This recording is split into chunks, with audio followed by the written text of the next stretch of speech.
There we go. Hi, everybody. I'm a little late today. I know, but I mentioned in the Discord I was coordinating something. Unfortunately, it didn't work out for today, but that's okay. I gave it some extra time, and I had a couple things that I needed to do today. So here we are with exactly what I said we'd be doing. The return to Deep of Night, which I always call Depth of Night, by the way. Like, I noticed that. I'm like, wait, no, it's Deep of Night, and it's Depth 5. I always call it Depth of Night. Always. But, well, that's me. I say things wrong sometimes. I say things wrong all the time. Dragonblade, also, thank you so much for continuing your gifted sub from Master MPS. I appreciate that so much. Welcome. Glad you're choosing to stick around. And Giuliano, thank you for 40 months as well.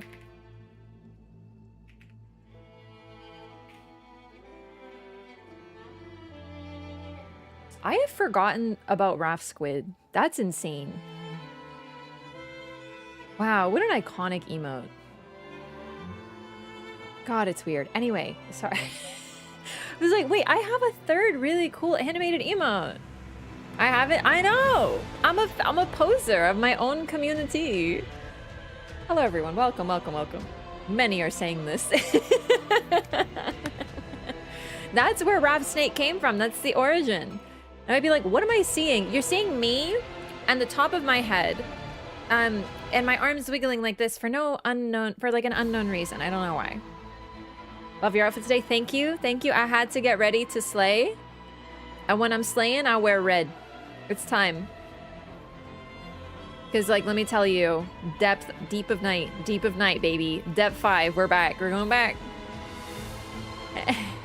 There is a source clip somewhere, but I don't remember. It might be called Wraff Squid. The time is ripe. I think that because I said, hey, I sure do love Everdark Libra, he's going to show up for me. And then I'm going to be like, wow, I sure do regret saying that.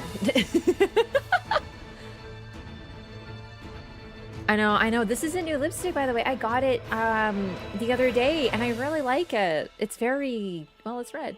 I like it. Good luck in Deep of Night. Thank you. Thank you. I'm going to need it for sure. But I'm also excited about the new meta because basically what happened is all of my builds are just better now because I have things that are buffing them a great deal. And the same way I used to play is now simply better, which is really exciting. So I'm excited. I'm always a little nervous when I do Deep of Night, but it's also been so long. Like a really long time. It's been, okay, so I went away for a month. I hit Depth 5. I went away for a month, and then it's been, what, like a month since I've been back? Just about? Yeah, so it's about 2 months. Haven't you almost already maxed out your Depth 5 points? Not really. So I hit Depth 5, and then I did... I don't remember what the score is, like what points you hit, like the number, but I did a couple, I think I did 2 runs. DLC dropped 1 month ago today. I thought it came out on the, it came out on the 10th, but people were playing it on the 9th. Just about, yeah. Thank you. Thank you for the good hunting. 6K? I'm at about 6K. Let's take a look right now. Also, another thing that happened today, I had my vision problem again. I have to tell you, I'm very bad at drinking enough water when it's winter. I know this about myself. So I try to always have water around me. But if I'm busy and doing things, I tend to forget. Whoa. Look at the textures. Wow. Anyway, if I'm like doing things, I don't have water around me. I don't take it with me. And then I forget to drink water and then I end up very dehydrated. So I drank a ton of water. And I feel better now, but still. Yeah, just preempt the chat, MD. It's a very normal thing to not drink enough water in the winter because you don't feel like thirsty because it's cold.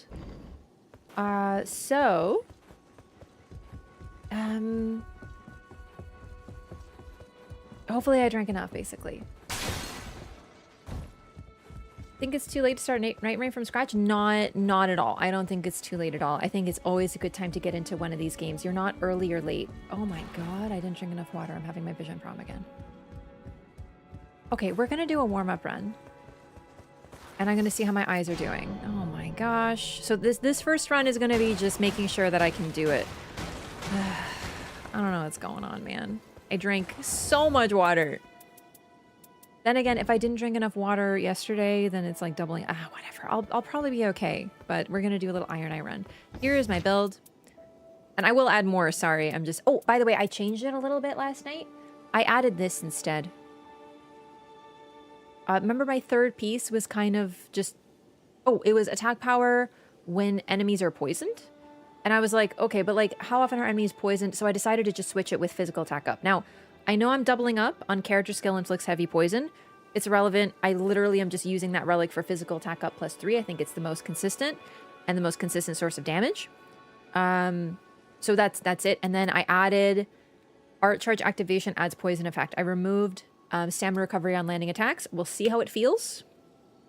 But I needed a way to apply poison. I looked at this relic before, if you remember, and I decided this is more valuable because in Depth of Night, I need consistent poison application. Also, yes, don't worry. I have tea, I have water, and I also have some gummies. I got some of these. It's so weird. I don't normally like gummies, but I went to, what do you call that store? I don't know if you guys have the same one. It's like a store that you get like bulk stuff. You just put it with scoops. And gummies, also, by the way, it turns out are really good if you're like, if you just need quick sugar. I didn't know this, but my friend, no, not Costco. It's literally like you take like a shovel and you shovel it and you get like candy and get spices or whatever. Bulk Barn, yeah, but I don't think Americans have Bulk Barn. It's different for you guys, isn't it? Bulk Barn, I believe, is Canadian. Your cells get more hydration from watery foods. True, but, you know, I sometimes don't drink watery foods. Well, we'll see. Anyway. What was I saying? Oh, when I was on vacation, my friend kept buying gummies, and she offered me a couple of gummies, and she's like, gummies are really good if you're hiking, because they give you, like, quick sugar. And I was like, huh. So I decided I'm gonna get gummies on stream. Not as healthy as blueberries. But anyway... to answer the question about getting Nightreign, I always think it's a good time to try. I know a lot of the discourse around this game centered around it being like Elden Ring on crack. I definitely think that is accurate. But eventually, once you learn it, and especially when you're just kind of playing for fun, like you're not going for anything, there's no pressure, you're just going and having fun, maybe with the community, like maybe you'll join the password runs. Maybe with friends, you're literally just chilling. There's no pressure. It's a lot at first to learn, but after a little while, you'll just be like, you'll figure it out. And it's almost like pleasant to just see the familiarity of it. I don't know. The repetition is really enjoyable. So yeah, just don't be intimidated by that discourse. I think it's always a good time to start. As for starting with DLC, I don't see why not. Because it'll just give you more access to characters. Yeah. Anyway. Warm-up run. We're gonna queue for Everdark balancers because I am really bad at them. And if they show up, I will weep openly because I'm not very good at them. So let's practice. So password, we're doing a password run for this. Password is Wraff. Feel free to join me, chat. And then after this, I'll be doing random runs, Dev 5, no password. So pray for me.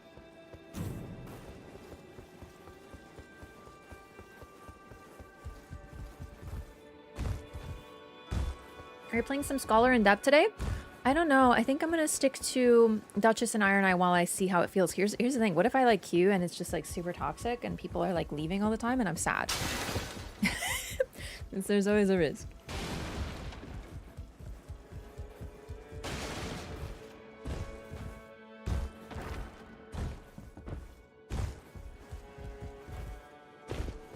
People leave in Dev 5? Apparently now they do. I think the problem is that like, as people hit that 5, some people stop playing. Some people take a break from the game. New games are coming out. They're trying different things. I'm gonna requeue.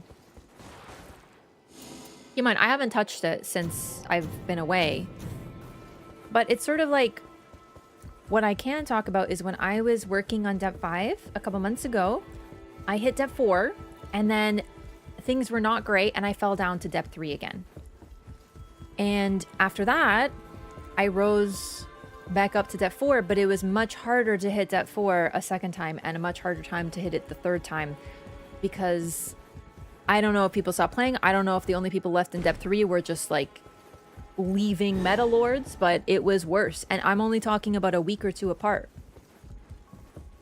And I wouldn't be surprised if a lot of people were just like, yeah, I'm done with depth, I'm good, or they stopped playing Nightreign or whatever, and only people left are like super meta lords. We'll see.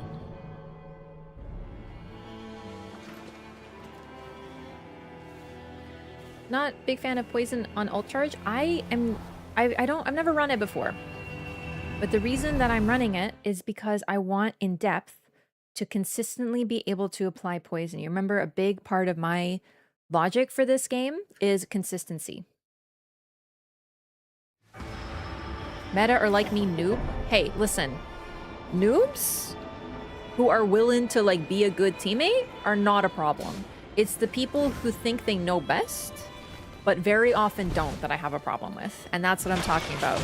The meta lords who spam ping because they watched a YouTube video and then play like ass.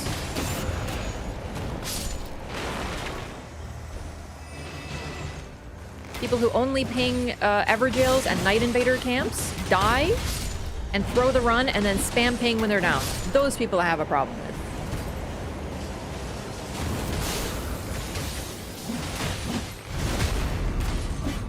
Spam pinger who wants to guide you through the map, thinks they know best, and then also die a lot.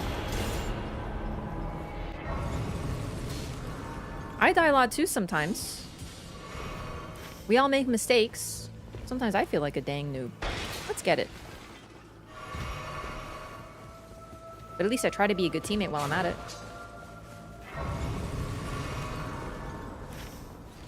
That's the thing that I think a lot of people are missing. Also, a lot of the time I do notice that the people who do this are very insistent, and they ignore the needs of their teammates, right? So like, I've literally in depth had someone ignore my mind ping as Iron Eye, and it's like, the thing is, I need that mine because I use my starting weapon. If you would give me a mine, if you would help me with a mine, then I would immediately be doing more damage. And it wouldn't take very long, but you're ignoring my mind ping because you want to do your 5th Everjail, and I have to do it alone. And then they go on Reddit, Iron Eye, always leaving the party, always doing their own thing. I'm just saying.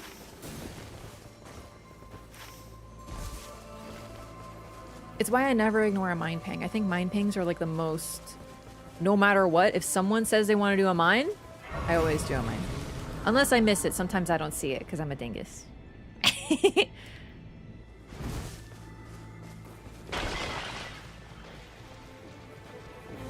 That do be happening. Okay, I'm gonna run in because I have ult, so I'm gonna like try to grab a bunch of these ones. Sometimes the person who pings a mine is desperate, sometimes it's a part of their build.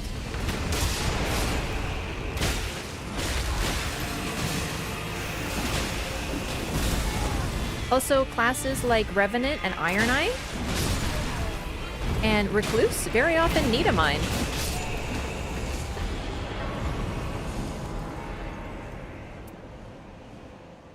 I'm gonna take stamina, I'm sorry, it's too valuable.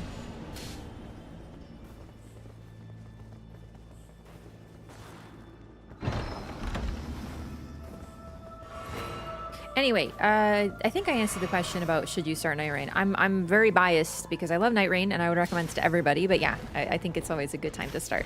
And a lot of people are just starting the game now. So I think it's a great time. Overwhelmingly, my experience with the community has been very positive. Ooh, let's do it! I love this idea. Okay, so I hate missing my mark because I'm being a dingus though. Okay, I'm gonna stay at a little distance because this guy's very wide. So I can hit him very effectively.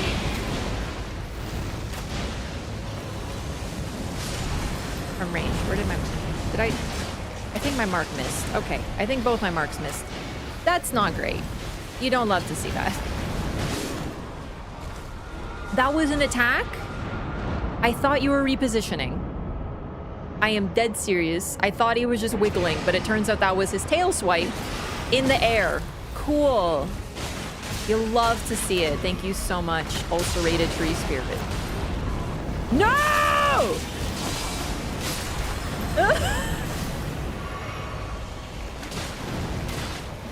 I am being harassed.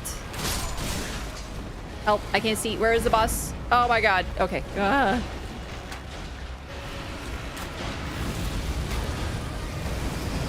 Okay, watch the ground because this shit is bullshit. I should also probably use my other weapon. Nice.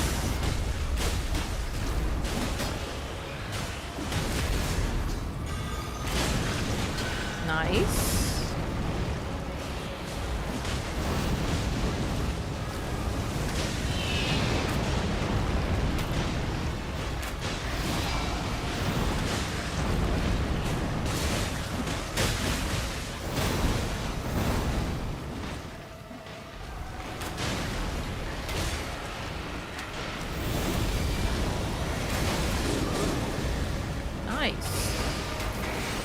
I love that you got hit. Oh, Jesus. Okay, see, that was straight up me panicking because I was last up. I love that you, Undertaker, got hit with an invisible AoE. That was absolutely wonderful. I love ulcerated tree spirit. This is not Deep of Night, just so you know. This is my warm-up run. This is practice with chat. I'm doing one warm-up run to make sure I know how to play. I almost had ulti too. I almost had ulti.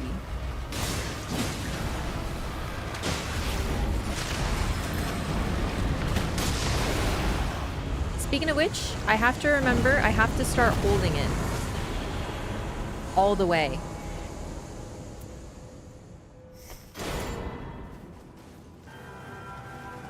Because I'm using poison on ult activation, I have to hold it all the way. I usually don't. Well, I usually do, and then I stopped holding it. But now I have to hold it all the way. Flame Seal, I know, but... yeah. Giant's Flame... more a melee build. And more a skill attack power build, so... I figured I'd rather take projectile damage drop-off reduction. I'm getting this, crystal, by the way. But I don't know if this is necessarily a good idea, but I mean...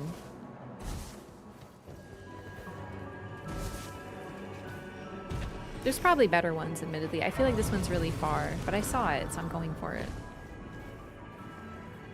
Sometimes I'll encounter a Duchess who doesn't use restage or ult the entire run. Those are bizarre. Yeah, like, I have been known to not ult as Duchess because I think that her ultimate is not useless, but not the most useful also. I have been hit out of my ults a few times and taking damage because of that. I have, it's great for rezzing, but if your team isn't down, then to me, keeping the boss more consistent in their movements, because you know that who they have aggro on and how they're moving makes more sense. So a lot of the time, I'll be invisible and I'll still get hit. And I'm like, why did I waste time with that animation? If I have, nowadays though, since Undertaker exists, if I have an Undertaker on my team, I will basically ult off cooldown because I'm giving her a free ultimate each time, and that makes sense to me. But yeah, I have totally been known to hold my ultimate, but what that also means is when I need it, I have it. Are you guys close to me? Can you guys come here? Because there's a boss that we can take out. I know I took the long way around, but we sort of met in the middle. I feel like you're just right above me, right? I'm gonna start this fight and see. Oh, look at that. Duchess Undertaker is amazing. One of my greatest runs ever was with an Undertaker and we were just vibing. I would wait for her to ult and then I would use mine. I would wait for my other teammate to ult so then I could feed her another one. Like, I was just like... I felt like a support character in a good way. I love it.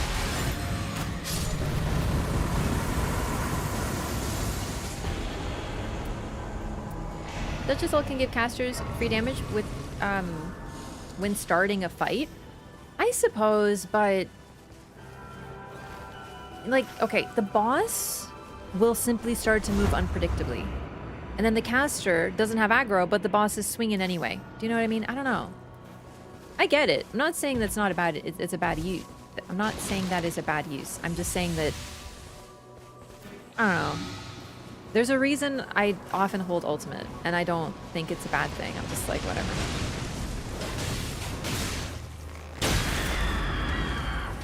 There she is.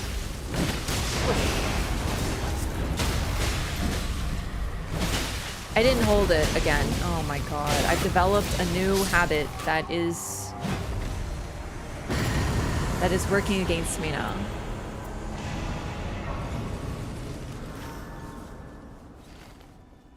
What's the red ping?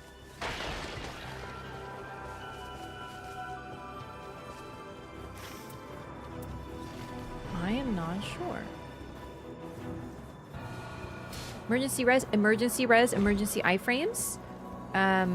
Yeah, Duchess's ult, ever since they extended her invisibility duration, has some... It's a lot better now, but I don't think there's anything inherently wrong with a Duchess who holds her ultimate. Of course, I'm speaking as a Duchess who tends to hold her ultimate, so like, you know, I know I'm not saying I'm objective here, but a lot of the time I've had people be like, you didn't use your ultimate that entire fight, and I'm like, okay, but did I need to? Was there a problem?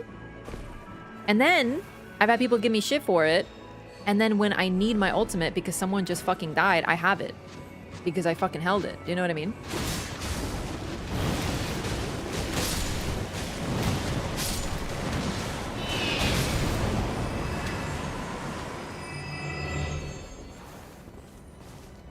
I would rather use this because it has higher AR, sorry.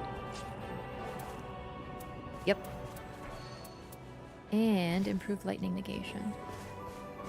Neat, okay. No, that doesn't matter. Sorry, the Rain of Arrows is what I meant to say. It is Rain of Arrows.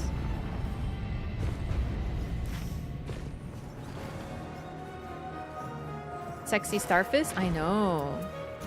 Perfect, I was hoping she would take it. Are we going to middle? I'm going the wrong way then.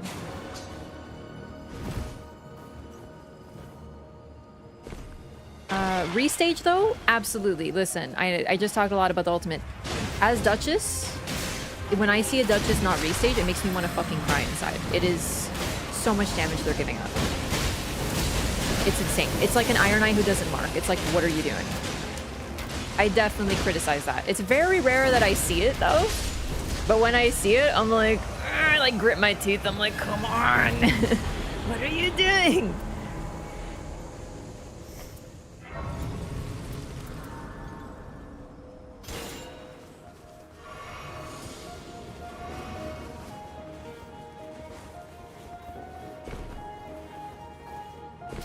Very nice.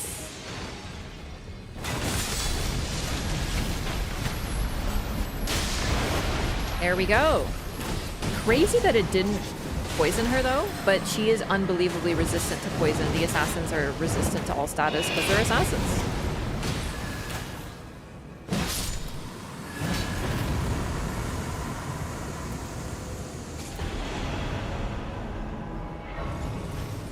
Very nice. Let's get it. We have time.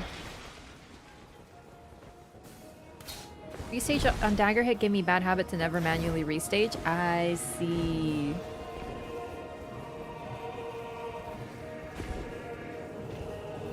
Spam restage even if it's not available. No reason not to. I think there's a balance to be struck.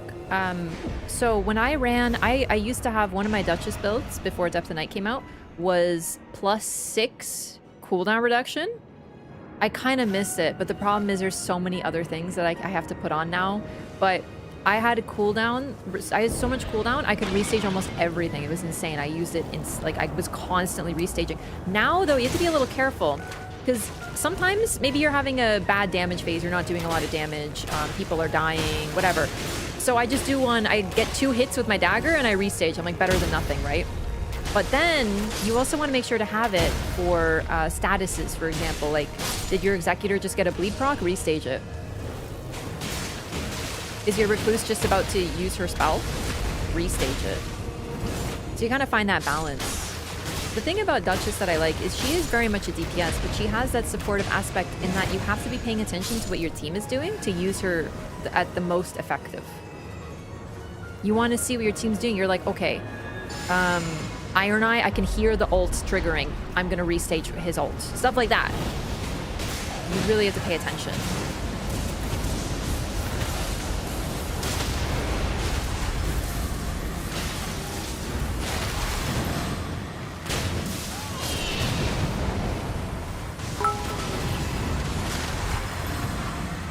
Is your raider about to grief everyone with a totem? Restage it. Wraff shrug. Damn it, too late. I saw it coming, but... See, I would be super dead right now in Depth of Night.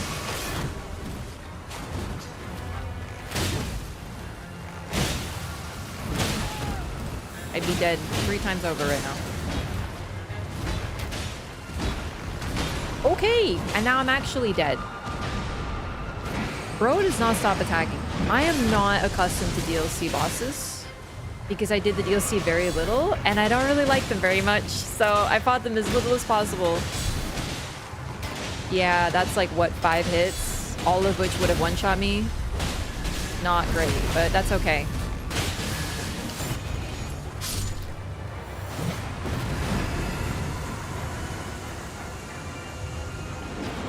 Oh, man. Chat, I'm getting my vision problem again. I'm starting to get blurs in my vision. I don't know if I'll be able to do Deep of Night.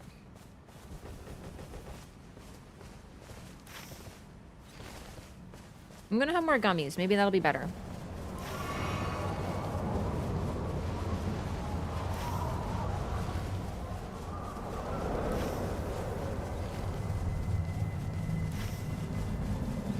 I'm bummed. I drank so much water. I didn't think it'd still be a problem, but I get these like floaties and it makes it hard to see.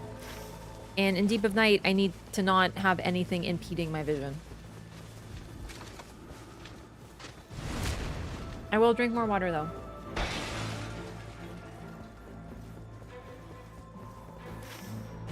Sorry, I don't even know where I'm going. Go to the crystal. sorry. I'm thinking, okay, what can I do? No, go to the crystal. Let's go up here. Let's go up here. I like this. I like South Castle, but I feel like I'm less familiar with North Castle. This is a great excuse to start. Try taking your eyes out and polishing them. You know what? No. But, I polished this necklace today. I was cleaning out my my jewelry box and I realized that I got a necklace that had like a cloth in it for polishing jewelry. And this is silver. This is a silver necklace, but it's sterling silver. Probably. Silver tarnishes. Lore? Tarnished? No, it tarnishes. It gets like darker. And I keep it in a protective bag, but with access to oxygen, it just starts to get like dark, right? And I know it's been happening, but I was like, hey, why don't I like polish this necklace real quick before I wear it? Oh my god, the cloth was black! I was like, what the heck? I had no idea that could even happen. Like, the cloth was so effective. I was like... So anyway, like, speaking of polishing things, damn! Not a vampire confirmed? Well, that's only if you believe that vampires are actually weak to silver.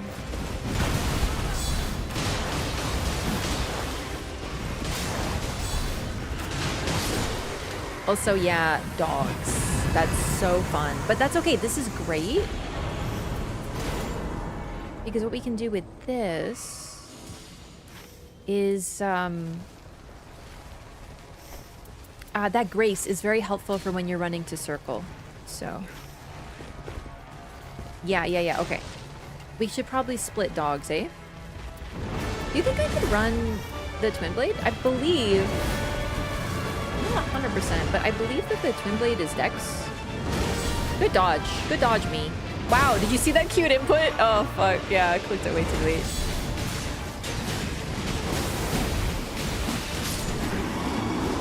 I think it's a Dex weapon.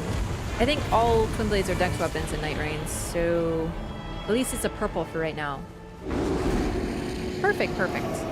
If I remember correctly, and I might not, because I don't remember all of Elden Ring's weapon scalings, a lot of the weapons... Okay. Why did I fight the baby dogs? That was a very stupid thing to do. But I was like, I just want to test out this weapon real quick. And I fucking died. Thank you. I'm gonna go hit that Grace and think about what I've done. This is a genuine Iron Eye moment on my part. Sobbing, crying. Okay, I will join one of you. I don't know who, but I clearly can't be left alone and unattended. I'm not on autopilot. I'm testing my new weapon that I don't usually use.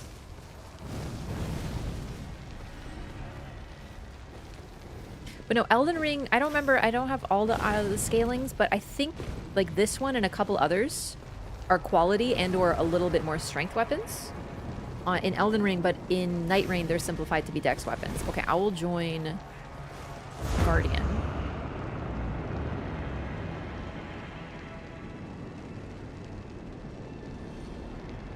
How many have you read Stoker's Dracula? That's a great question. I have, and I love it.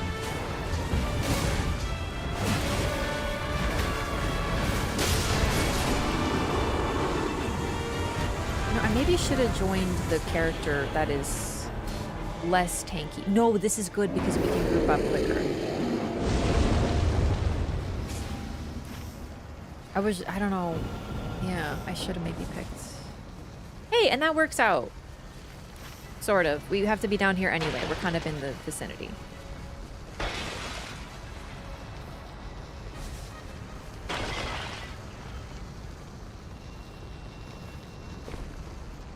Take care of your health. I know. I'm fine. It's just... Did I just die to dot damage because I wasn't paying attention? Chat, this is why this is a warm-up game. Because I don't even know how to explain what's happening to me right now.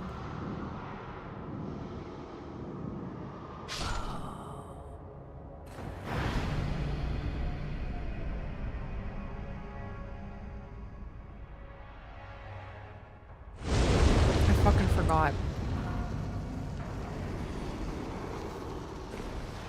Give me my runeys! Ah!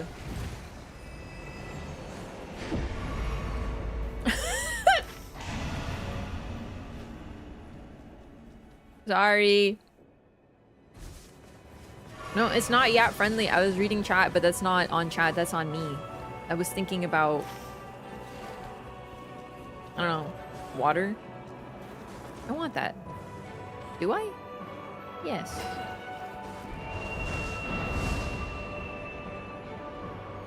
Classic R9 moment. Someone has to prove the Redditors right. No, do not listen to Reddit about anything except for maybe like skincare recommendations, because some people kind of have some good ideas there. And makeup recommendations, maybe gardening. Other than that, Reddit is stupid. Never ever. Oh, I was supposed to take the crystal. Never ever listen to a Redditor's opinion on video games because they're all very stupid.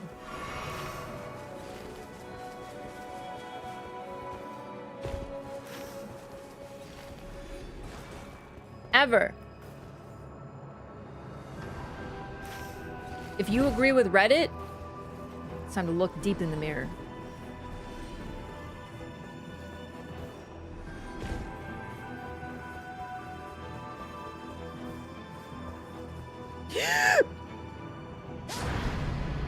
I have to stop looking at chat. Chat, imagine if I was in deep at night right now. Oh, they had mercy on me. Look at that. Look, they're being nice to me. Chad, this isn't because I'm Iron Eye. This is because I'm Wraff. You don't understand. The exact same thing last night. There are literally dozens of us. Store has damage negation at full HP. Does store have open your fucking eyes streamer? Because like, I don't know if that's powerful enough for me. No, it's your guys are typecasting me. That's so like, you're being gamist right now. Wow. Oh yeah, it's so you hate Iron Eye mains? Oh yeah, who do you main? Fucking Raider or something? That's right. I'm throwing it right back. Oh! Ah! I bet you main recluse with that main character energy. Damn, got him. Gamist.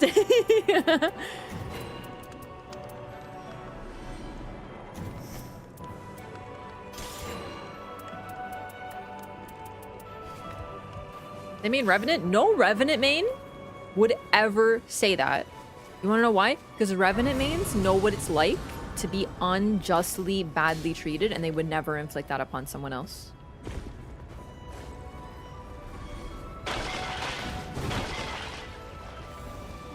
They know what it's like to be like, yeah, I literally left the game because I saw a Revenant. So what, they would not do that to another. That's how you know. Revenant mains, stand up. It's your time.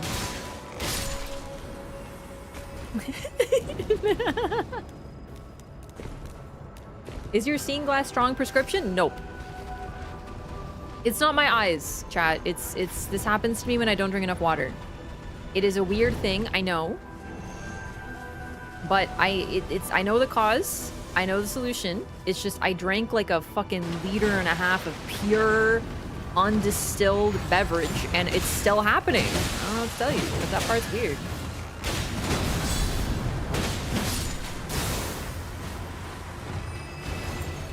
Workers comp Reddit? Okay, maybe I should just like characterize this a little differently, because let me tell you something very important. Reddit for games is almost always a fucking nightmare shithole. I love video games very much. I literally stream them. I've played video games my entire life. I love video games. Oh my god, okay. I literally thought that was my teammate. I'm sorry. I don't use Reddit anymore. But when I did, I was subscribed to exactly 0 gaming subreddits. Because they're all toxic fucking nightmare cesspools where people say the stupidest shit imaginable and then upvote it a billion times over. I was completely uninterested on seeing anyone's opinion on even my most favoritist games. Except for Animal Crossing. Animal Crossing community is pretty chill. So anyway, just for frame of reference on how I feel about that. But there's tons of great Reddit communities. They just tend to be smaller ones. And not about games. I don't know what it is about games, man. People lose their ever-loving minds on Reddit over games.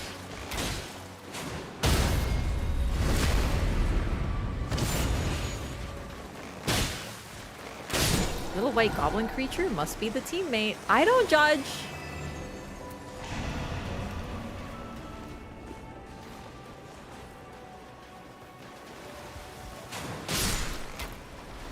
I don't remember where there's any more bosses. Oh, yes, I do. The Divine Beast Warrior. Oh, that'll be so much fun. I'm very excited for that, let me tell you. Crap.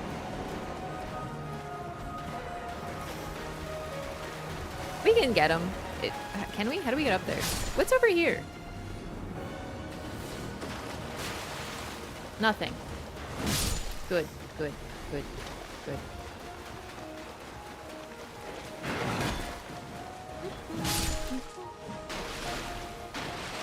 Come to the conclusion that the rule of thumb is practical advice on non-creative things Reddit can do, but arts and games and stuff they can't. Yes, that's true. I think that's pretty much like, not synopsizes, it's not really a word, but like it summarizes, that's it. Summarizes my general sentiment on Reddit. I'm being reductive, but I don't really care to be more nuanced, so...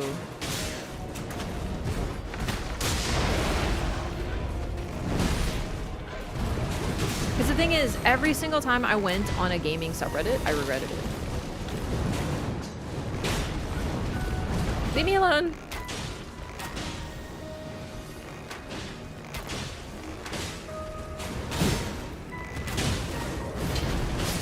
You know, I feel like Iron Eye would be a great way for me to learn these bosses. The new ones and stuff. And I think I should take that because... Where did I drop it? There we go. Heal yourself? No, these are good passives. This is good.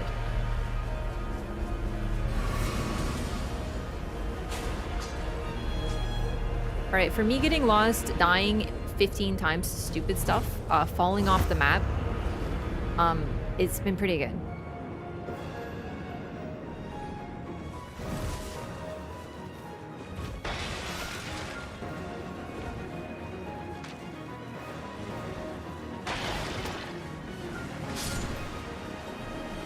No purple shield though for our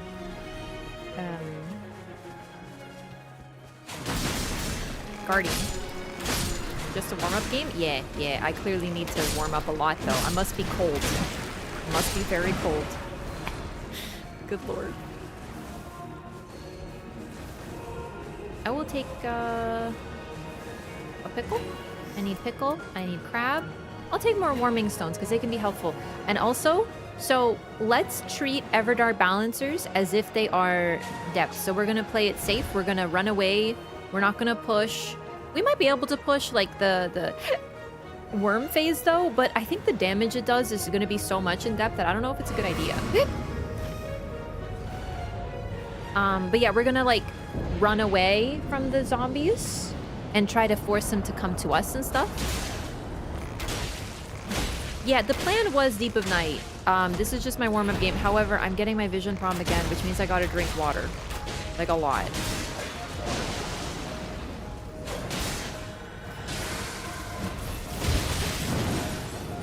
Oh boy.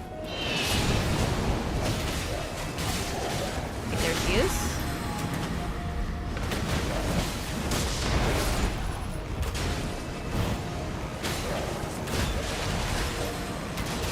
I think it's also good to test our charge activates poison.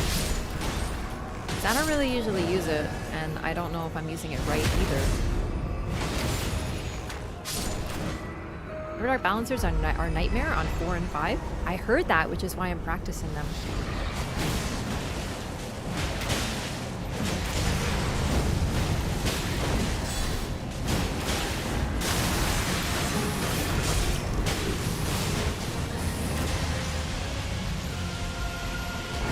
Oh, Jesus.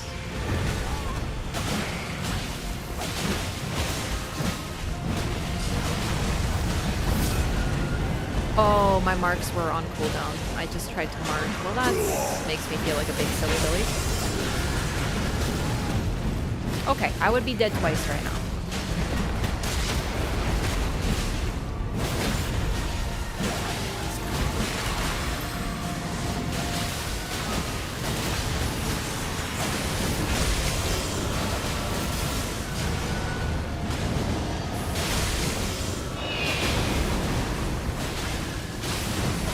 Very nice ult. Love it.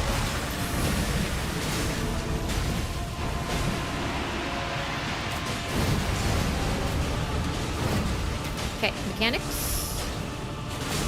I'm gonna do them, because remember, in Depth of Night, you can't skip mechanics. Ooh.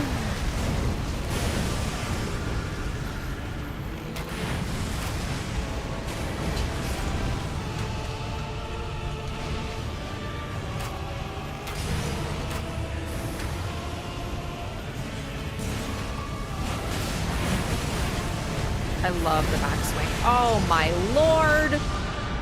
Moog! Ugh. Thank you. I'm not very good at Moog on a good day. I'm gonna have to get a lot better at all these added fights in the DLC.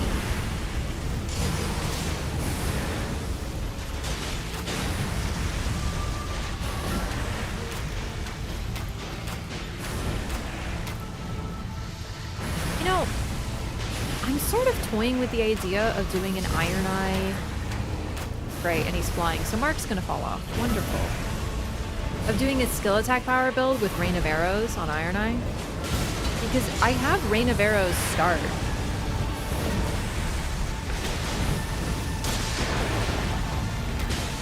No poison. Huh. That kind of sucks. Ult is not the most consistent fire poison. Like, it's not gonna solo poison something. But still, I think it'll help.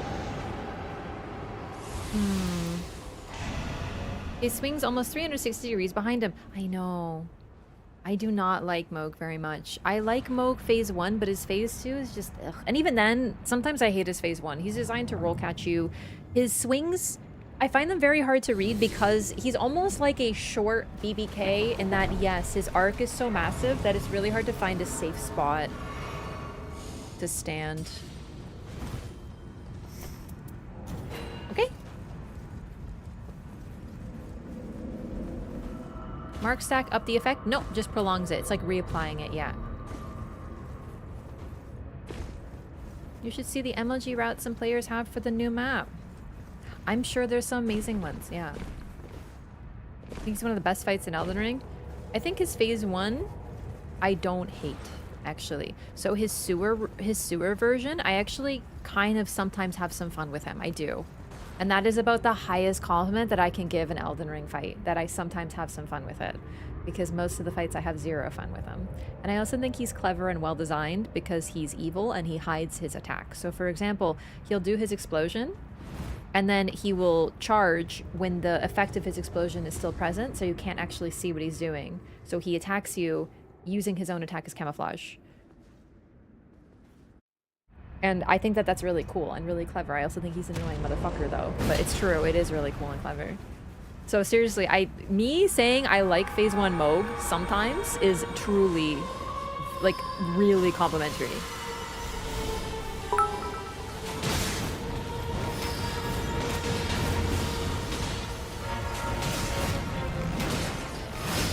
Oh my, oh my.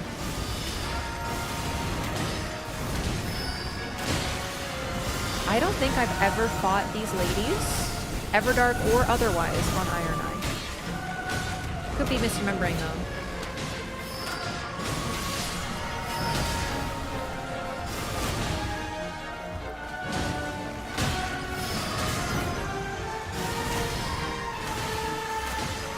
Small targets are tough for Iron Eye. Especially ones that move a lot, because it's harder to triple cast on him.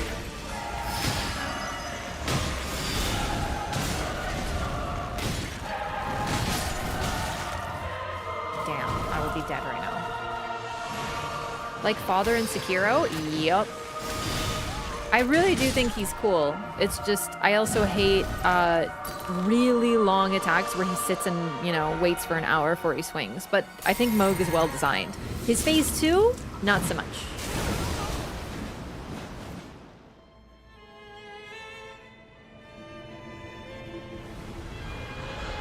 One time I read on Reddit about Rolana being married to Mesmer, I took that claim wholeheartedly, even told Wraff about it. I find it to be a pet peeve of mine when people are like, I think that they loved each other, but I don't know if it was romantic. I don't know. However, I do ship them. I just don't think they were actually married. But I ship them because I want to be in the middle of that sandwich. So that's my very biased perspective.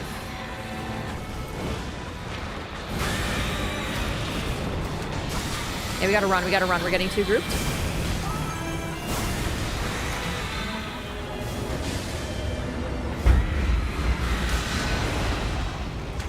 Did that hit? Yeah, like I want to be involved in that, for sure. Okay, maybe look at the boss, Wraff. Maybe watch the boss.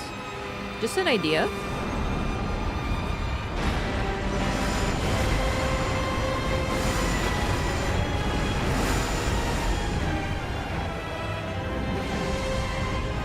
And then we pray that she doesn't go near us. And we jumpy, just in case.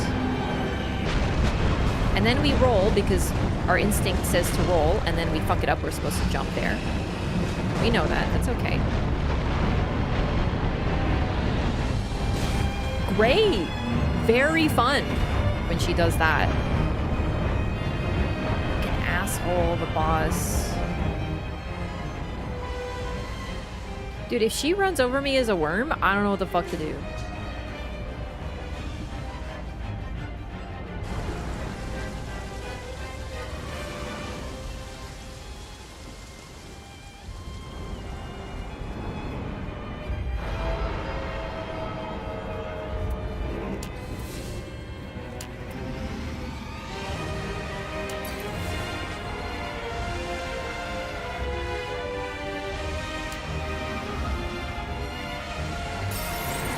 Here come the zombies. Oh, Lord.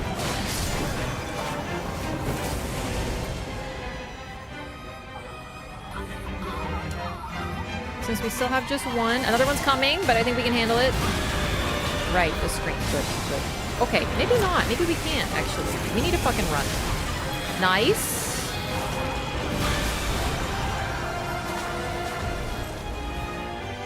I don't really know what happened there, but I'll take it. We're at a wall. That's not great.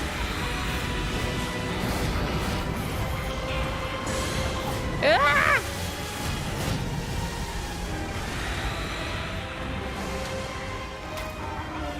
Get some stamina back. Nice.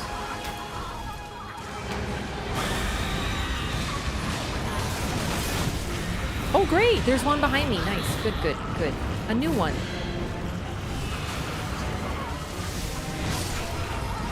Woo! Okay, we need to run. We need to run. Create some distance.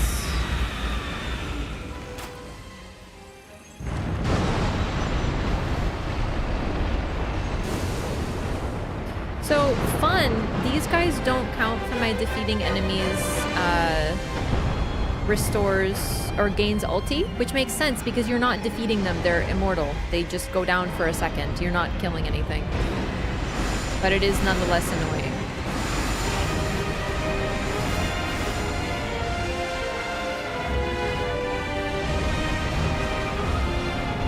Ah! You... Okay, I have to admit, I really... Oh! Great. Fun. This is the easy phase. But the fact is, it's also, unfortunately, as far as I can personally tell, the luck phase. Which means if the worm wants to roll you with its gigantic wide body, it simply will.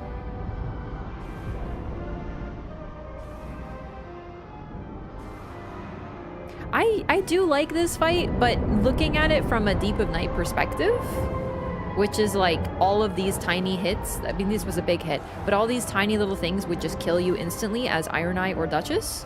I don't love that, yeah. Worm charge would be a great time to Duchess ult if you are all together, which very often during worm charge phase, you're already split up. And even then, the worm's still gonna charge, which means it could just hit you, but you can't tell that it's on you. Would that help? Maybe. So, maybe. There is an argument. Death of Night, you're lucky if you even get to the worm. Yes, all of these ladies are way tankier. So...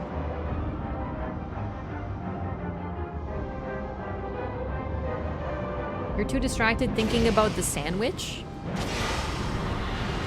Maybe. Ow, bitch. Okay, hang on, hang on. Another one.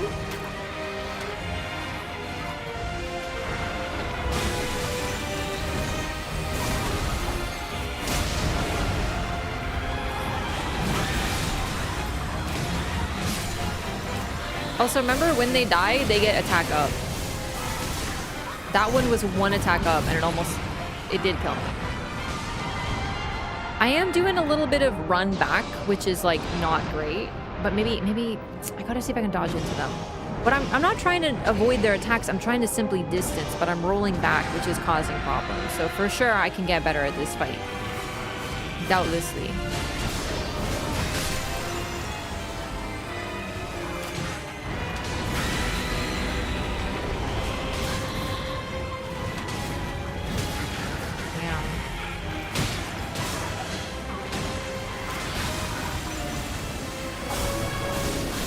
Damn it!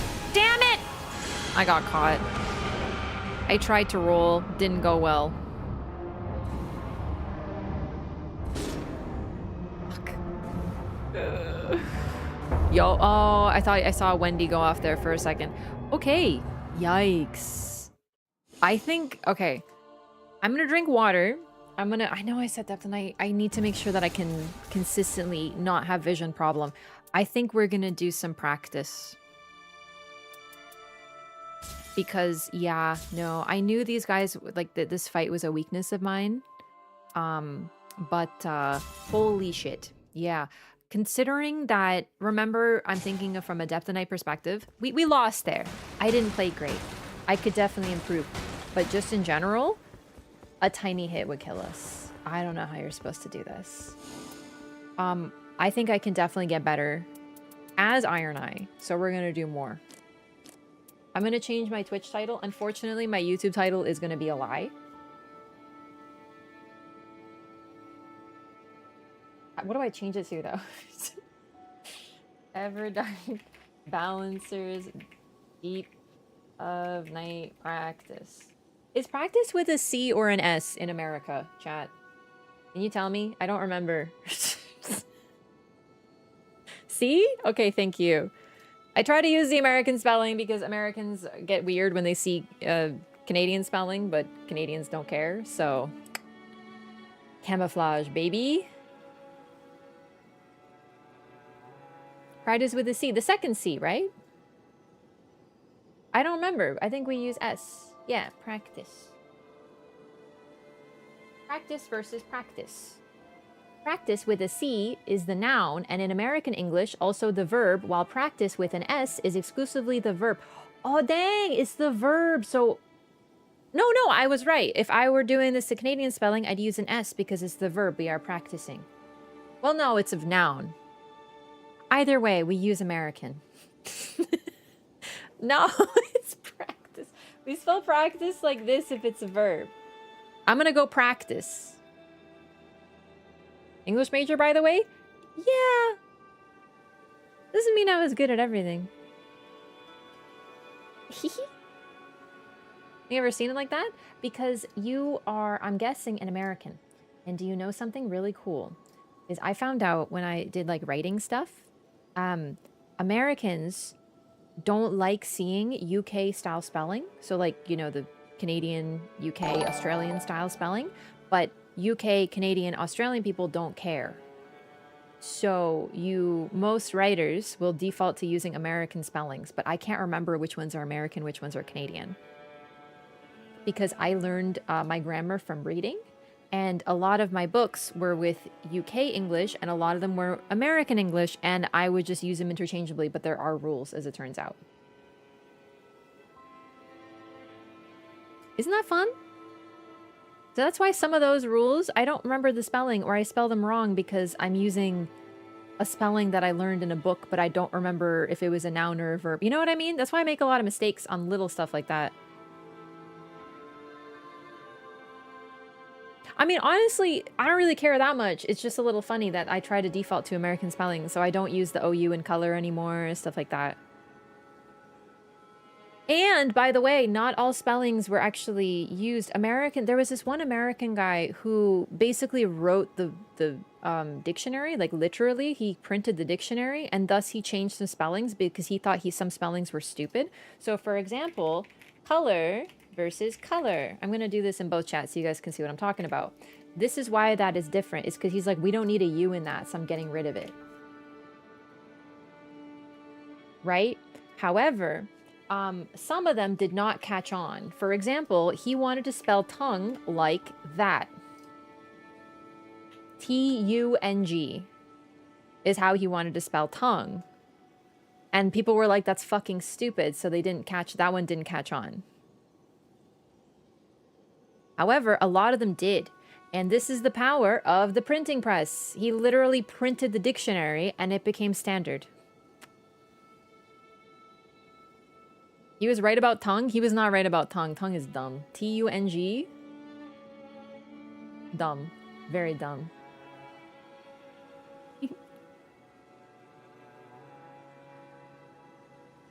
Aluminum versus aluminium is interesting. I actually don't know why that one happened. Yeah. TLDR, English is stupid. English is not stupid. English is a wonderful, strange amalgam of many different languages with a really cool history.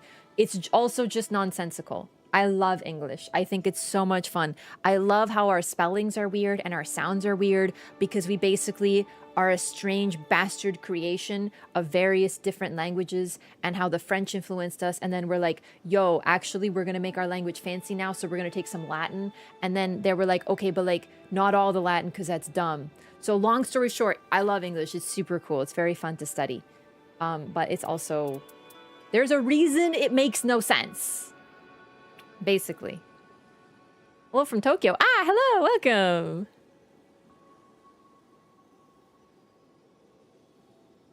It's fun and funny. Exactly. You guys are looking for consistency. You're like, how come it's spelled like this? Because it's from a different word.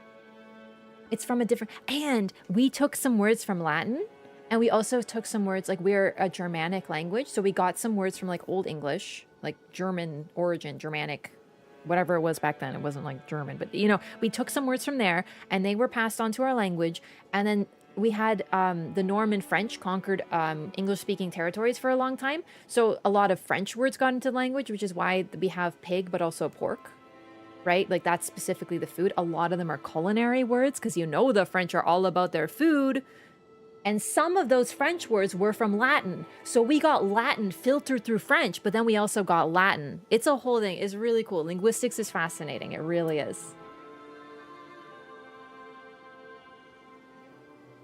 Always some cool, interesting reason why the silly things are the way they are. Yeah, like by all means, laugh at the silly things. But it's kind of fun to find out why they're silly.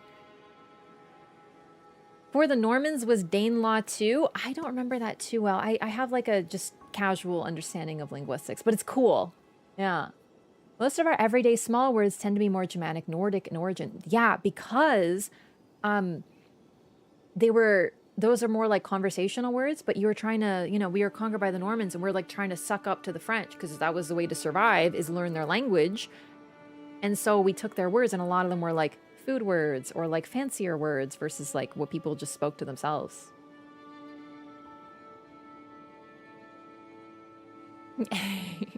We're not, don't get rid of my letters. How dare you? I'm a linguist, love to hear it being discussed. Yo, let's go. A lot of our math terms come from Greek or Arabic. Ooh, interesting. 1 mile compared to 1 kilometer? Okay, but we're not talking about measuring systems, because, like, measuring systems, that's a whole other conversation. I'm talking about language and spelling. All in my pocket for my workout. Now drink some water. I'm going to have some water. Yeah, okay. I'm taking a brief pause here. I'm sorry.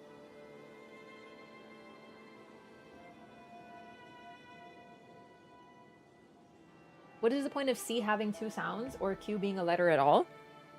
Okay, so the reason C has 2 sounds, or not even 2, it could have multiple sounds, is dependent on the language that it came from. I can't really think of an example off the top of my head, but sometimes we have the soft C, like practice with a C at the end, practice, but the I-C-E, it makes it a S sound. I don't know why it's like that, but it does that. Isn't that fucking weird?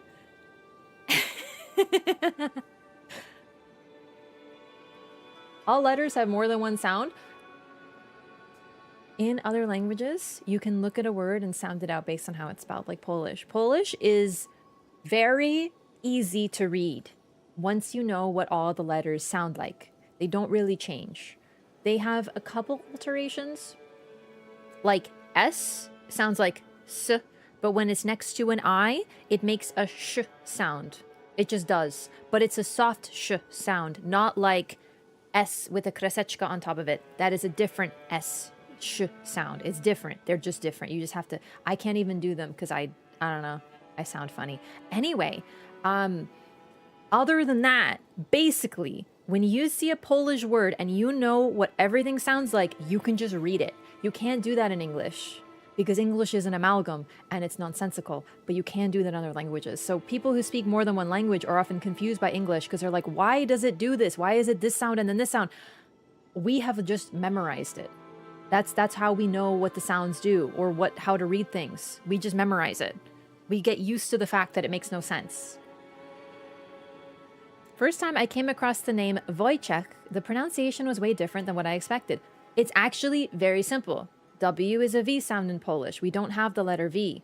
O is O. J is a Y sound. CI is a Ch sound, but a soft Ch sound, so Wojciech. And then E is E, and CH is a H sound. Wojciech. It's actually very easy. But at first, you would think it would be Wojciech or something. I don't know. You just have to learn. But the thing is, if you're not familiar with the letters, it looks like a nightmare.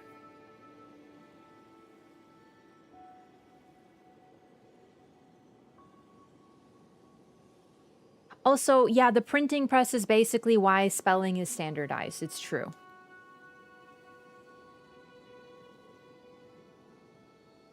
English is spelled as it was pronounced in the 1500s, but pronunciation has changed since and spelling has not caught up. Yeah, the spelling is now standardized because of printing. It's true. Aw, Polish is a great language though, isn't it?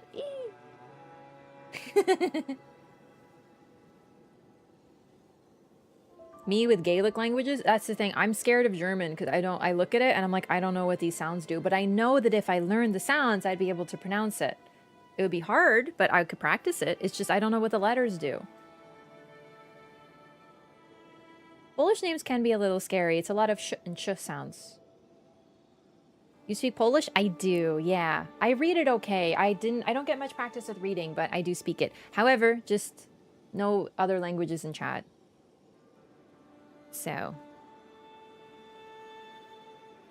Yeah, sorry. It's a rule for moderation purposes. All right, I'm going to do a brief BRB. I'm going to get more, well, I have water actually, but maybe a little bit more tea. Unfortunately, my vision problem is affecting me, so I'm probably going to change what we're doing tonight until I'm 100% and I can make sure that I can see throughout. So I'll be right back.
Okay, hello.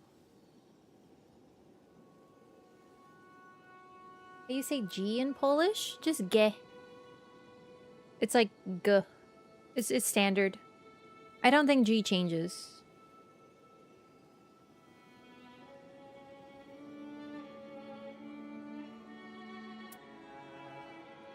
When I saw a couple of names in Witcher 3 and Cyberpunk credits, I was intimidated. Yeah, Polish names can be a lot too.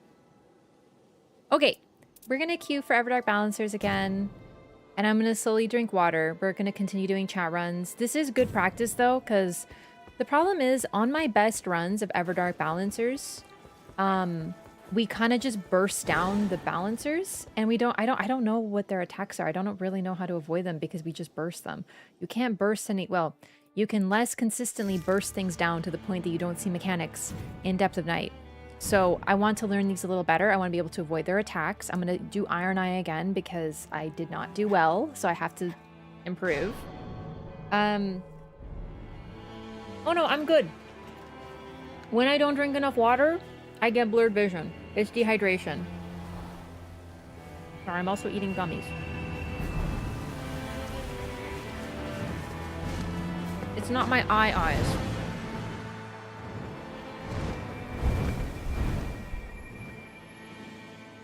But it's cool that we have an optician in the chat. Oh, when I have eye problems, I'm gonna be like, at you.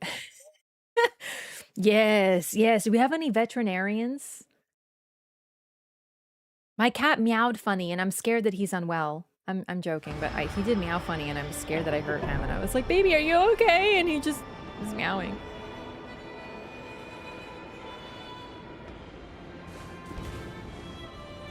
The pharmacy technician. I am so excited. Next time I get a prescription, I'm gonna be like, "Hey."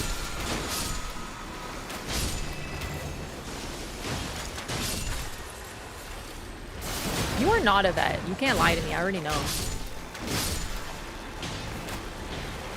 He did meow funny, though. I was really scared that I hurt him.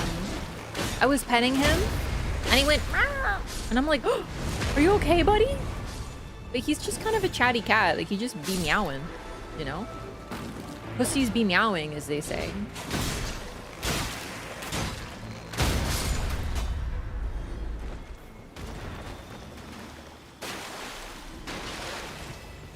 My favorite Polish name is Grzegorz Brzęczy... Wait, hang on. I can do this one.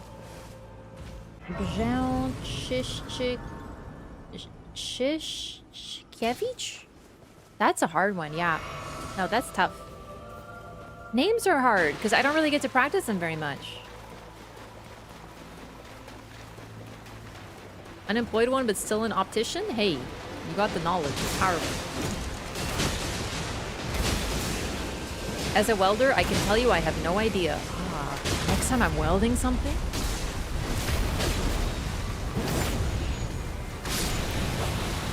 Cat gets like that when he's happy for my affection. Marlo will be... Like, he'll, like, roll and kind of just become staticky and go... and stuff like that. It's really cute.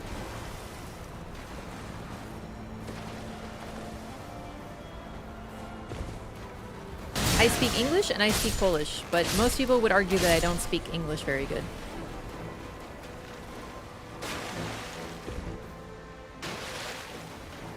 I guess I could get to level 3, but it's not like I have a good weapon. F5? Yeah, okay, so unfortunately, YouTube, I'm so sorry, but my title... So, you can't change your title on YouTube.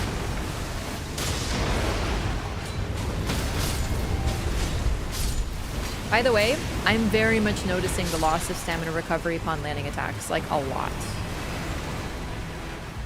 With my sustain. Oh, why thank you. Which one has more AR? The horn bow. With rain of arrows. Helpful. Yeah, I'm not doing Depth of Night because I'm having vision problems, so I'm just gonna drink water and hope it'll get better. However, I'm now practicing Everdark balancers. But yeah, I just can't change the title.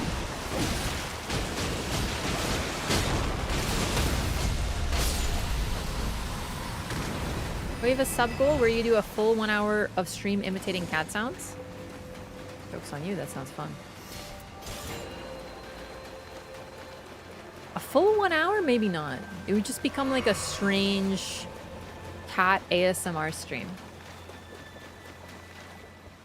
No, your English is great. Practicing Everdark balancers. Yes, yes. See, if I had said practicing, then yes, it would be an S in Canadian. Full Nightreign run? You want me to just make cat noises a full Nightreign run? I don't think I'm gonna do that, but I do like making cat noises. I get a lot of joy out of mimicking my cat.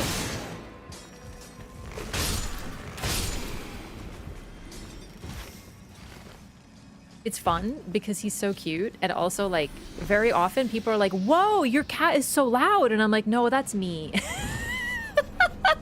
No, that's me making that sound. I'm just mimicking him. So he'll go like, and then I'll go, and they'll be like, and I'm like, no, no, that one was me.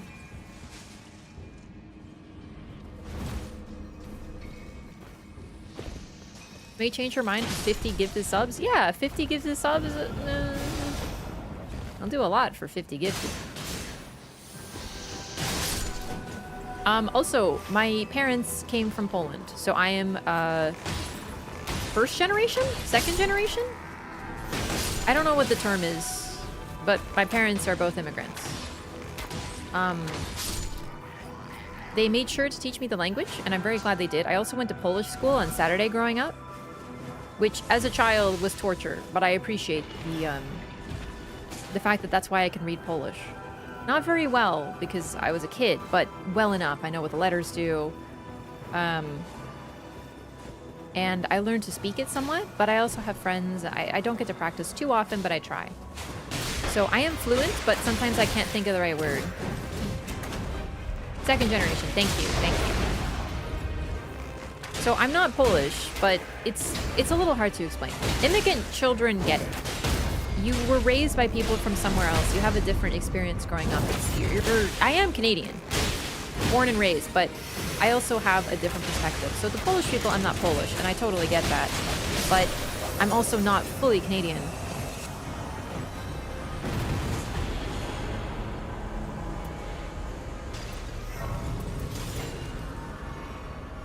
You know, it's one of those.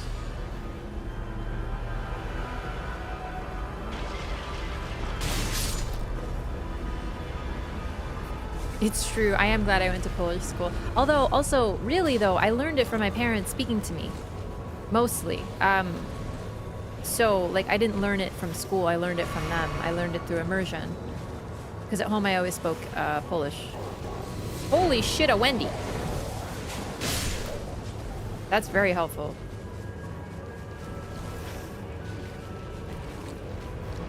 I know, it's hard to explain, but anytime I talk to another immigrant child, they get it. What I've learned is that all immigrants are very similar. I have the most affinity with people who are also raised by immigrants. Doesn't matter immigrant from where, just immigrants.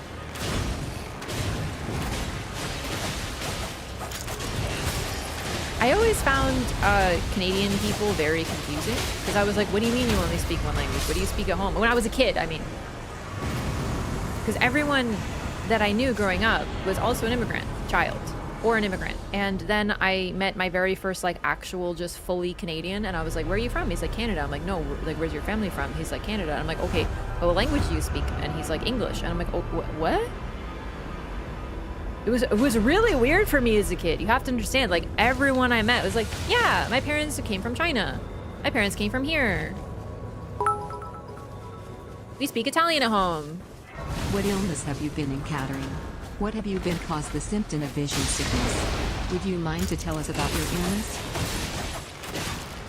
It was a normal thing for me to ask, like, where's your family from? Because everyone was from somewhere else, and I always thought it was really cool. Yeah, he was like, yeah, my like great-great-great-grandfather came from, you know, England or something. He was like Canadian, like Canadian with a capital C. It was weird.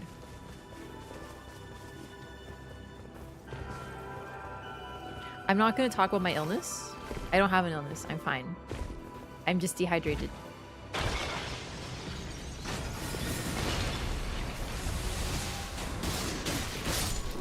Oh yeah, that's true. It's definitely harder when your parents come from different countries because they may not speak a language in common, and thus they use their bridge language, which tends to be English.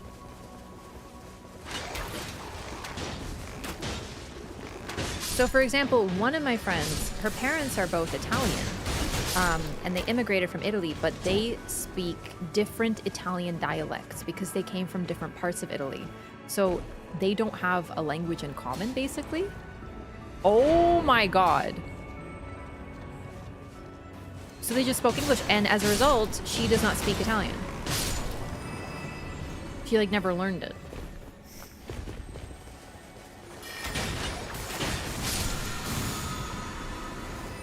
What are these drops? Jellyfish Town. You always check here. They have crazy drops. Especially, I just remembered, with an iron eye. Yeah.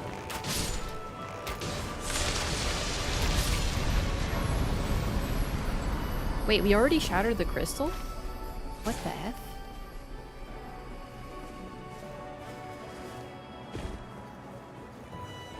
From Quebec?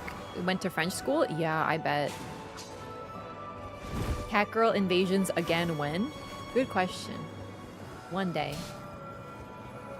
What are we doing? I'm practicing Everdark balancers. Just regular Everdark balancers because they are destroying my whole life. Oh, merchant? Sure. Whee. Can we put them to sleep? Really? Because I'll take the grease. I'm better now. I'll remember to use it. What? They're weak to sleep? But I know, but does it actually work?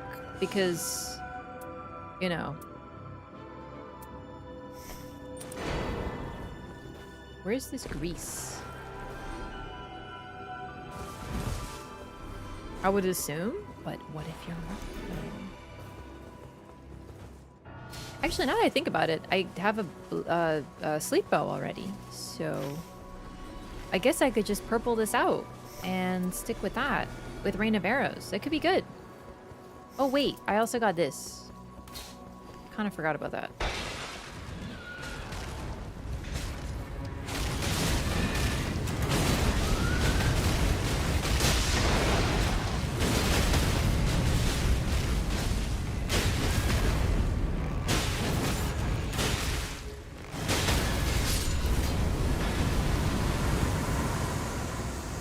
Black Knife.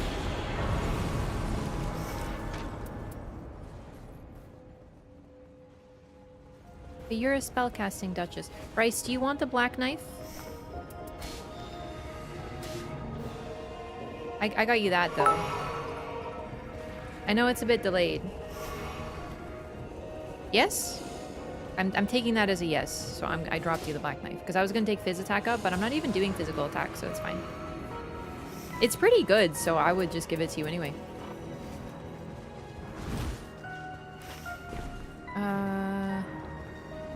Wait, should we... Is there a boss we can do or something? I don't even remember this map. It's been quite a while. It's been like a week. It's not that long.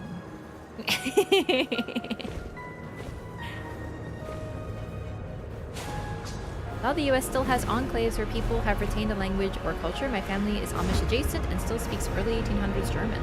That's very interesting. So, for example, my area has a lot of Polish immigrants. A lot of them. I grew up with other people who speak Polish.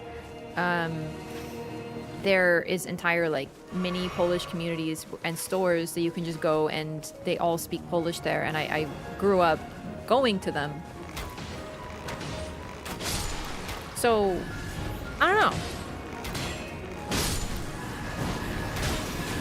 Listen, I understand that a lot of people are like, yeah, it's a complicated thing. I think I've talked about this on the stream before because I know people who are like, for example, a very common one is, oh yeah, my family's from Ireland. And then you talk to them and it's like their great-grandfather. But here's the very important thing that you have to remember as well.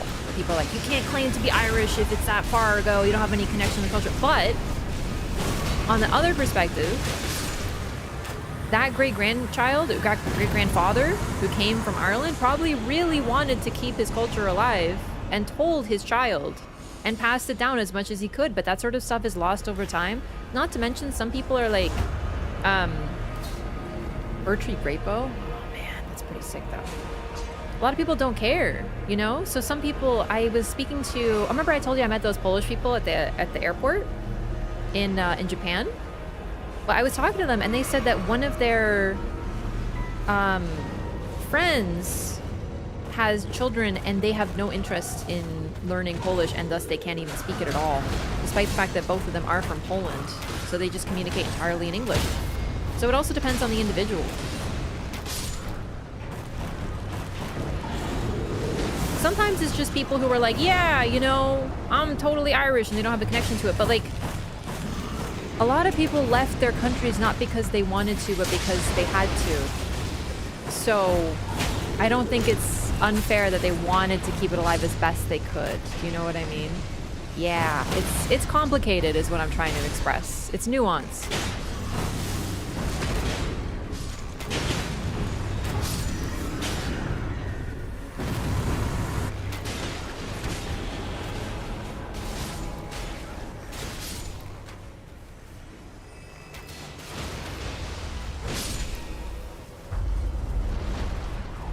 I grew up hearing stories of Poland. But also, it was very different.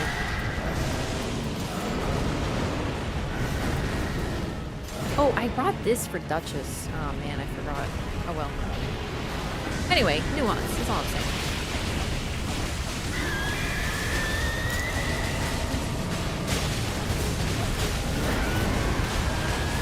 That's very weird.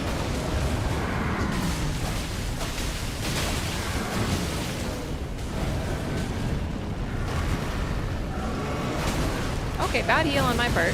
Oh, great. I'm having a rough Iron Eye time. But this is why I gotta play him, because, to be fair, also, I'm getting hit by these bosses because I don't know their attacks.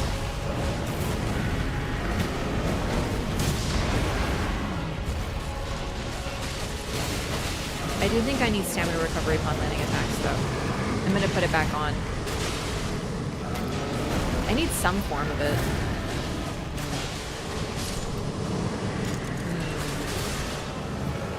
It's very common for parents to only teach their children the language of the nation they immigrated to for assimilation purposes.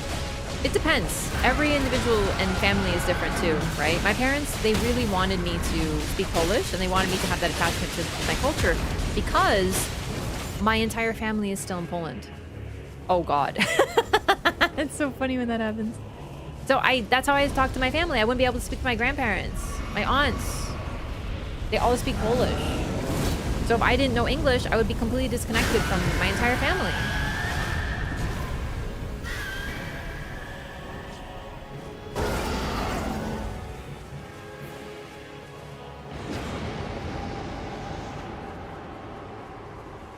Everdark Libra is a GG minus 200, depths 4 to 5. Minus 200, depths 4 to 5. You lose 500 on a loss. Or 4.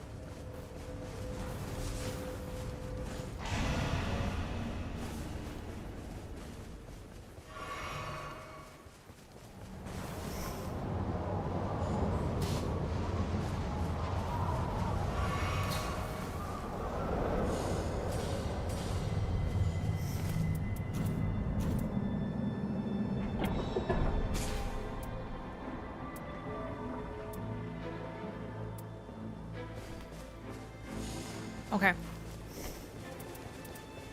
Yeah. I still might purple this out though, because attacks inflict sleep might be really helpful.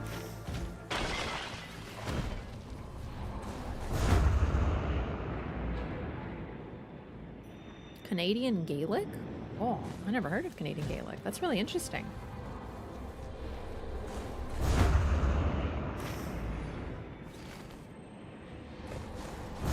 I'm eating gummies.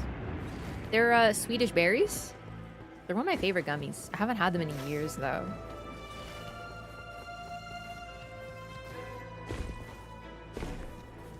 Sleep effects the separated form, not the worm form. Oh yeah, no, the worm form you can't do shit. Pretty much. Where did you guys go? Oh, that explains that. Coming!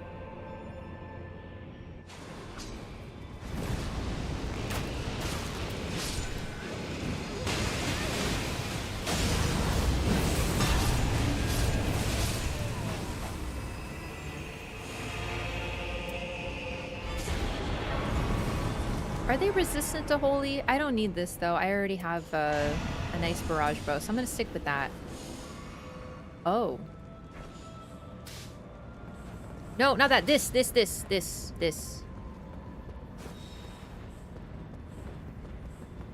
Are you a caster?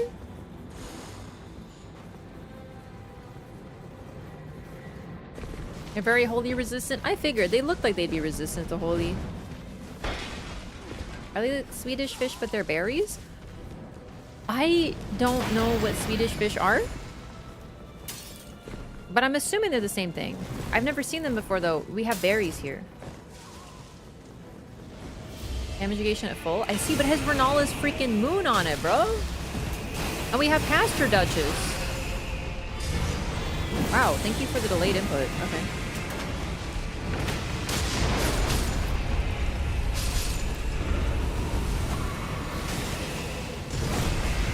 Hey, guess what? Polito's here.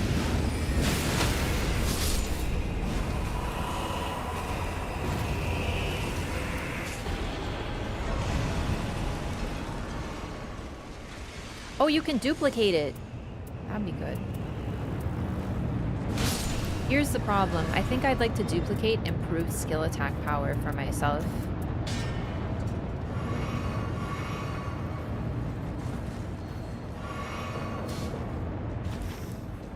Yay! That's perfect.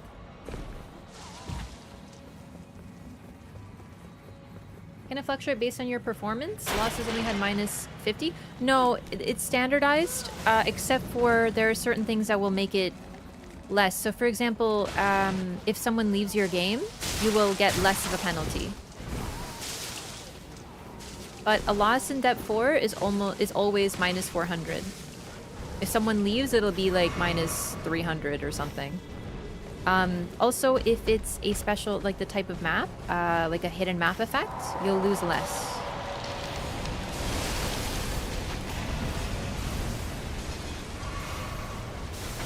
I love not being able to see shit. It's crazy. I'm not gonna use the bolts though. I'm gonna use Mogwins. And, oh no. Oh, no. This one. Rain of Arrows. I'm gonna kind of test it, because this isn't really a skill build. Chicago actually used to, and still does, have a large Polish community. In fact, the famous musical Grease actually was originally largely more Polish. I can't see. The movie removed no. that in favor of exclusively being Italian-American, and the musical was rewritten as such. But a noteworthy Polish... Yeah. Oh well.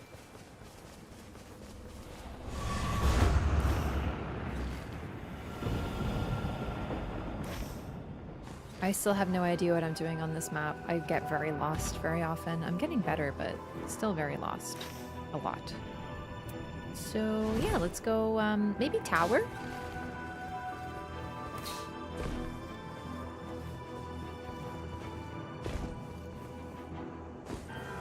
Huh. I had no idea about Greece. That is so interesting. I was only able to skim that, but that's really cool info, Volpine.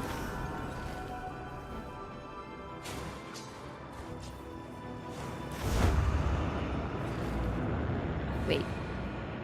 Down there? What are you guys doing? Hang on. Wait. Uh-oh. Uh-oh. Uh-oh. Okay. I don't know where you are. Where is my team?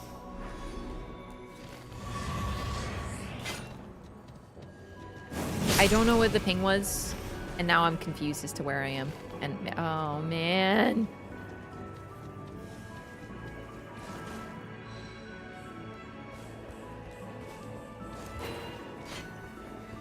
Yeah, it was an Iron Eye moment. I can make it up there. I think you guys are up. I don't know where you are. I don't know why I'm so lost.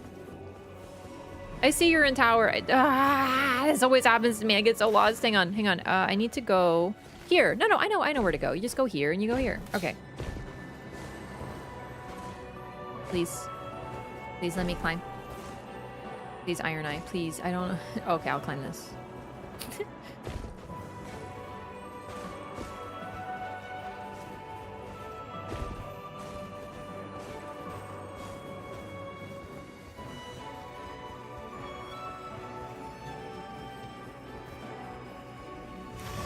I don't know how to get up there, actually. Well, I guess I'll be at the bottom of castle. I should have just gone to what I know, which is take the jumpy to tower. I don't know why I hesitated. No, you can jump here. Okay. I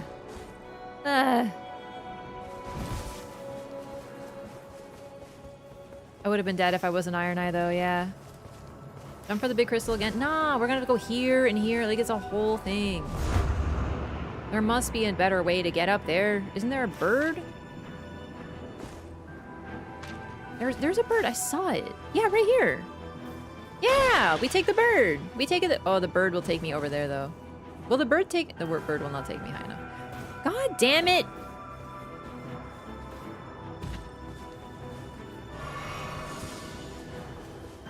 And I was thinking to myself, we don't have very much time, so we should just do tower, and then my ass ends up fucking hesitating and then going on a goddamn side mission. I still get lost on this map all the time, as you can probably tell. I know there's probably some other routes, I just don't know them yet.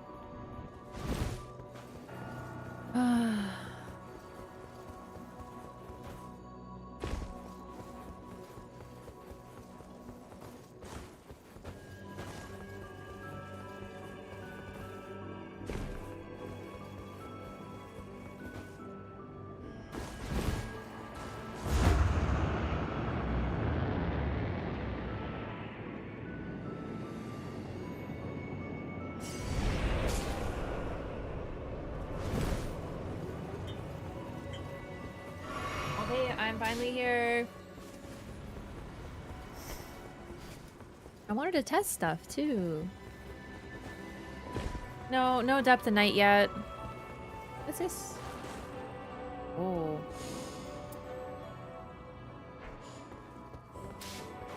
Gravity well with improved sorceries is kind of sick.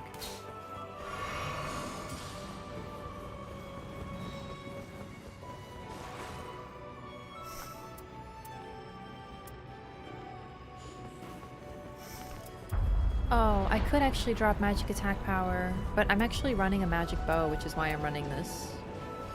But it would be more effective on a spellcaster. I'll drop it.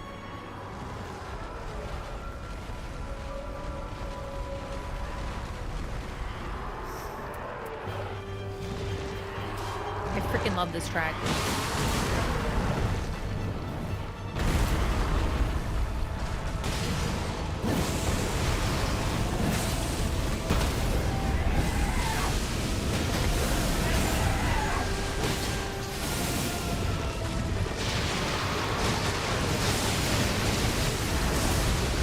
Okay, that's a nice chunk of damage. Keep in mind, that was also a mark break. And this thing is weak to lightning. I will test this further. I don't have many casts, though. Oh. Oh. I don't think anyone else can really use Moglins, but I will drop it, because, you know, Moglins.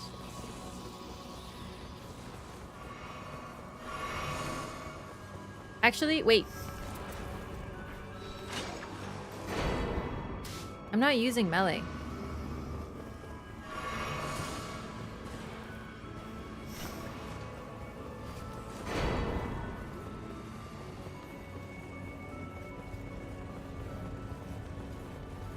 So next I want to test Rain of Arrows with the horn bow, although I forgot to make it purple.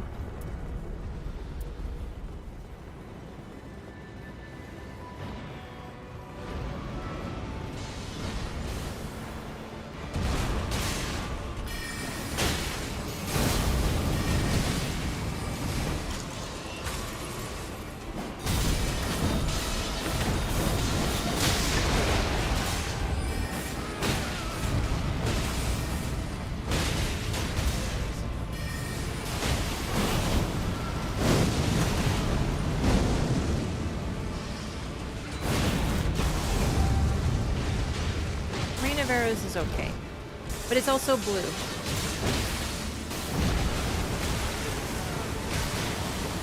Oh, damn it.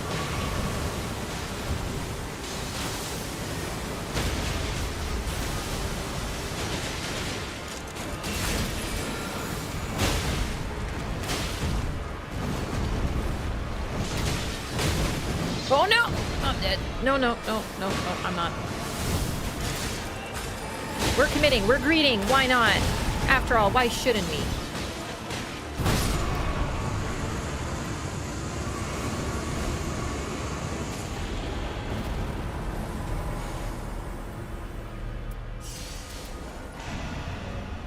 Oh, shit.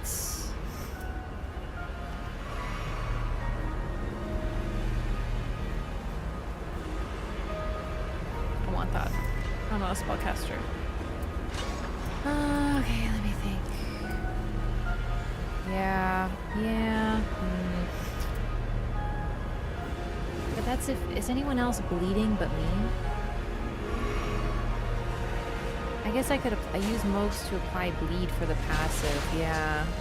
Right now I was just testing things. This would be very helpful for that. We're like punished for getting lost on the map like a complete dingbat for 10 years.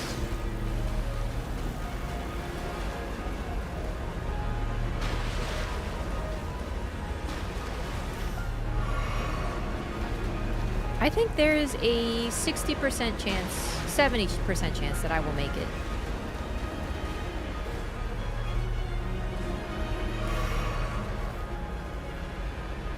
But my goo timer is not active, so I don't know. Also, I'm going for that grace, so... Oh, I'm gonna die. No, wait. Goo timer. Hang on. Wait, wait, wait. Hold, hold, hold. No. Relax. Get up. Iron Eye. Come on. Come on, sweetie. Why did the grace turn off? Did they patch this? Did they fucking patch this, chat? Why do they hate fun? Why do they hate fun? I'm just wondering why they hate fun. I'm just saying. No, seriously, did they patch that? Is the circle fully closed? No, right? Is it? No. What did they do? Chad, the ring is not closed, you dinguses.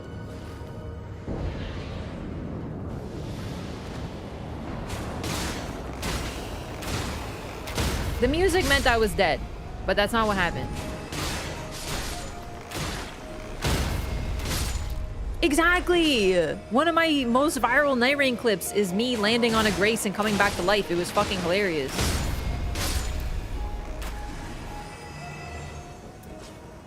Okay. Yeah. Yeah, there. Like this. Okay. So...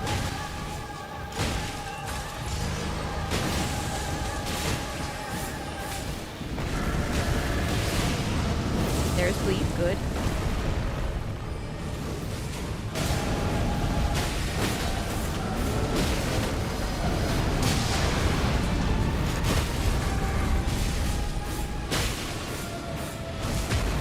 I don't know if they patched it, but I can't think of what else could have happened there.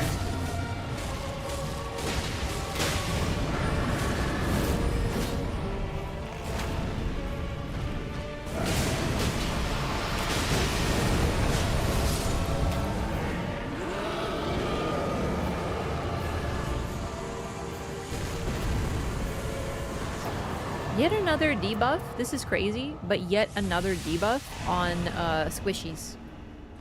Insane. Insane? Insane. There was no enemy close and the circle wasn't closed.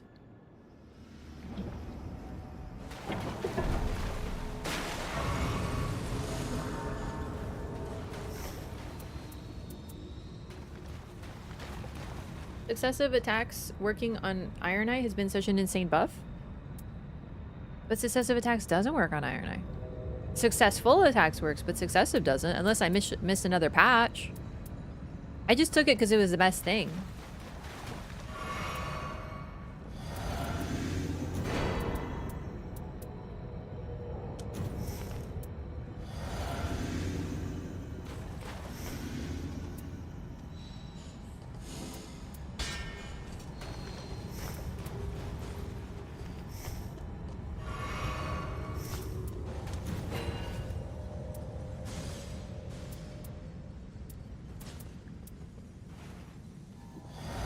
You can use it with his ability. Unless you mean post damage? Post damage works now. It works, yeah, it only works in melee. It doesn't work with his ranged.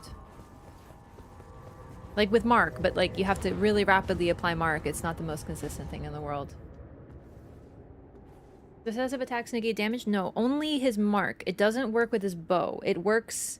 When you say on Iron Eye, I'm assuming you mean with his bow. His bow still cannot proc successive attacks. Any sort. But, if you use melee, of course, it's melee. And his ability can. I forgot to buy Starlight Shards. So... okay. I knew I forgot something.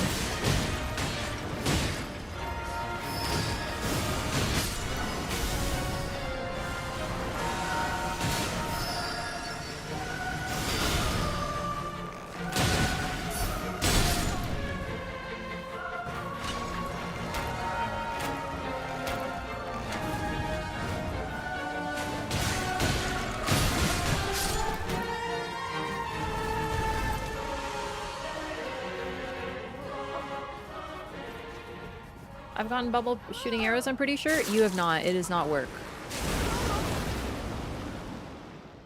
Successive attacks does not work on Iron Eye bows.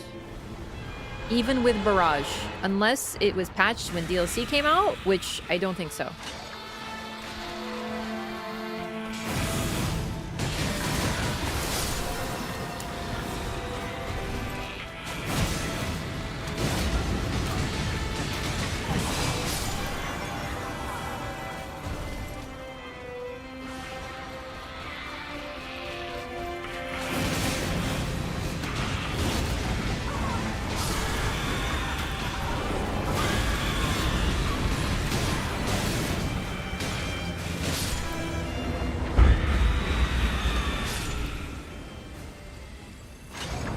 Did sleep do anything there? I didn't even notice.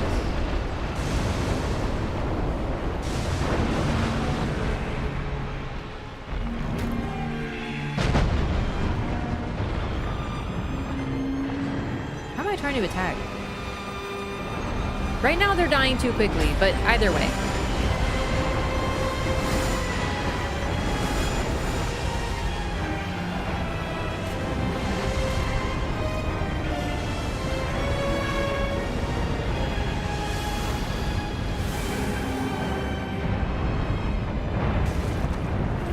I jumped too soon because I was so far away.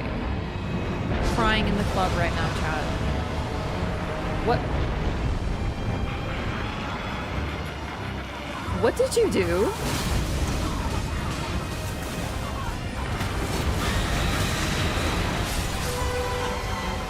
Okay, we run. Create some distance. Oh no, we're invisible! No, I didn't even hear that. That's so smart. Wise. Powerful. How? Okay, we're no longer invisible. It is time to run. I'm calmly panicking.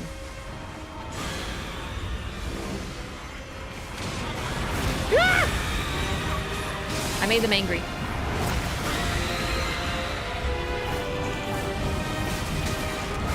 Okay, I'm getting stun locked. Poligo is activated to make me invisible. Because I almost died.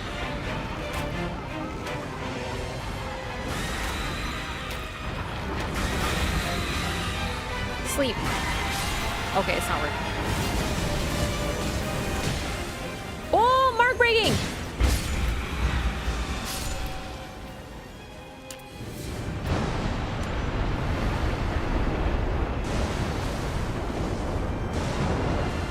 Popped all his pimples, but it was still moving. How?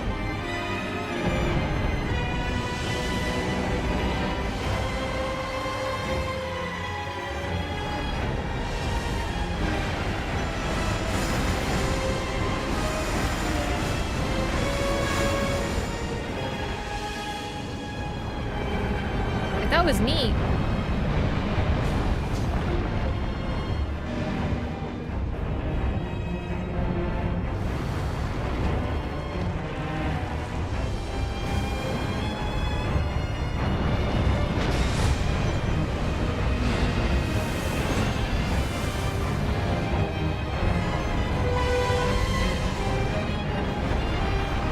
Are we going for it?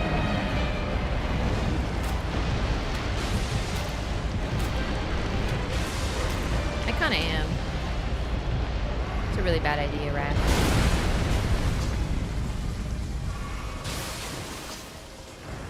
But it's okay, because I live bitch. Yeah, I'm not gonna do that again. And especially in Death Night, it's not worth it.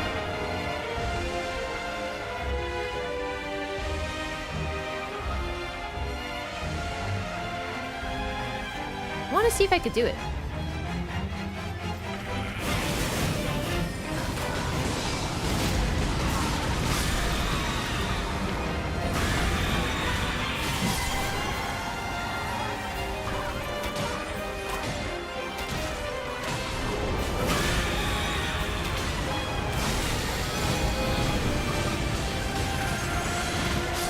So, sleep worked. I think it just sort of staggered it.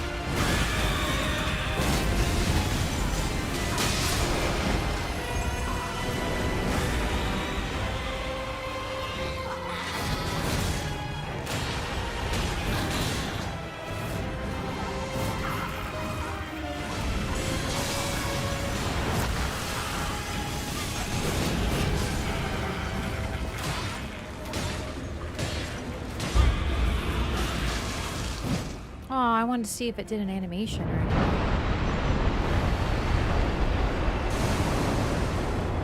Yeah, so I sort of forgot, because there is a flower. I just forgot about this because, I didn't play the DLC. Like, I read every item in the DLC. What am I marking for? Sorry. God. Okay. That's a wall. Oh, good. Oh, Jesus. I actually don't know what killed me. Did I get hit by it twice? Was it the leaf rock? You're joking me. I jumped, but she landed on me, so it didn't matter. That is a genuine Iron Eye moment, which is you just get up and then you're back on the ground because of that exact thing. Unbelievable. Anyway, I forgot that there's an item associated with the Formless Mother that is also a flower, mentioned in the DLC. The fiends grow them or something. It was posted in the Discord, and I thought it was really cool because I just completely forgot about it.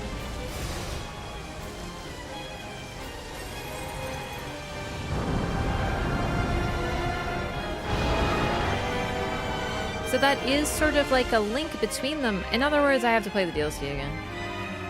Yeah, the Sanguine Amaryllis. I just forgot its existence. Because... well, I did. I didn't play the DLC that much comparatively. It's associated with the fiends. I think they like cultivate it or something. I have some thoughts on this, but like I said, I gotta play the DLC again.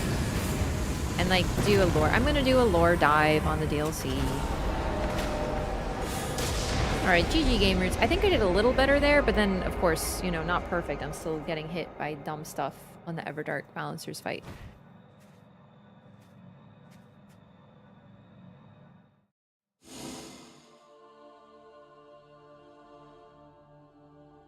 Unlucky? Yeah.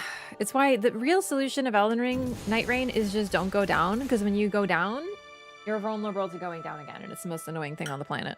Especially since if you're getting res, someone is standing next to you, and as a result, they're standing next to you, and that means 2 people potential to draw aggro. It's very annoying.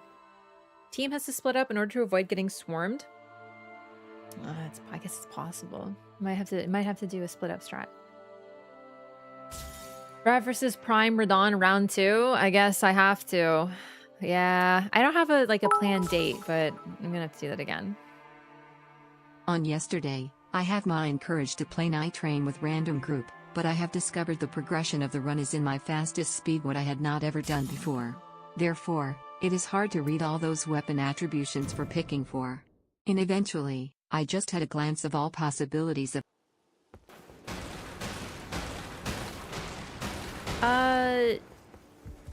I think you're asking, how do you go fast in this game while still reading everything? It gets easier. You start to see familiar things. At first you're reading everything and checking and thinking and considering, but then eventually you know what you want best very quickly and you start to read faster because you're familiar with the thing. So basically just time makes you get better.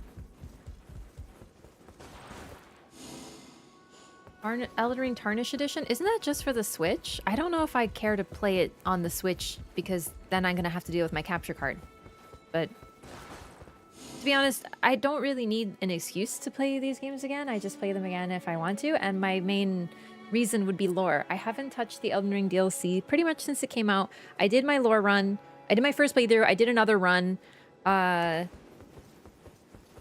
I want to do another lore run with all the information we have from Nightreign. That's worth it. That's gonna be my main motivation. I'm gonna be like, just think of Nightreign.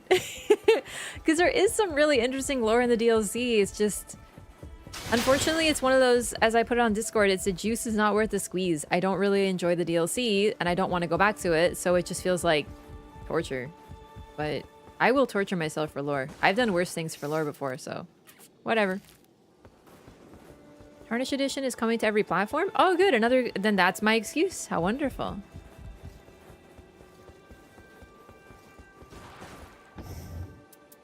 It's a fun excuse, though, but I don't really need one, so I guess I'll decide. So I will probably do an Elden Ring full lore run, including DLC, because I haven't included the DLC, talking about DLC and also talking about the new stuff from Nightreign. So for example, people have been asking, like, how do we know, like, what is the Night Lord? Is it linked to Elden Ring? It is, and I will show you how. Because I remember the Nox item descriptions, quite a few of them mention a Lord of Night, and they're seeking a Lord of Night. Now we finally know what that Lord of Night is, so that it's gonna recontextualize a lot of really interesting stuff that we've uncovered thanks to Nightreign. And I'm really thinking about the Sword Hands of Night, which are in the DLC, and what they're about. They're orphans. I don't know. There's some really interesting stuff going on there. Someone perhaps linked to Hillstor, perhaps just people who were raised in the night, which I don't even know how that makes sense. But there's some cool little things that are now way more interesting thanks to Nightreign. The Eternal City just in general, yes. Okay, yeah, I don't know. I think I'm just getting... I think the dehydration, migraine, I don't know. Unfortunately, I'm getting a little bit of a headache, and I'm still not 100%. I don't think we're going to be getting to Depth of Night today. I'm sorry. I really do feel bad. I didn't mean to change the plan. I wanted to do Deep of Night really badly. I was super excited, but unfortunately, my body is not cooperating today, and I don't want to make stupid mistakes because I'm not feeling 100%. I never do comp when I'm not feeling great.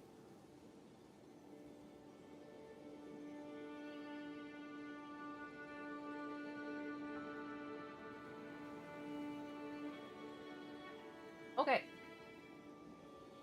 Yeah, Elden Ring and Elden Ring Nightreign is one world. They're almost like...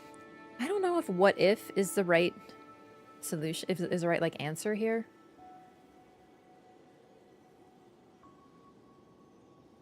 Like, it's like a what if scenario, because this is a world in which the Lord of Night was created, and in Elden Ring base, there was no Night Lord created, sort of thing.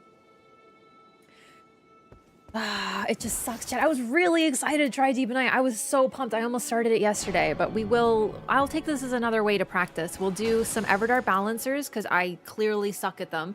Maybe regular balancers as well, because I'm not great with them. And Everdark Libra. Just basically all the hardest stuff. However, drinking water. I need to use the restroom, so I will be right back, and then we'll queue for another one. Doing chat runs today.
Okay, hello.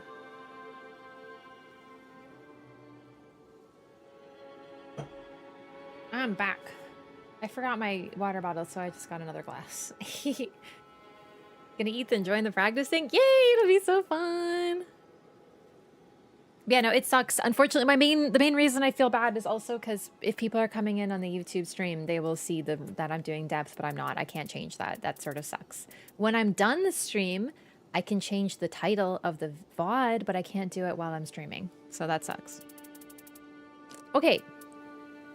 Password is Wraff. Let's do Everdark balancers on Duchess. Actually, 1 second. I really don't like this. I need stamina recovery on landing attacks.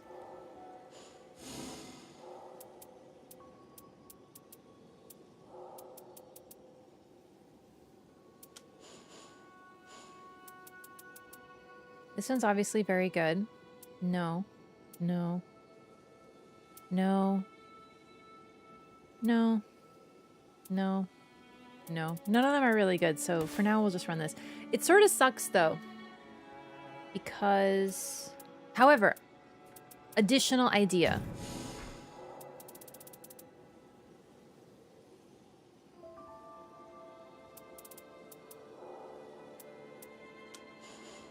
I have one. Yes, there we go. One. And...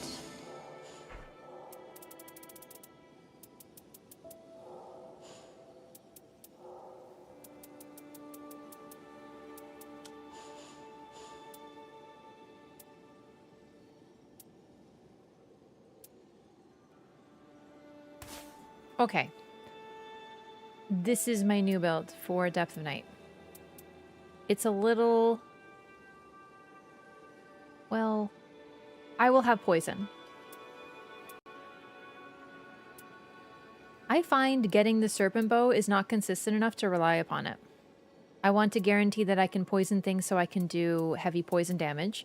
And then I lose some physical attack, but this will hopefully be okay. I'm going to try this again.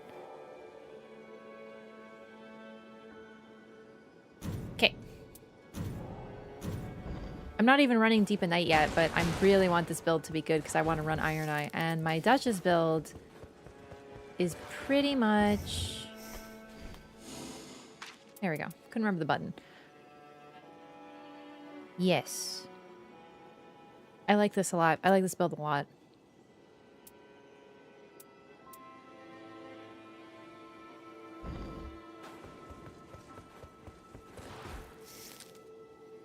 Okay, anyway, I just want to get that ready because on Iron Eye, I need stamina recovery, recovers stamina on hit.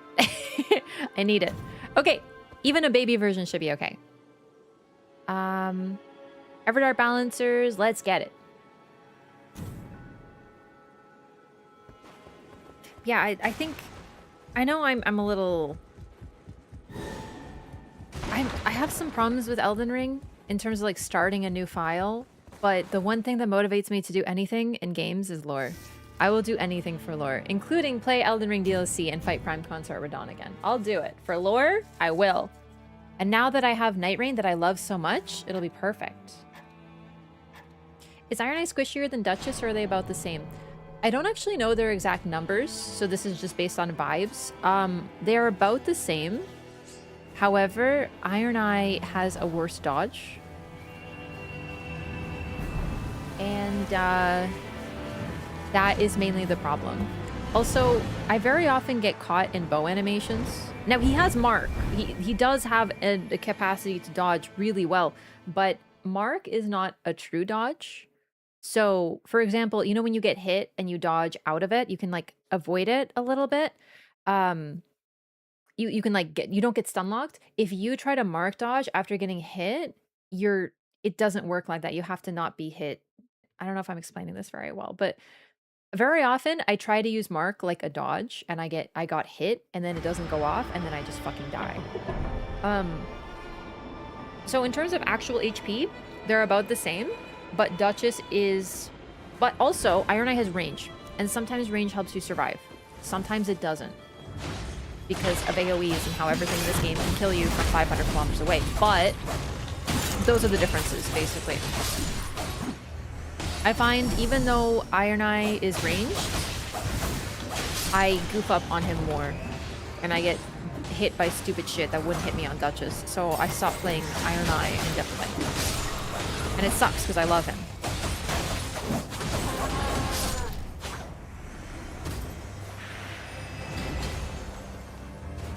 Like being in an animation? So, you know when you get hit by like a tiny attack and you can dodge out of it? So like, let's say this guy hit me and I dodge. I'm away from it. If I get hit by a baby attack and then I try to dodge using Mark, it won't, like, I'll be stuck in the animation. It won't let me just dodge. And that's gotten me killed a lot of times, and it's really annoying.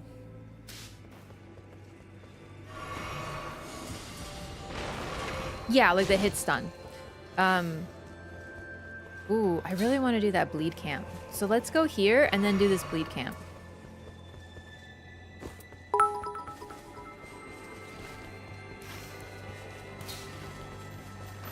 Hey, thanks for the 25 bits. See, it's time to break out the Duchess. I'm truly training. I'm practicing for Depth of Night. I'm thinking, last stream yesterday, I counted how many times I got hit. I'm not going to do that now because I'm a little unfocused and my head hurts a little bit, number one. And number two, because this is also the new map and I'm not very good at it. And I'm very bad at a lot of these bosses. So my goal is just going to be try to learn them and treat it like this Depth of Night, like everything will kill me. Like really focus, lock in.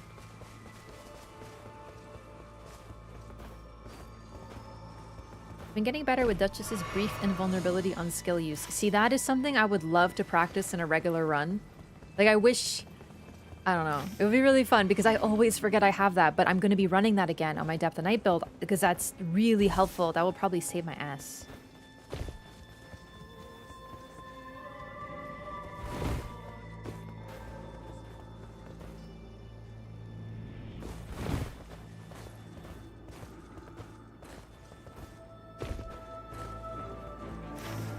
Merchant? No, it's just like a beeple. Ooh, good eye. I'm checking basement.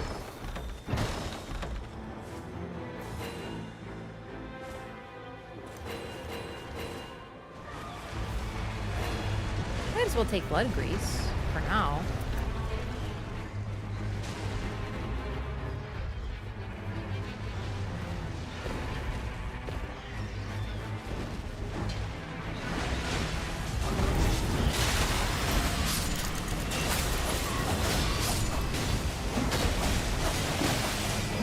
Oh, that one's dying. Oh, okay.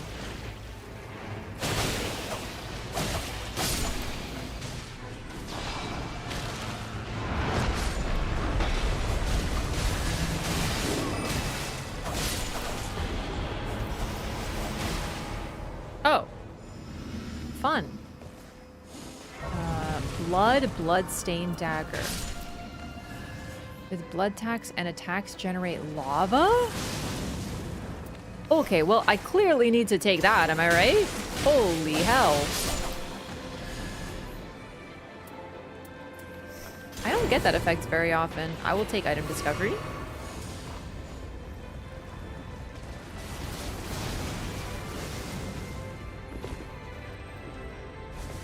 Normal map was just so much easier to learn. The normal map is easier to learn, but I think that's why I like this new map so much, is because it's such a challenge. And I appreciate a challenge.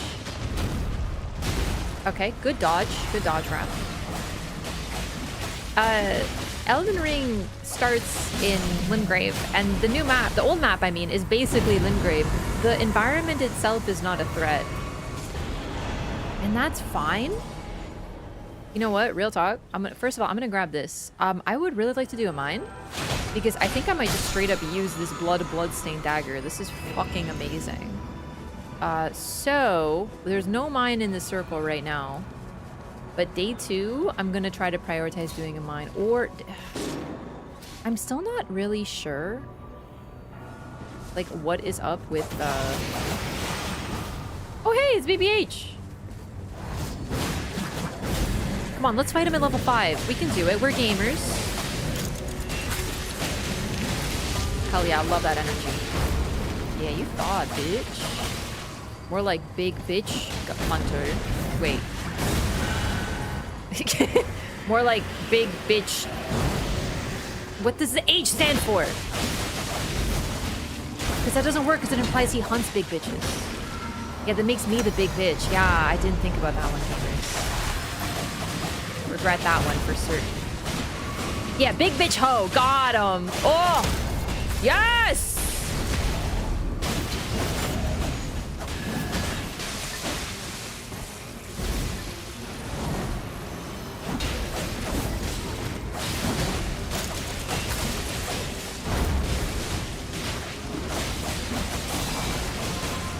Suck it, bitch. No, no, no, no, no.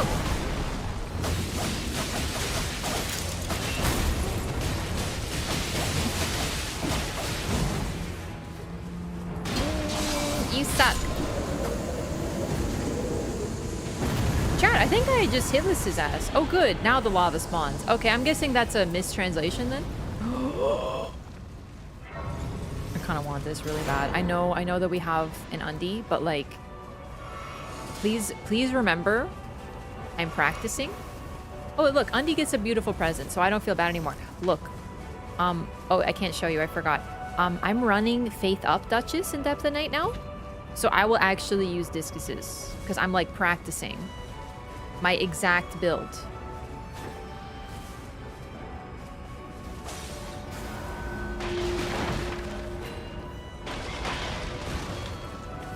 Golden Lightning Fortification? Wow, I am so bad. I don't even read buffs. Oh, it's lightning damage? Yeah, no. Big Butt Hunter? No! I don't want him to hunt my big butt. Oh. Okay. Chat, don't say anything, but I think the game thinks that I'm recluse. And it's giving me recluse luck. Don't break my cover. Saint! Thank you so much for the raid. Welcome in, everybody. How's it going? How was Nightreign? Hello from SaintRiot.com. Welcome, SaintRiot.com gamers. We're doing some chat runs today. I was gonna do Depth of Night, but unfortunately, hi, Black Knight. I don't feel good, and I'm just practicing. But we're doing chat runs. But we're practicing the hard stuff and pretending it's Deep of Night, like mentally. You know, we're mentally preparing. How was Nightreign? We are soulless and defeated. Oh, were you doing death?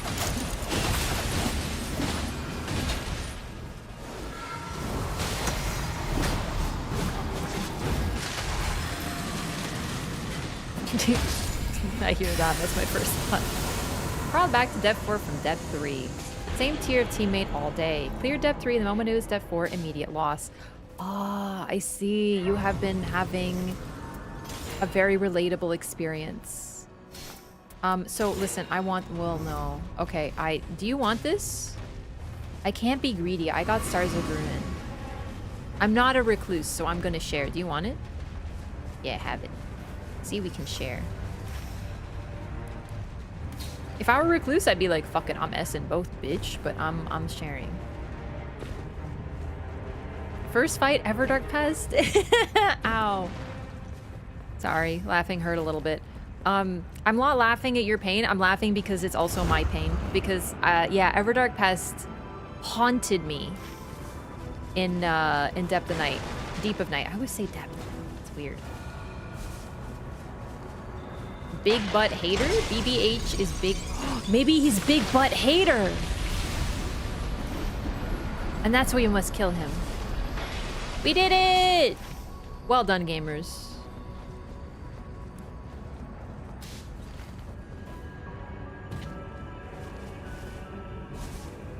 We have some people in chat who are doing depth runs, though.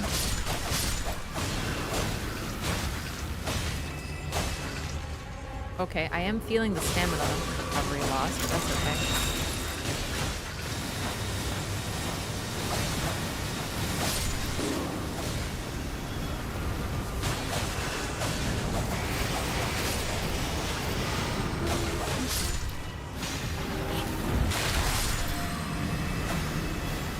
Lock-on is so much better than it was, but yet it still drives me a little crazy.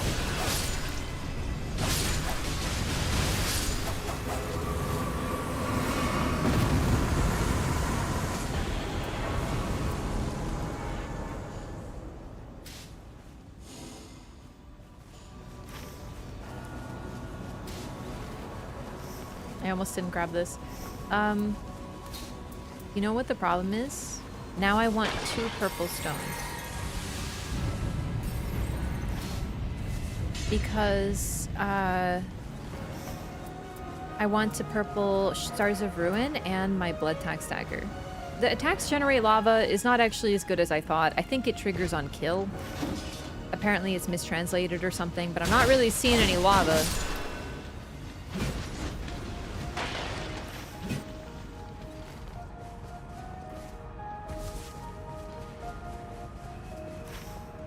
Chat too scared? Maybe so, maybe so.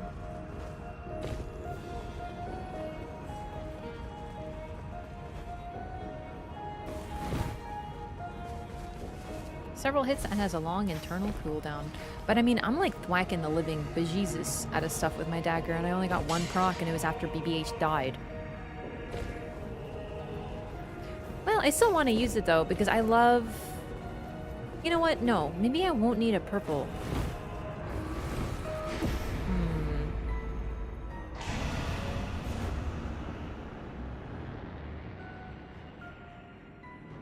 Check this one. No, don't. Oh god. Chat, it happened again. Chat. I hesitated. Please. No, have mercy. Have mercy on me! I hesitated again. I did the exact same thing, but I wasn't Iron Eye. So I couldn't save myself. There is no mercy for the Wraff. Okay, nice, good, very pleasant gaming experience that I'm having at this time. Thank you for asking. How do I get back to the crystal? Please. Why did it put me here of all god-forsaken places? Leave me alone, you freaking bitch. No! Okay, I know what to do. It's fine, it's fine. Okay, pray for me, chat. Where's my runs? I'm not gonna make it, chat. I'm not gonna make it. I'm gonna die on the fucking thing. Are you joshing me? No, I'm okay. It's okay. It's okay. We're out of the goo. Quickly. Disembark. Carefully. I'm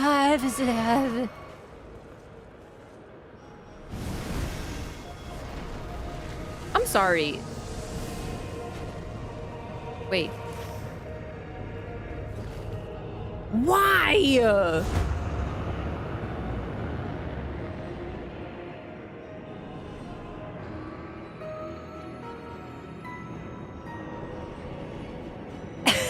Ow. I can't laugh because it hurts. Why? They're so mean to me. I have some presents. I have a blood grease.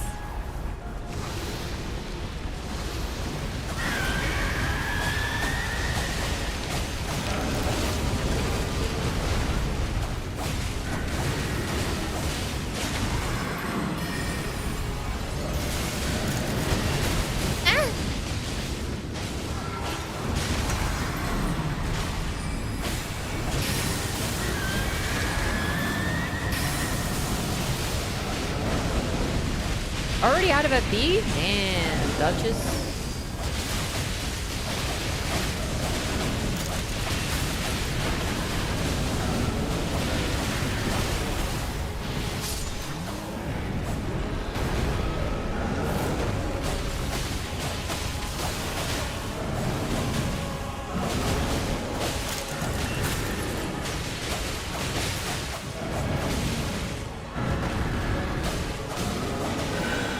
Am I in a better place next time?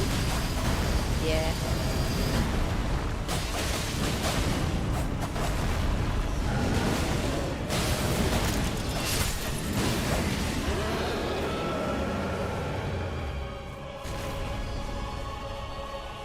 This is a pretty map. It is, but it's evil. And to me, I think the best thing to do is to be pretty and evil. I love that in a map. Okay, so I need to get my runes back because I had an incident. However, we can also get, like, some bosses or something. So it's okay.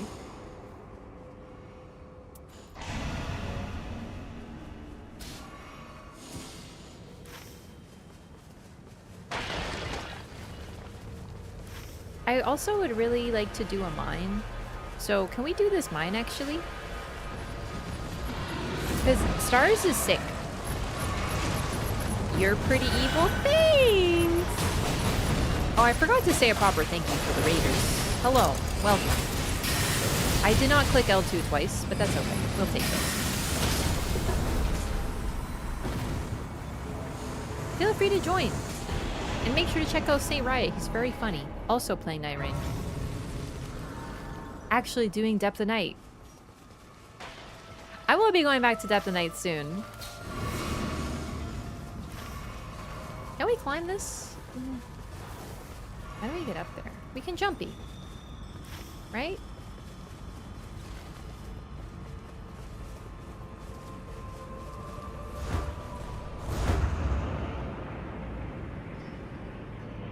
Yeah, it's like where the jumpies are, isn't it? Isn't it up? I could have sworn it's like really high up.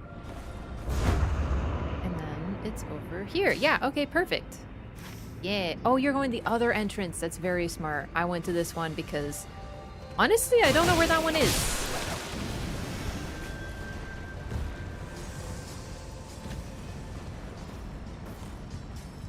Hey, thanks for the lurk. Okay, that's not a... Okay, I'm sorry. That's not a door. That is... Oh, God. I pretended it was the other mine. It's a different mine. I'm so... Oh, yeah. Yeah. Okay. No. Yeah. This away.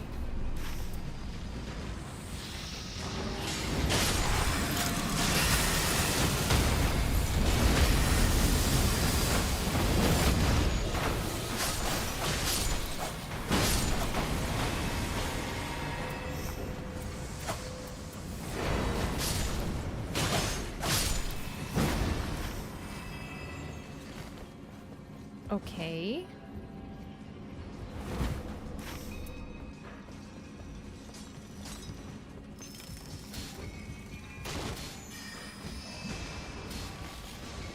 I don't know if I should just give up on my runes. I feel like I shouldn't.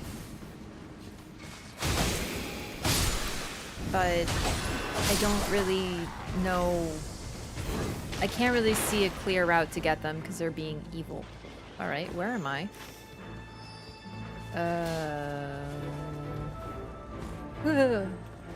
Oh, no, that's safe. Oh, I thought it was a death pit. Okay. So, we must take the crystal, but the problem is I gotta take the crystal a little up so I can grab my runes and take it again. Actually, that's not too bad, because if we gotta take crystal, I think it's the most efficient route to get there. I actually have not played Elden Ring since Nightreign came out. So no, but I will probably do exactly that.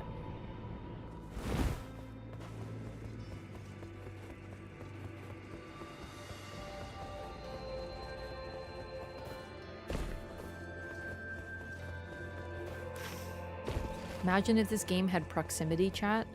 I will admit that I think sometimes proximity chat can be good. Oh, right. No, I can just get my runes like this. Yay.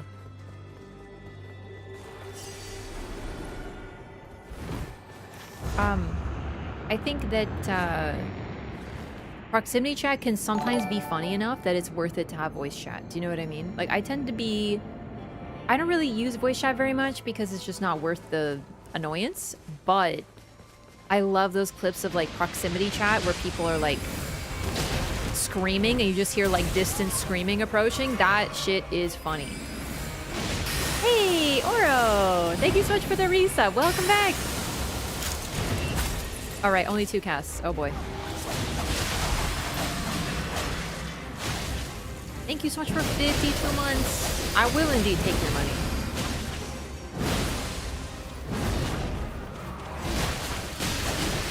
Nice. Oh, it's dead. Bit of overkill. In this game, I don't think proximity chat makes any sense. But I still love the idea. What did I drop? Did I drop successive attacks negate damage? No, that's fine. Okay.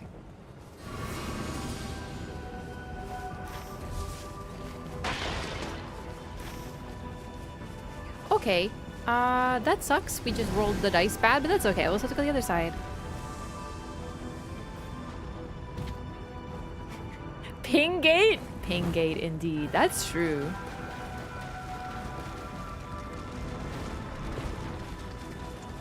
Proximity chat would be funny because you would hear me falling off a map and going, oh no!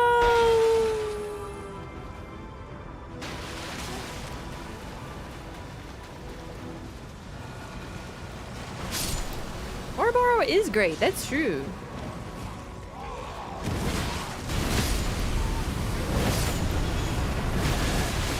Why am I two-handing? There was some sort of incident, clearly.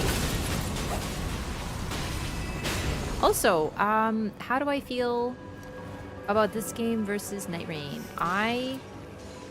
Or Nightreign versus base Elden Ring. They're both really good. Just different.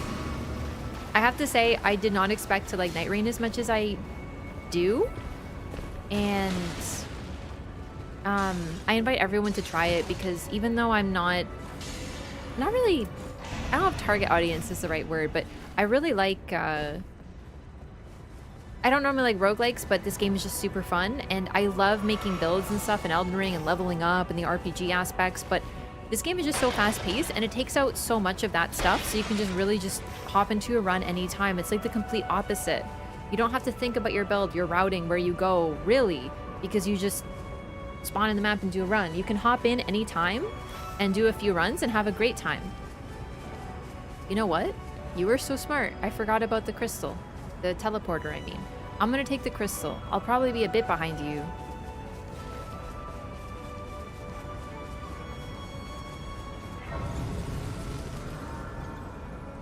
Because I just didn't think of that for some reason. Then again, this is actually pretty efficient. I'm not too far behind. That feels good.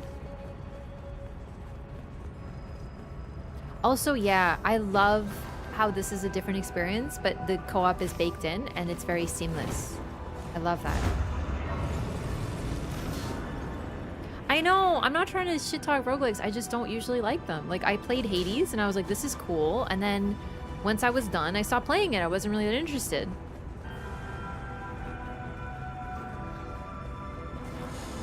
I play him for the story and then I'm kind of just good. And I love RPGs, but I also love this game as like a play on the formula. And there is lore in this game. I wasn't sure about the game. Because like I said, I just don't usually like these genres. And then I played the demo, or the beta more accurately. And I was like, oh my god, I couldn't stop thinking about it. It was amazing.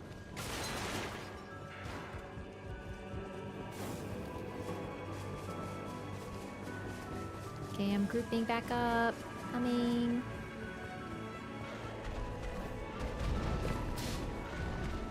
It could help to discourage people from splitting up. Unfortunately, I don't think it would. People will be toxic no matter what.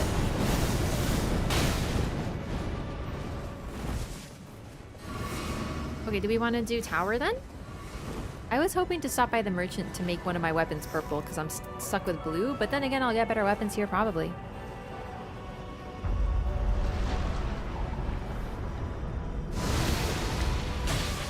Yeah, I understand. I don't really understand why people want voice chat so bad. I think that most of my experiences with voice chat have been really negative, but I also think negative to neutral. I've had very few positive voice chat experiences. Maybe it's because, well, you know, the obvious, the unfortunate, that almost every video game lobby has one dipshit who is like, oh my god, a girl! And it's so sad, but it's still true, dog. And you know what's the funniest thing? Is that they still do it, even though we now know there's been so many studies that find that the people who are the worst at video games are the most likely to be assholes online. So when you're an asshole to someone, for any reason, but especially the whole, oh my god, you're a girl, go make me a sandwich, haha! You're literally admitting that you're bad at video games, which is crazy to me. Well, that helps. Oh, damn. Oh, Scholarino. Look what you just got. I would, if there was voice chat in this game, I would turn it off completely. I would pretend it didn't have it. And if people expected me to talk or to listen to them, they would be sorely disappointed.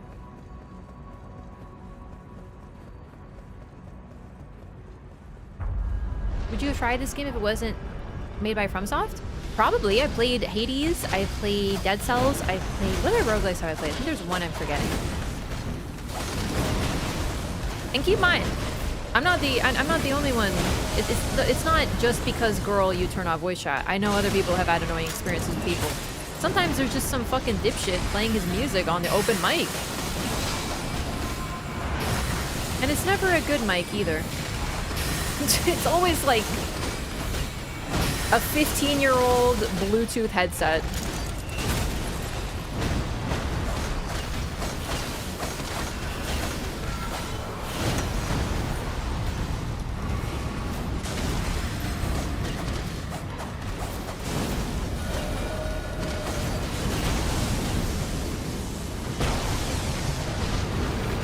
People would not communicate better because of voice chat. It's sad to say.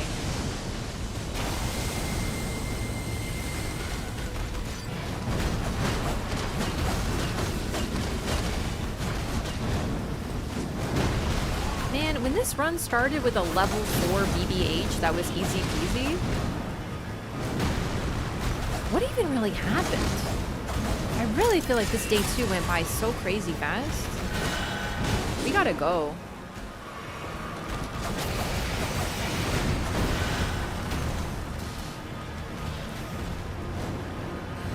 I really don't know what happened.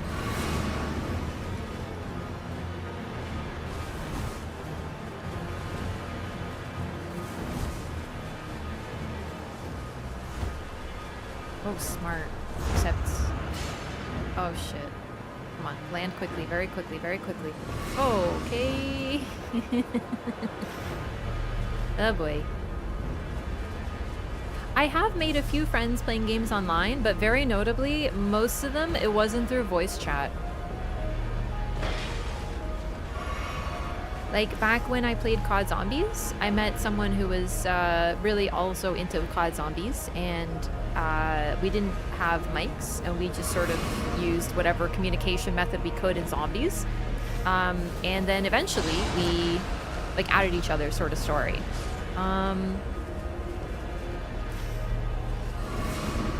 And I made friends because one of my friends had their mic on and was talking to strangers online. They turned out to be cool. Other than that, no voice chat friends for me personally, not directly.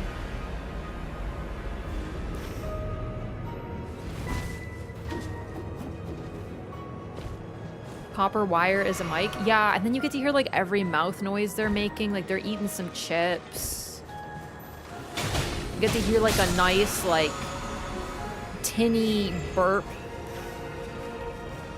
through like the worst headset you've ever heard. And people want voice chat. There's a kid screaming. Dude, one time, okay, so I was playing this is like a little bit sad though, like it's a little like I don't even know if I should, well, okay, basically I was playing with one of my friends, Monster Hunter, one of my buddies. Well, I actually did make friends on voice chat on MMOs, but MMOs are different. I feel like they just have a different vibe to them. Like a random lobby game, no shot. But I was playing with one of my friends. We were playing Monster Hunter. We were a trio who were playing, and he invited his other friend that we didn't know, right? And we're playing Monster Hunter, we're chilling, we're having a good time. And then we just start to, he just says, okay, 1 second. And we hear a kid screaming. And I'm like, oh, okay. And then we hear this guy yelling at his wife/girlfriend. I really don't know. This was all the lore I had on him was that he also played Monster Hunter. And he's going, this is why he's such a bitch. You're too soft on him. This is your fault. And then I'm like, and like I hear like her yelling. I hear him yelling. I hear the child screaming. And then I'm like, So I was like, hey, can we like never play? I was like, I gotta go actually. So then we never play with that guy again. And then I was like, yo, what the fuck is this guy your bro? Like, what the? And he's like, no, I just play Monster Hunter together. I didn't know he was crazy. So yeah. Anyway, voice chat, baby. Like, why do we want this? It was definitely like, what do you do in that situation? Like, I don't know who this person is. I have no information. I just know bro's fucking username, and it was really upsetting, actually. It was fucked up, yeah. We never played with him again.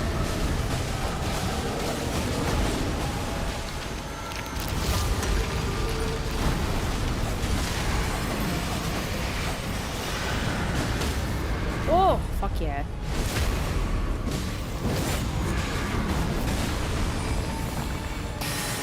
It was all in all a really sad situation. Yeah.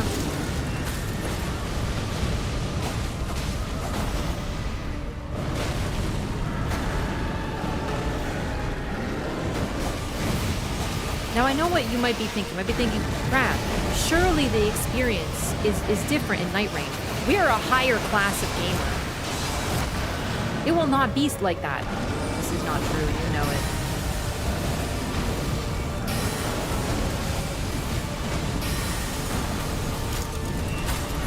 A gamer is a gamer, even in a dream. Why am I two-handing my casting tool?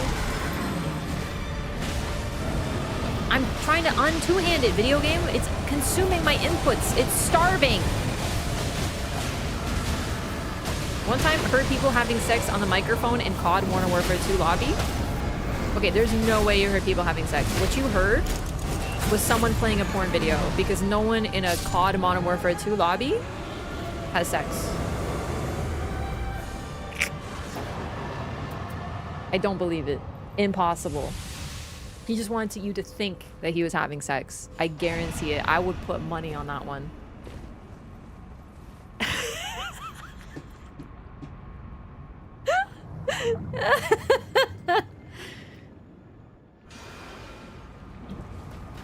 I am telling you.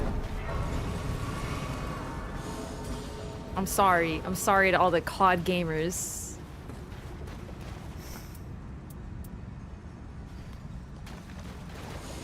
The bong rips were probably real, yeah.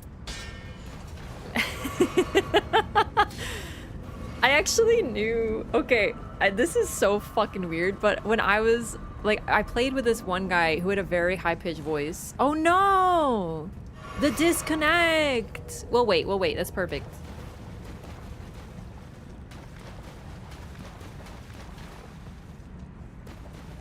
You knew the guy? Okay, but that's not a COD lobby. That's like your weird friend that you don't play with again, apparently.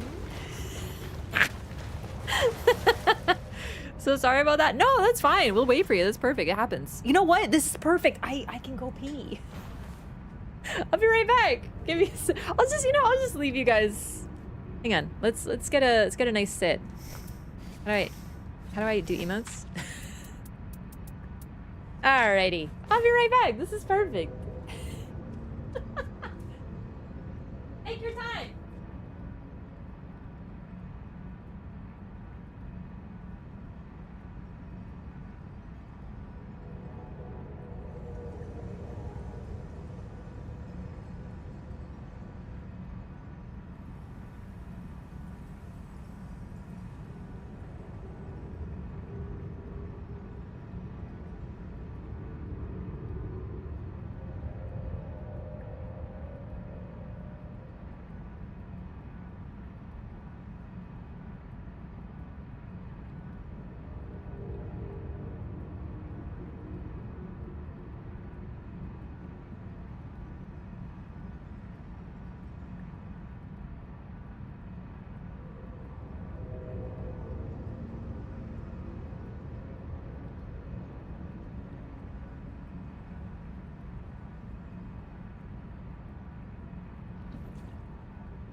Yay!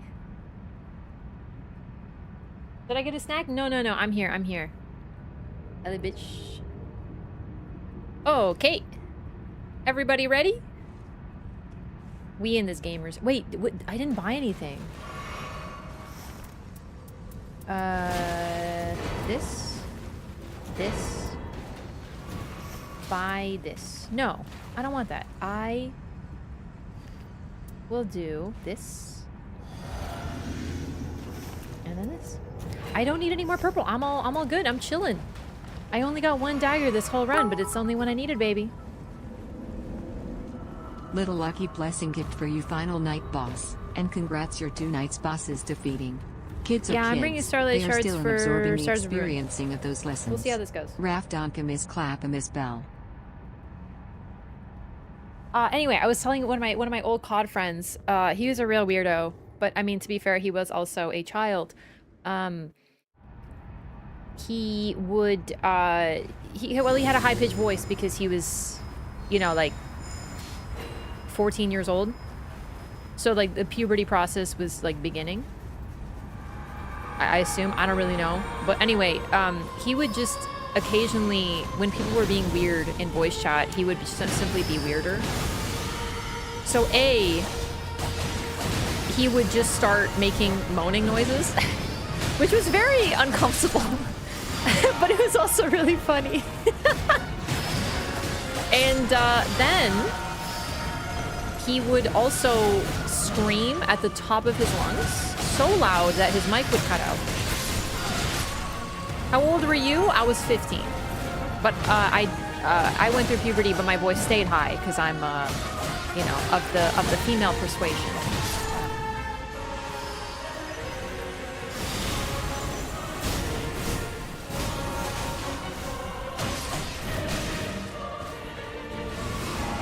You have to remember, at that age, 1 year, he's an infant child, so he's a kid.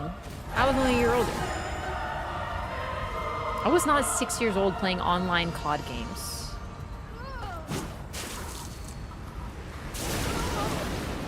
Okay, don't try to diagnose this child off of a story I'm telling, okay?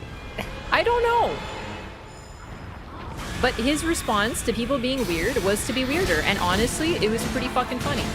I do think he may have had anger problems, though. That was sort of the screaming. Like, really, though? I had a conversation, because I was friends with 2 of them.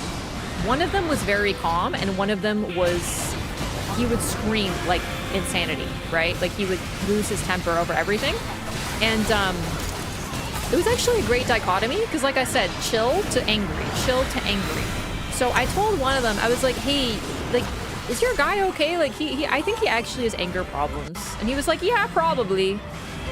He broke his TV, so he can't play for a few days. And I'm like, what? So anyway, the point is, people online are a fun experience.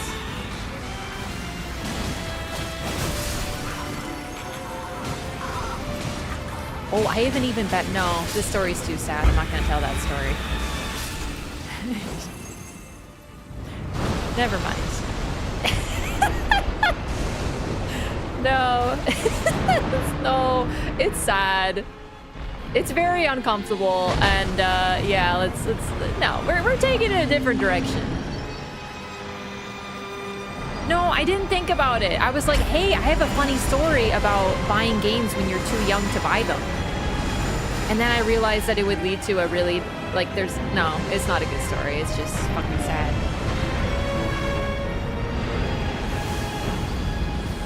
I'm sorry for baiting you, but just trust me, this is not a good story to tell.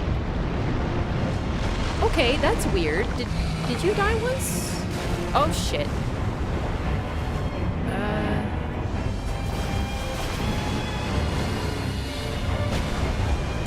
Fuck me! I wanted to jump, but I was scared she was gonna land on me.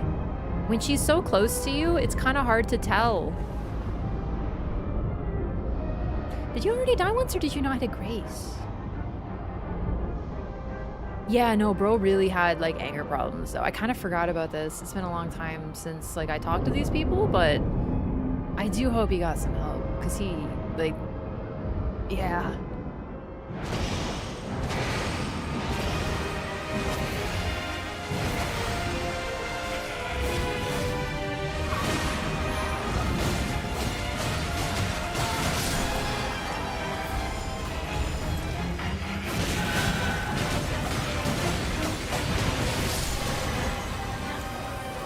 Chat, that's a great idea. Just meet Nightreign buddies on Tinder. It's genius.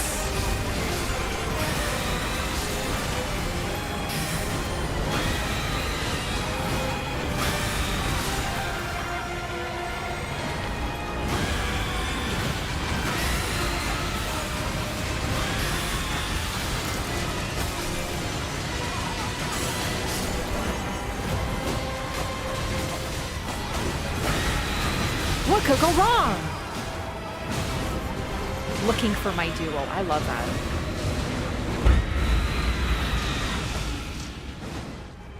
Meeting Tinder buddies on Nightreign. I'm just wondering, what is a Tinder buddy in this context? Is this a buddy that you browse Tinder together? I still remember one of my friends saying that she was bored and she's like, I'm gonna go play Tinder. And I'm like, you say play Tinder? And she's like, yeah, I'm bored, so I'm gonna go play Tinder. And I'm like, it was a very powerful memory. I was like, huh.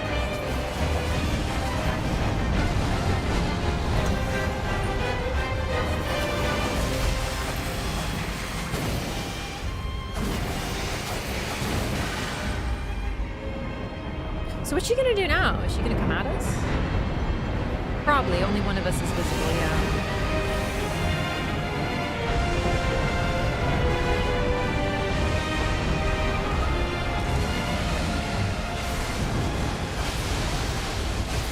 Personally, I say fuck it, we ball.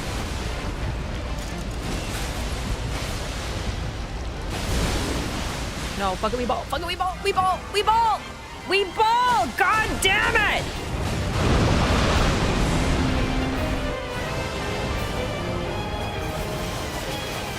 I don't know, man. I think you just need a lot of stagger damage. Yet another sign. This game is overwhelmingly designed for the strength mains with their stagger damage and whatnot. I was a little... Oh, fuck me.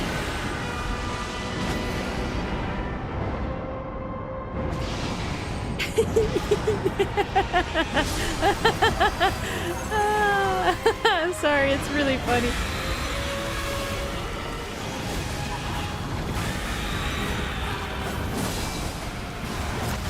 I put something about Elden Ring on my dating profile once, and the amount of guys being like, so does that mean you dress up like them or something? You should have said yes, but then like put up a picture of Radon and be like, this is my favorite cosplay.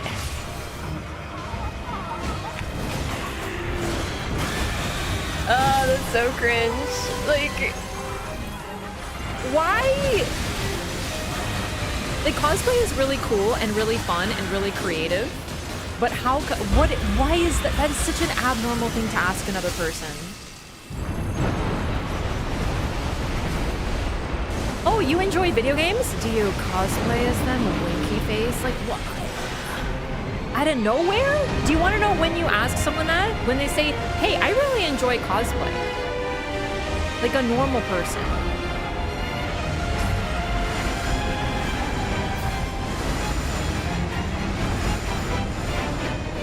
Why is that the response? It's so weird. You tell him he can be the tiny horse. Yeah, this is my favorite cosplay. Radon, you want to... No, but that's if they're doing good. That's when you bring out the real flirts like that. That's a real flirt. That's powerful. That has aura. And then you can also tell if they have a sense of humor. But when someone's being a dumb jackass, you don't reward them with the funnies. You don't. Okay, I'm gonna res you after, because even if I get you, I will die to the flower explosion. Oh, good. Thank you. I'm so glad that we're so close to the wall.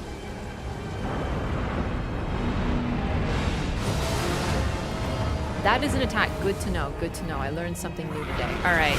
Ulting. Okay. I love being invisible. I love it. I love being invisible. I love it. Duchess ult is so helpful. And these are the moments that I want to compile. If anyone's like, Wraff, why do you hold her ultimate so long? This is what. This is why. This is what I'm talking about. Her ultimate is so useful. You turn invisible and no one will attack. I'm just saying. I'm just saying.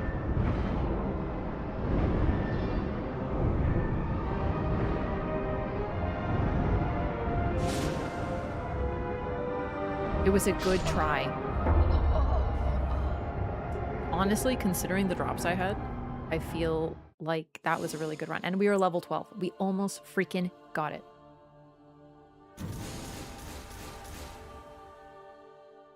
GG's though. We'll get him next time. Wow. Ugh. It's so weird that they... I should read these. No. No. No. No. Okay.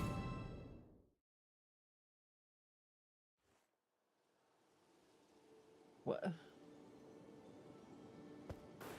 I look at YouTube chat and I just see message deleted. And a bunch of people in YouTube chat saying good riddance.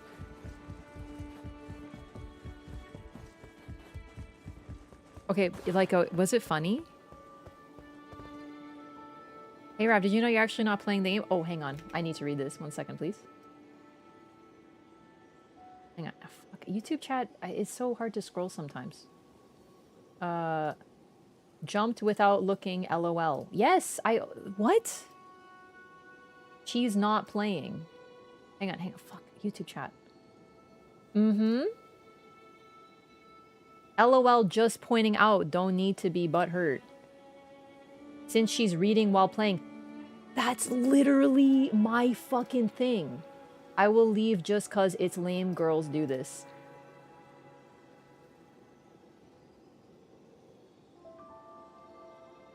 This is what I'm talking about.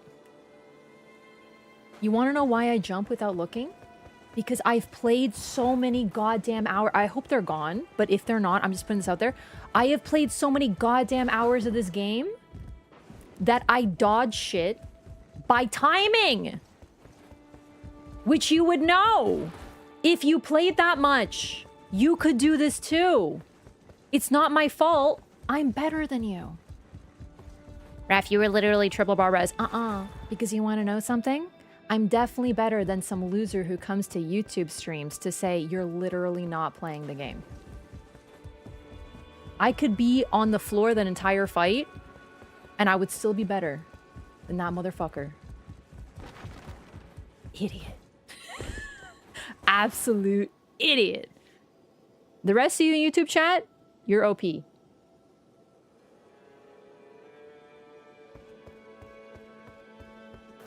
No. YouTube chat is based. You want to know why? You want to know what I love?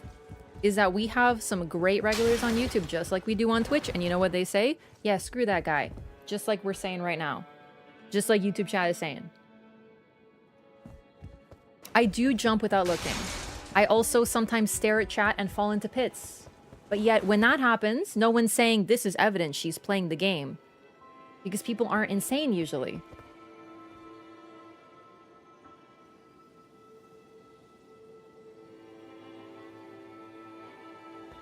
Sometimes I dodge something based on timing, and I just go in my head, wow, that looked really cool. Looks like I'm a pro, but I actually just kind of did it based on, like, vibes. You know? If you literally, I'm sorry, if you have never dodged something based on vibes alone, you're not a real gamer.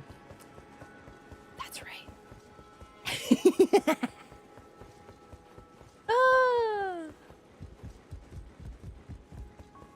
Anyway, chat, we still get those. It's crazy to think about, but we were just talking shit about like idiots in online chats, and we get them still. People think I'm pretending to play this game because, like, I just want it to be known that, okay, what would it take for me to pretend to watch someone play? I would have to like watch someone and then react to it. Why not just play the fucking game? Why are people so weird? Like, why are people looking out for, like, falseness? I'm literally just playing Elden Ring Nightreign. It's not that hard. Really. To just play the game that you like. Crazy. Have to follow just in case. Hey, by all means. Hey, everyone. I'm also streaming on YouTube. Feel free to subscribe.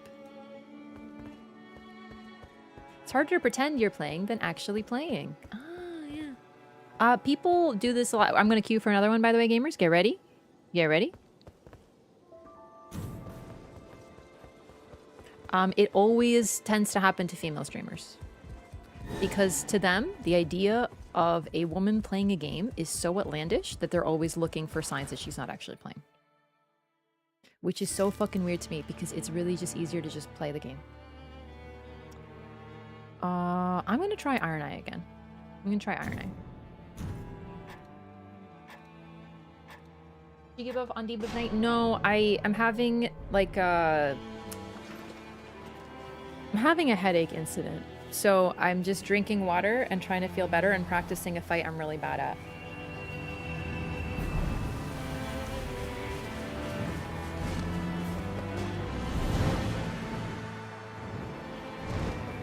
You're very incident prone? I know. I've been getting headaches lately. Again, I had one on Tuesday. I had one 2 days ago, I think, and I'm having another one today. So it's not great.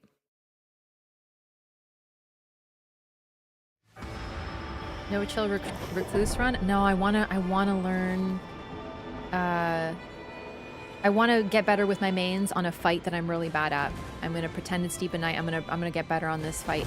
And the bosses and the map that I'm less familiar with too.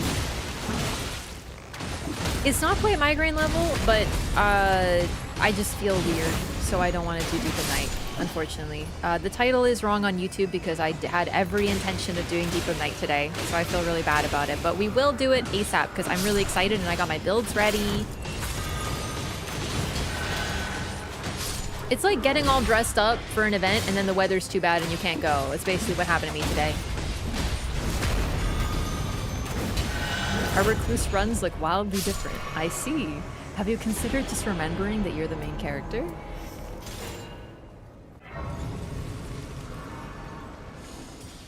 Yeah, no, the thing is, you have to remember a couple things. Number one, there will always be people who cheat. For example, there was like some high-profile cases of people cheating in video games. But we're talking like esports, right? Esports, it tends to have a lot more stakes. We're talking about like some of the best players and shit. It's like a whole thing. What is that? Oh, Libra? I'm actually good.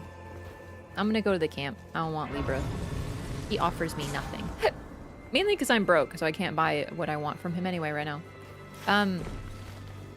There tends to be like whole organizations, money involved, shit like that. Also, there's been like a handful of cases of that, but an average person who is simply playing the game normally and not doing esports, like me, who is literally just sitting there playing casual runs with chat, like why would I fake that? There's no reason to, there's no benefit. The only benefit is imaginary. And that's what these people envision because they're so fucking sexist. They can't think that someone would just play the game for fun if they don't have a wiener, I guess. I don't get it. Do I want this? No. Libra can sell the Moog crystal tier? Only if it's Moog. And it's not Moog. Wait, did I grab the buff? Hang on.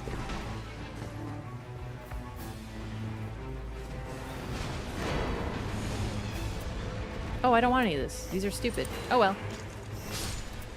Do we have any strength? We do! Okay, I got a present. How do you know it's not Moog? No, I don't know. I'm just saying something confident and then hoping that I'm wrong because it'll be funny. Oh, I know it's not Moog because this is actually a replay that I'm reacting to, and I know it's not gonna be Moog.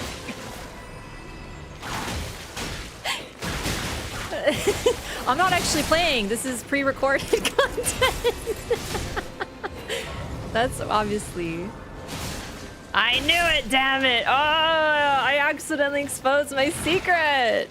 Fuck! And right over here, it's gonna be Zamor right now. It's gonna be Zamor. Watch this. Oh fuck, I was right. No, that's BBH! Sorry, I'm fucking blind. Ah! Woo!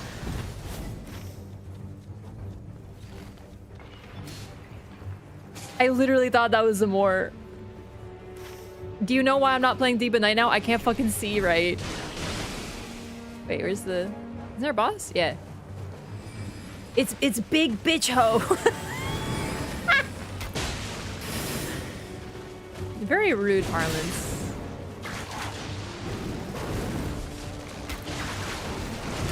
Imagine you were actually playing the game. I know, that'd be crazy. Imagine it was some more. I know. Fuck. Ow.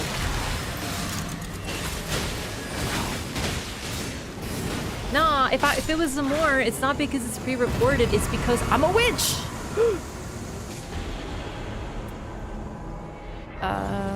Do we have a Duchess? What does Duchess have? Would Duchess like this?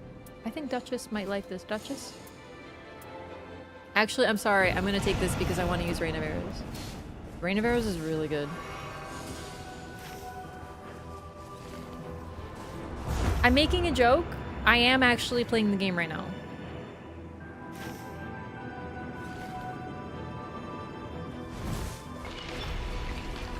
I'm doing a bit.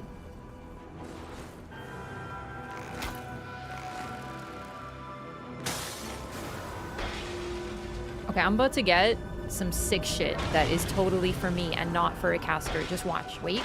Wait for it. I'm gonna get stamina up or something. Okay, you know what? Warriors are shard? Mayhap I will. What are my gamers doing? Okay, I might actually share that because... Wait, you're a whip gamer? You're intentionally using whips? That is so base of you. I love that for you. Holy hell. Powerful.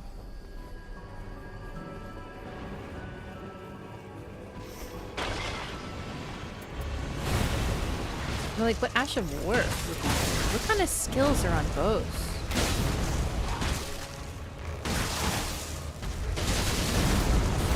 Pretty good damage.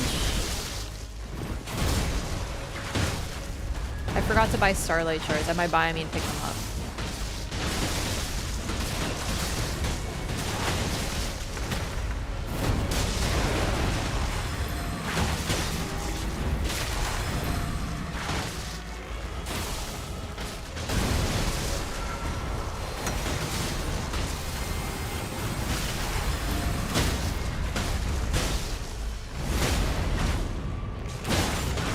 Barrage is really nice, but Rain of Arrows surprises me with how effective it is. It's just the weakness it has is that it's Jak to się nazywa? If the boss moves like a millimeter, you miss. That's a weakness.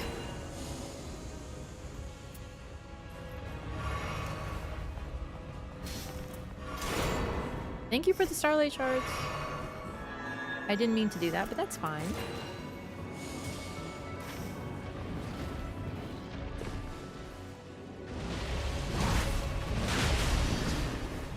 Oh my god, my distancing, I literally thought I was a lot closer than I was. Oh boy.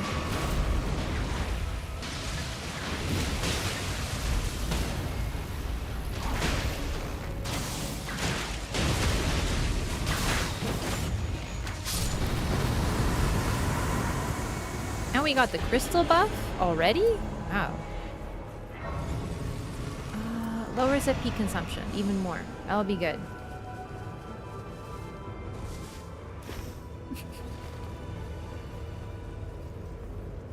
No, that is a really awesome one. The whip? Wait, who is that? Is that Frenzy Flame? Really? But why? Okay, this is risky. I want to know what'll happen if I do this, though. Oh god, oh god, oh god, oh god, oh god, oh god, oh god, oh god. Oh, Jesus, God. Oh, fuck. No, no, no, no, no, no, no, no! Iron Eye!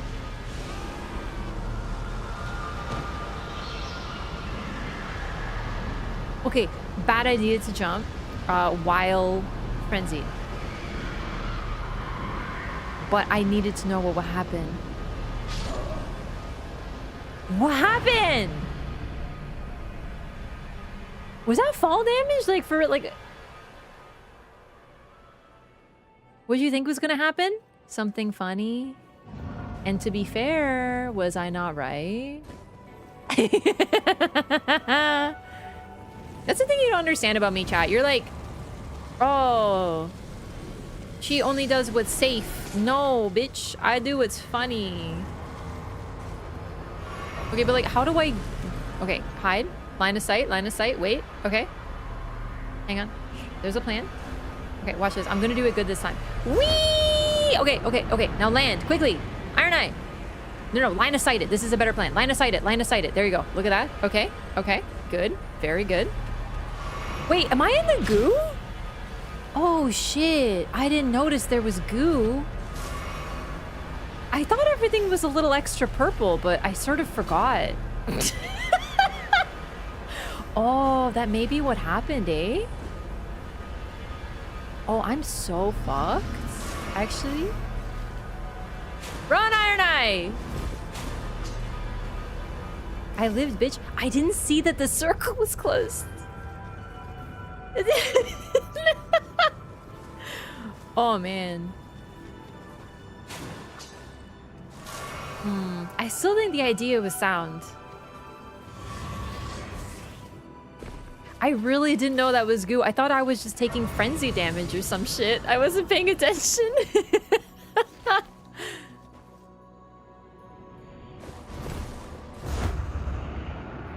That was awesome.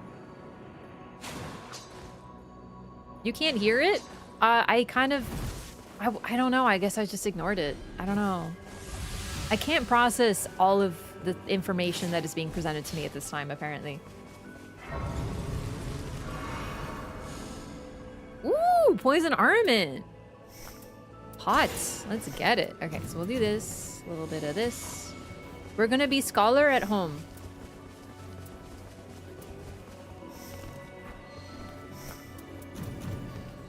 Whoop!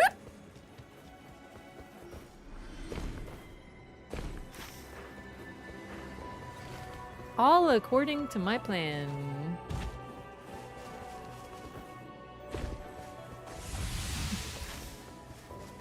That's true. A man would have known that he was in goo. So that's how you know this is real content. Yeah. Men have a special goo sensing organ that women do not possess. It's called the prostate. That's right, chat. We're bringing it back to the prostate again. That's actually what it's for. So it like helps you. That's why if I had that, then it wouldn't have happened. So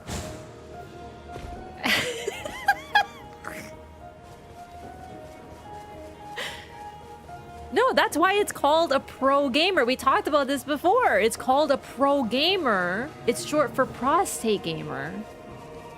That's actually why. Isn't that crazy?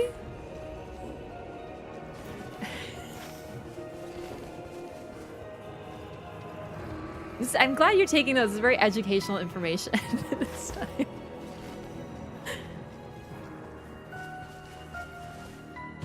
Oh, I never knew that. I know.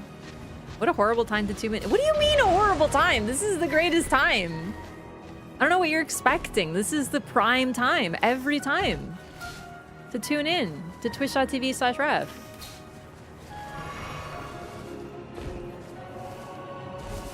We're learning about human anatomy, the special factors that we must take into account when considering the prostate, and professional level gaming.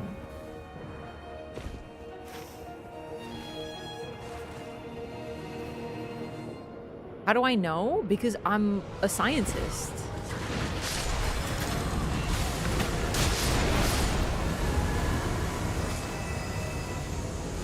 I study these things in science school.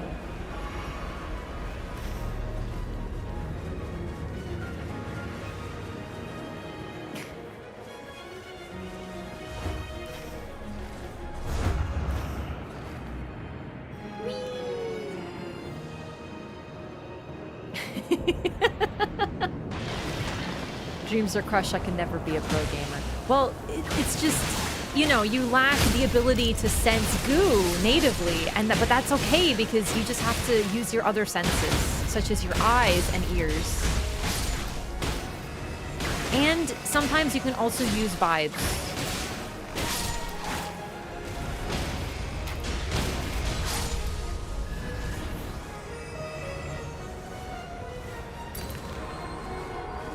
don't like where I took this. Yeah, I actually am having a little bit of trouble seeing those, so like I am a little bit debuffed, it's true.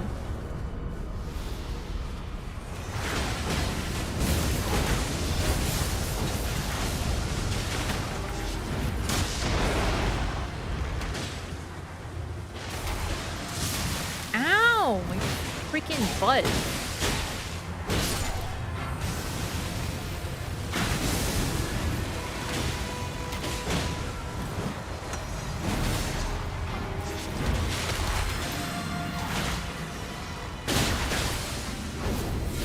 Forgot about poison armament. I might as well poison this hoe.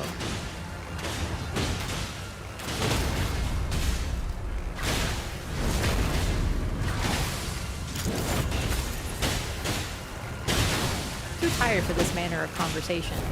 This is the best time to have this type of conversation. Everything is funny when you're tired. Funnier. That's actually why I stream so late, is because that's my crowd, the very giggly crowd. The late night, I'm tired, therefore this shit is way funnier than it otherwise would be crowd. That's when I kill it. Even if that crowd is only me. Laughing at my own jokes.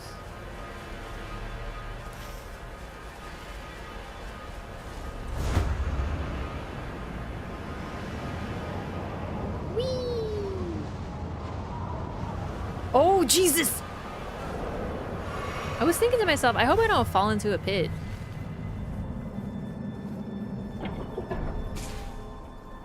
The goofy crowd. It's so stupid. Okay, look at the screen when you're running on a thing that you can fall off of. Come on. Okay, we're running. We're gonna do the Frenzy Flame Tower event and get so many Frenzy Flame thingies.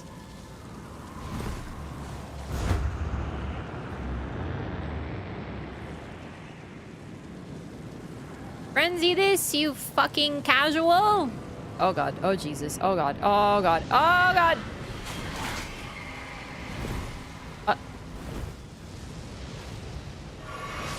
Chat, I avoided the Frenzy Flame proc? How? Chat, I think I did tech. That was actually really sick. How did I do that? I canceled the animation. I did! Can someone clip that for me? I want to see how I did that. I think I rolled at the last second. Like, it wasn't under my control, but still. It actually worked out good this time. That's crazy.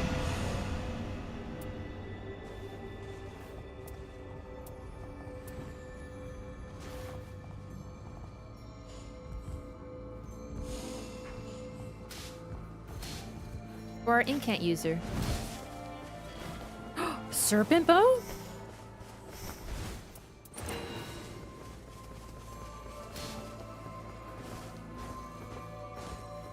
Nice strip, thank you. Okay, so now I actually don't really need poison armament. Because I have the serpent bow. And I'm not really using the warrior jar shard. I think I will share the warrior jar shard with probably Undertaker.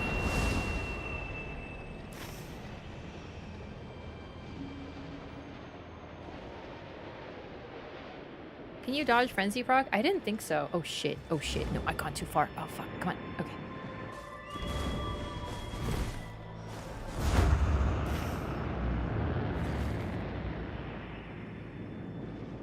Oh god, too high. Okay, over here. Gentle. Wow, here, I have a present. For anyone who's using skills such as bikes. Oh my god. Just casually my best too? Wait, fire. Hang on, do we have anyone using balancers? We sure do. Duchess! I have a present.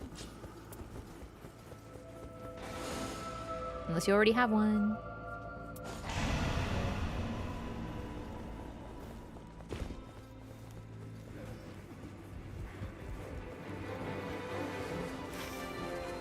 Gengar drip? Oh yeah. Thought you could use dodge iframes to cancel status applications if it's timed just right. I thought you couldn't do that anymore. I thought that was cut in like Elden Ring. You used to be able to do that stuff in Dark Souls, but I've never done it in Elden Ring. But it could just be really fucking hard. Bleed gets you in the middle of rolls, as does Ice, though?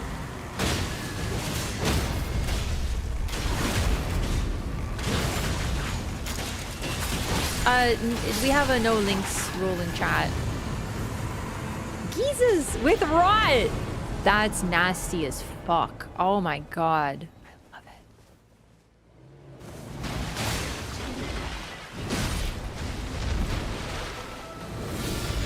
it. I just will get more poison on my poison bow, I suppose.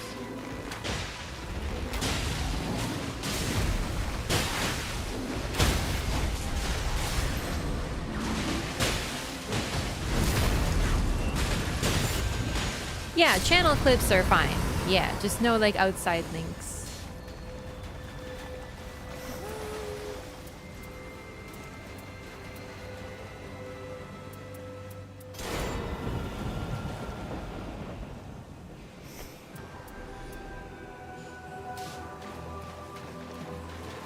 Oh. Well.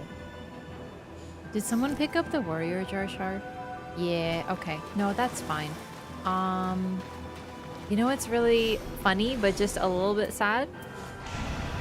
Is everything that I just dropped for my teammates would benefit me now because I have Rivers of Blood. It's fire attack power plus the warrior jar shard.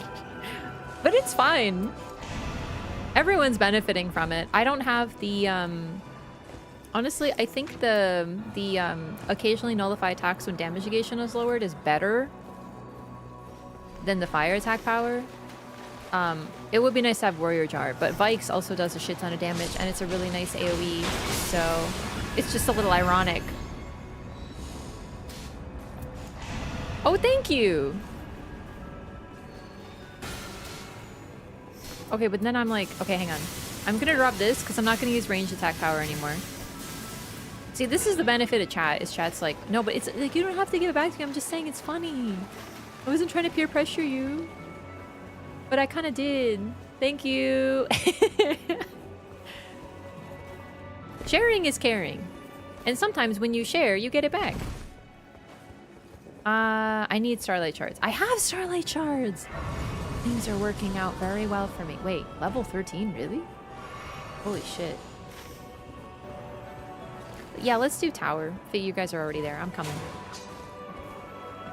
Hey, Fossil Pokemon is getting a promo card with the new set. What is it? I haven't seen much on the new set. Duchess don't like rivers? Iron Eye is better with rivers because Iron Eye has more dexterity and more arcane. So arcane rules the status build up. Oh my god, and it has rot on it. Holy shit. So it's less that Duchess doesn't like it so much that the character who can use it to its best effect is actually Iron Eye. Well, in this party. But in general, Scholar, Iron Eye, and Executor all do really nasty things with it.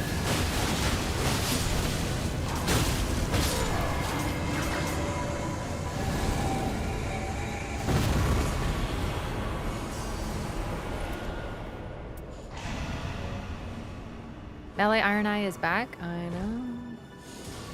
Oh, Tyrant? Oh wait, I did see that. That's really cute. I like Tyrant. Not to mention, Iron Eye, because of his high arc, will build Rot and Bleed quicker. And with my current equipment, I will be able to build Bleed, Frost, Poison, and Rot.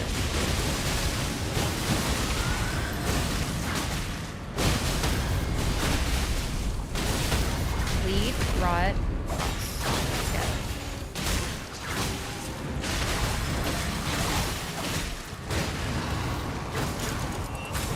Let's see if I can get poison on him too. Before he dies. Nope.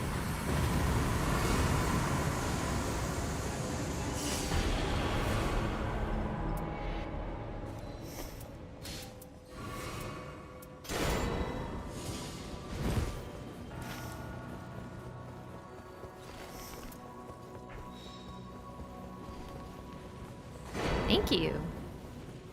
Also, Rivers is probably one of the greatest things to use on Everdark Balancers in my experience, just in general.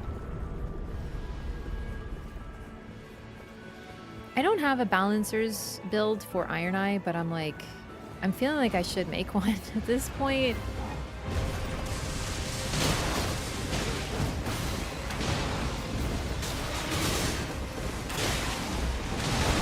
I'll work on the Horsemen, because I actually can.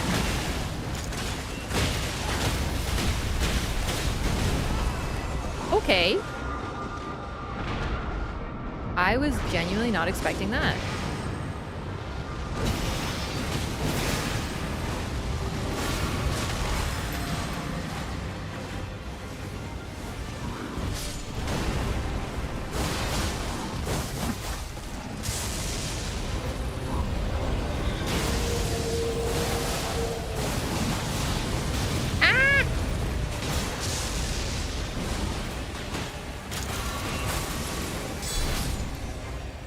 Also, when I play melee Iron Eye, I forgot to mark. It's a problem.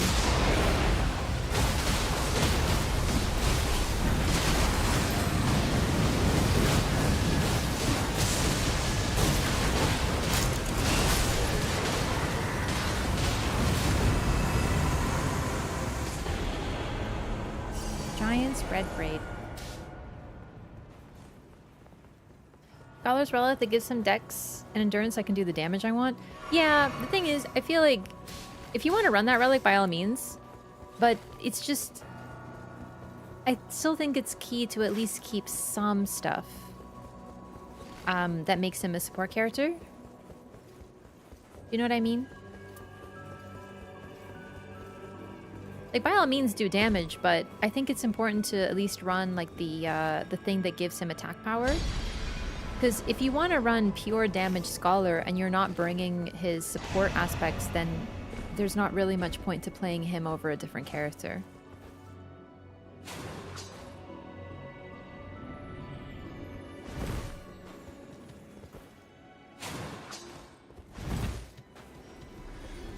And unfortunately, it's kind of hard to fit everything on that. On him like that.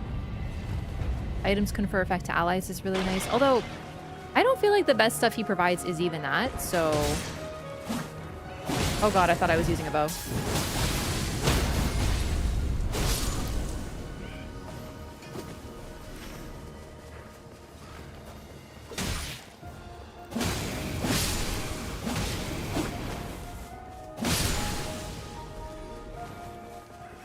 We can probably take out at least one of these bosses.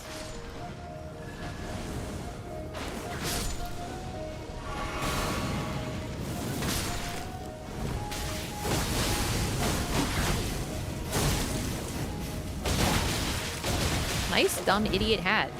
Also nice hyper armor, actually. God, I forgot how every single enemy in the DLC has forever hyper armor. Never stops. And then on top of that... Oh, we don't have time for this. Nah, this we don't have time for. And also forward momentum on all their attacks. My god, no wonder the DLC drove me fucking crazy. I'm constantly reminded. Nice mark. I told you. I told you. Something happens to me when I play melee Iron Eye.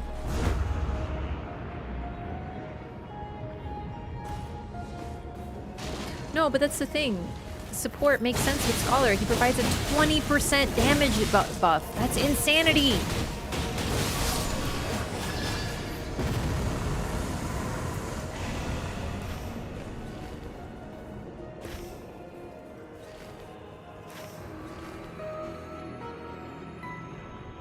He can debuff. He's the only character with his throwing knives who can debuff the boss so they just take more damage. That is what I'm talking about with support. He can still do damage, but he allows others to do even more damage. And he's the only one who can do that.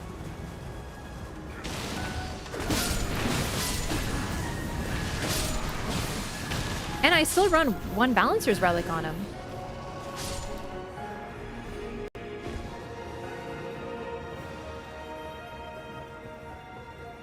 And you can link things together. I don't know. I think the thing that makes Scholar the best is the fact that he is a support.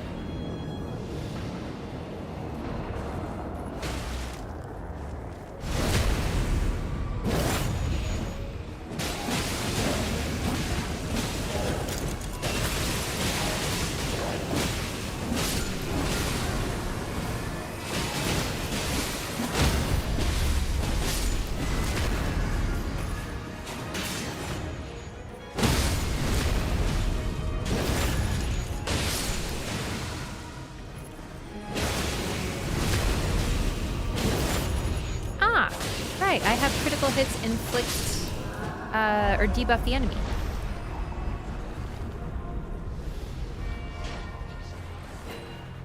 Thank you.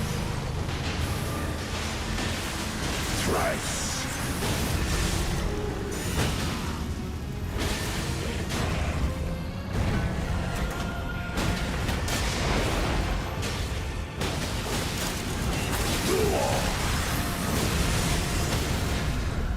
Well, let me...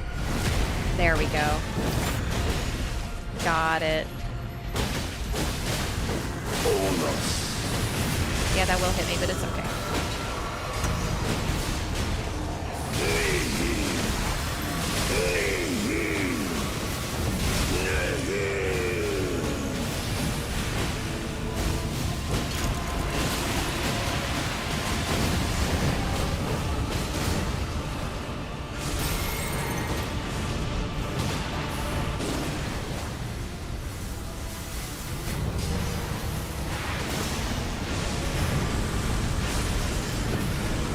Lock on. You know what? I dodged based on vibes there, but it was too late anyway. Heartbreaking. I was trying to switch targets.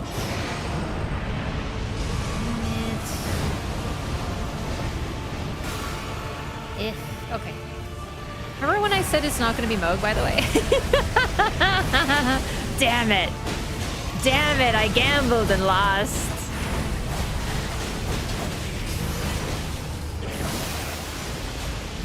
Oh my god, I just tried to restage. Oh god, I'm really confused. I was like, ooh, Frostproc, better restage. And I'm not the Duchess. I am Iron Eye. I am Iron Eye. I know who I am. I know who I am. They are all physical. I don't think this helps. I will take even lower FP consumption.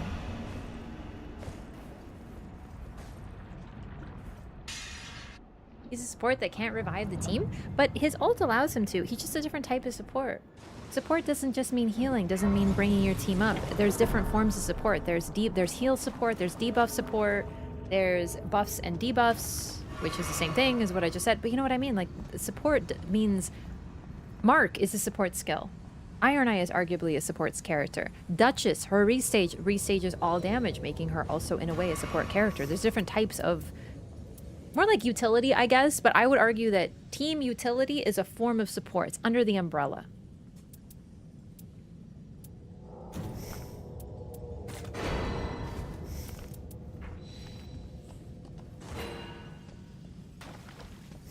Right, warming stones. I totally forgot about the level 3 warming stones because I haven't really gotten to use that.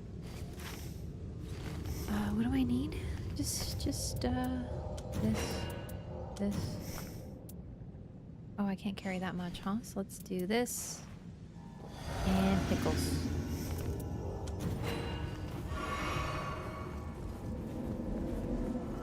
Moral support, emotional support, a form, yes.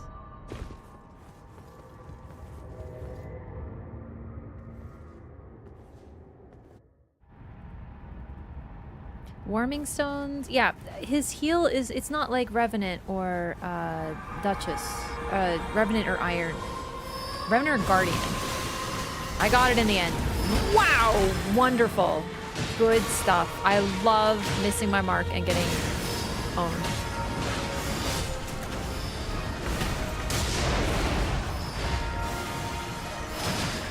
Wait, what weapon am I using? Oh my lord, hang on.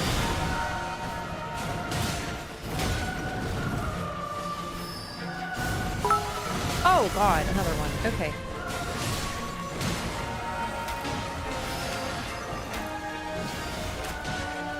very good start on the easy part of the face. I am genuinely malfunctioning, yeah.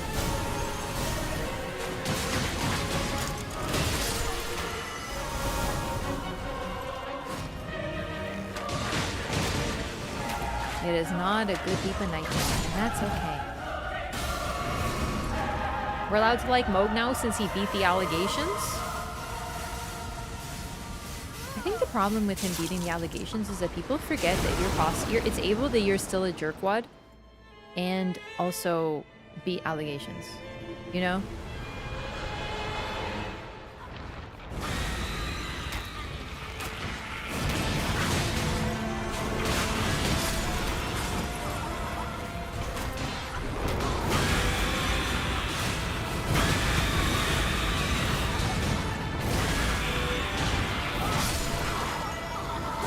Oh.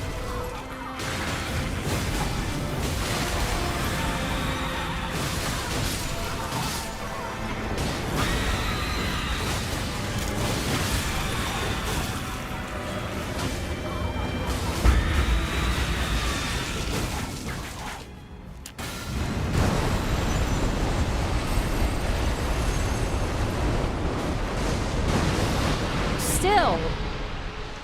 Damn, did she spawn on me? That's fucked up.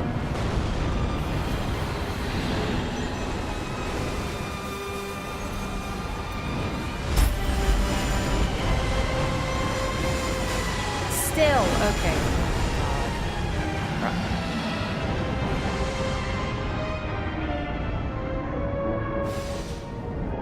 Annoying.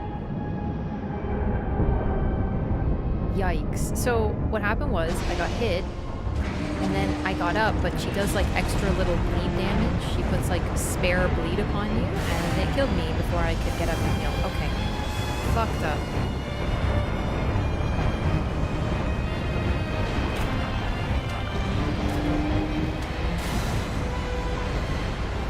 I'm not gonna bother. Ow. Good damage chunks. I, however, am too scared. And I only have 2 healing left. Yikes. Oh, for sure. You can also hate someone that's really evil. Because you can enjoy them as a villain. Right? Like, this is fiction. We're not dealing... Like, liking a character doesn't mean that you approve of what they do. If it were real. You need a good villain. Gideon Ofnir. I love him. I love hating him. He's a huge jerk, but that's why he's so much fun. Oh my god, I cannot stop getting hit.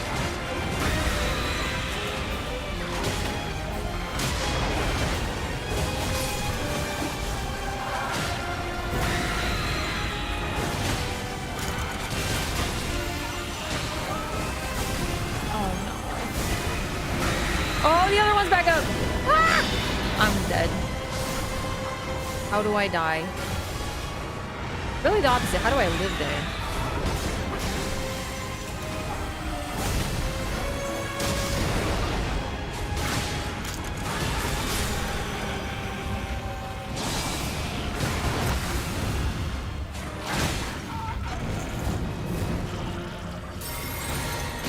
Oh, okay. Not promising.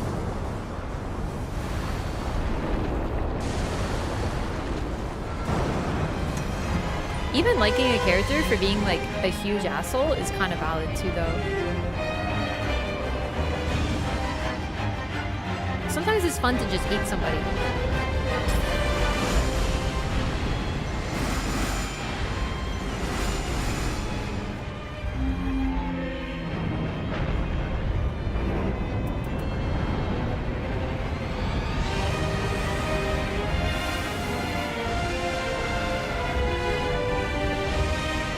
I can't risk getting in close right now.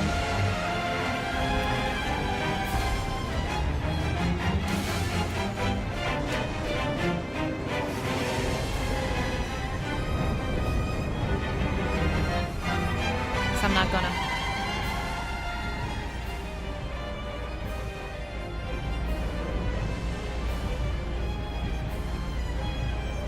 It is hard for someone to have 0 redeeming factors, but I would argue a character like Dung Eater, Dung Eater has no redeeming features in Elden Ring. No excuse.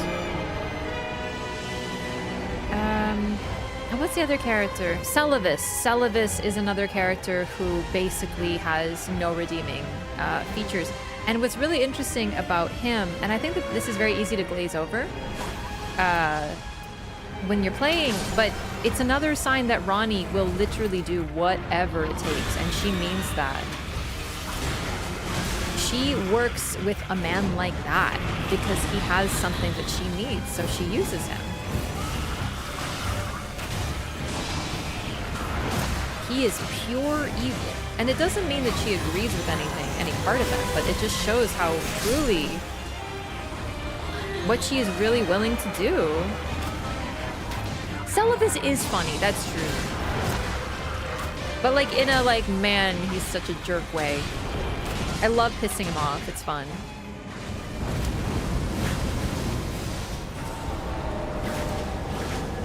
Well, that was frightening.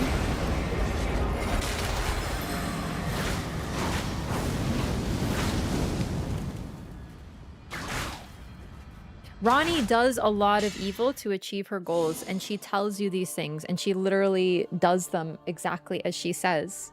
It's just she also loves most of the people working for her, and we realize that she is very close to them and cares about them a lot, but she also betrays them and knows that they will die as part of her journey, but they know that as well and are okay with it. But it's still... The fact that Celavis is a part of her group is also really telling, because under her protection, let's say, he basically enslaves people and takes away all of their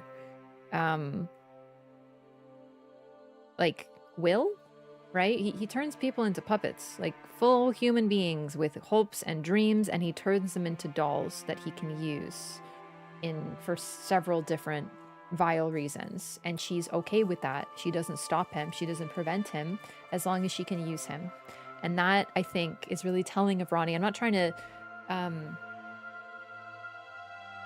diminish her. It's just that is a fact we have to look at when we look at her.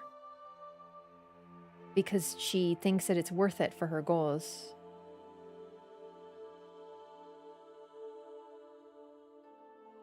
I'm not even talking about his plan to take over Ronnie. I'm talking about what he does. I'm talking about what you can help him do.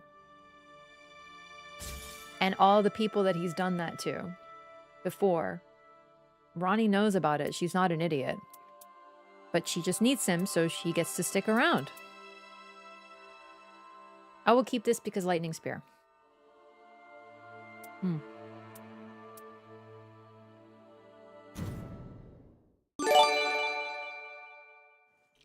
Hey, Galley Ray Jepson! Thank you so much for the 5 gifted subs. I appreciate it very much.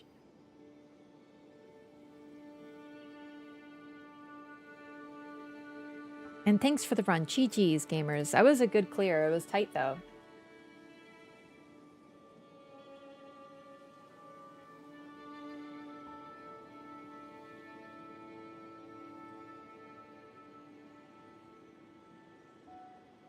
Ronnie did do a lot of evil stuff, but I don't really... It's hard. She's very much, to me, a character like Marika. The difference is with her, we experience her journey along with her and we help her with her journey. So it's a lot harder to see her as evil when we see her as a more complex human. We see that she is ambitious, conniving, willing to go to extremes to fulfill her goals. She's Machiavellian to an extreme, like to a T.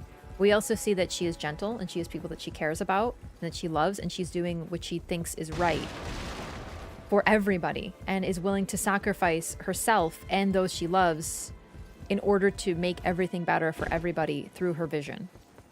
So that's why you can't hate her. And she can't just be written off as cartoonishly evil, because she isn't, right? Those redeeming traits. But yeah, she is also willing to truly get her hands dirty. Although symbolically, I think she gets her hands dirty because, let's be real, she doesn't actually do any of it herself, does she?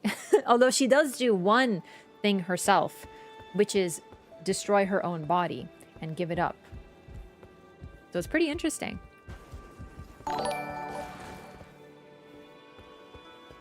Say the same for Mikola. It's true. The problem with Mikola, though, and this is why it's so difficult, is that he is following a path that he also negatively views. Hey, thank you so much for the raid. Warama, thank you for the raid. Welcome in, everybody. How's it going? She does kill her 2 fingers. Yeah.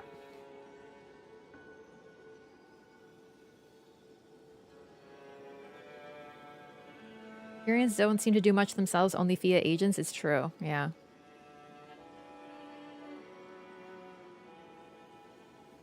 The reason that Mikola, though, is so difficult is that Ronnie forges her own path, for better or worse. And as far as we know, we don't really know what her path entails. We have a general idea, but it's different. Mikola basically says, we're yapping about a bit of lore. Sorry, Raiders, welcome in. You're in the middle. In the middle of it. Mikola says, my mother fucked up and everything she did was wrong. And she just was terrible. And I'm not going to say anything good about her or respect her at all or even learn about her past. But I'm going to follow in her footsteps and I will do it right. That's why I'm much more critical of Mikola. Because he derides the path that he is taking and the person that led him on this path in a way, and then claims he's going to be better than her. It is pure hubris and is pure pride. And that's why Mikola is a lot more evil than Ronnie, is because he basically has every option open to him, and he still picks the one that will lead to great pain, and he knows will create great pain because his mother lived it, right? And not to mention, his plan is to brainwash the entire world. So yes, I do think he's a lot more evil.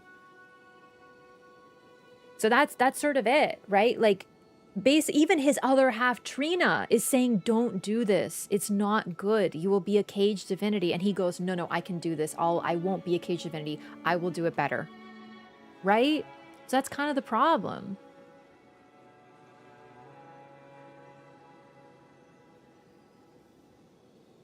Letting the world do its own thing. Yeah, Ronnie, the reason I say we don't know what Ronnie's plan really is because I'm not saying Ronnie isn't smart, but she still seems to be using an outer god. And when you use an outer god's power, things happen. So her path is different from Marika and Mikola's, and that's a good thing.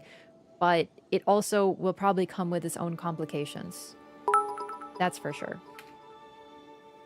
Anyway, yeah, welcome in. About to switch to Nightreign. Everything kind of crashed. Oh, I'm sorry to hear that, but welcome in. Hi. I am allegedly a pro Nightreigner. It's very kind of you to say. Oh boy.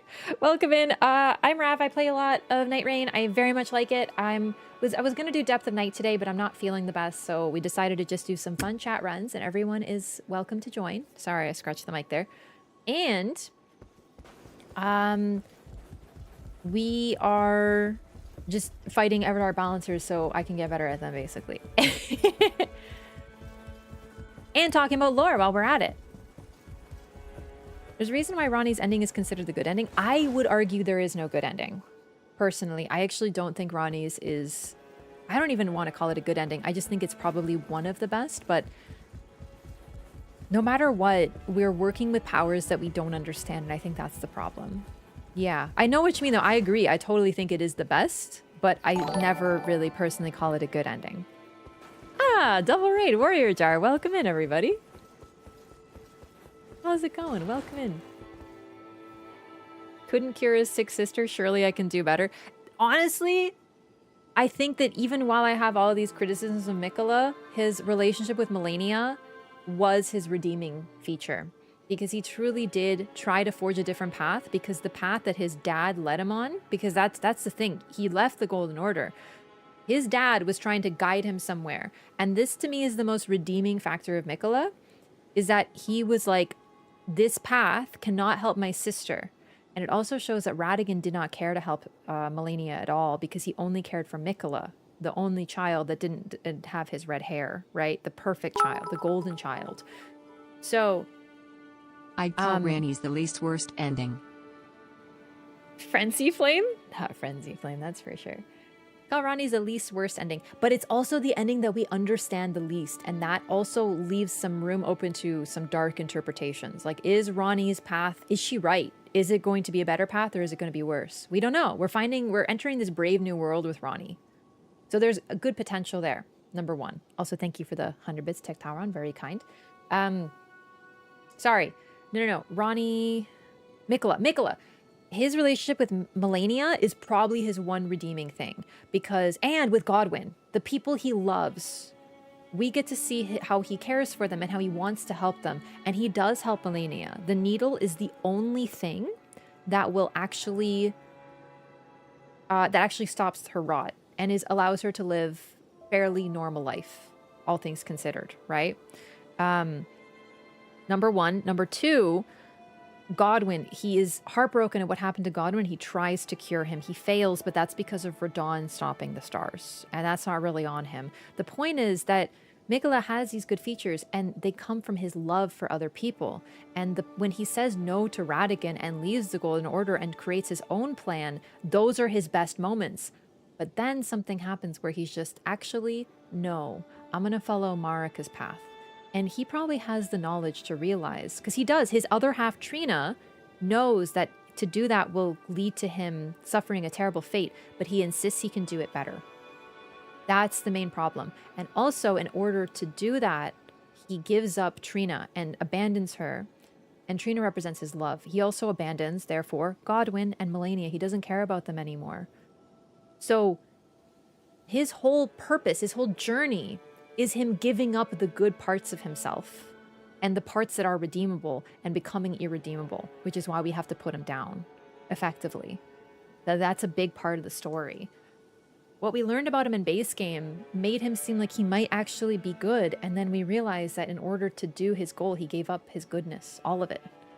Ronnie presumably didn't, but she did also give up everyone she cares about and let them die, but she thought it was the right path. So, I don't know. Mikola did sacrifice, but he also, in my opinion, sacrificed the wrong things.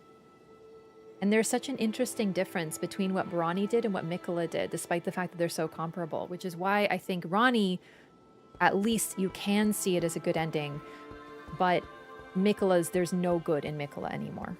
Not an ounce.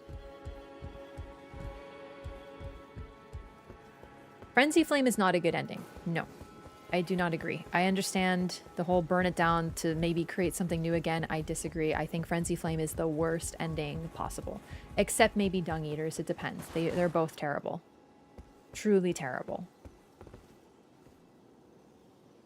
They're both crazy, I know, but they were born in a pretty crazy world. It's a little sad. There is always in every single From Software ending a spark of hope, a spark of hope. No matter what, even in Frenzy Flame, there is a spark of hope. But that spark is probably the dimmest.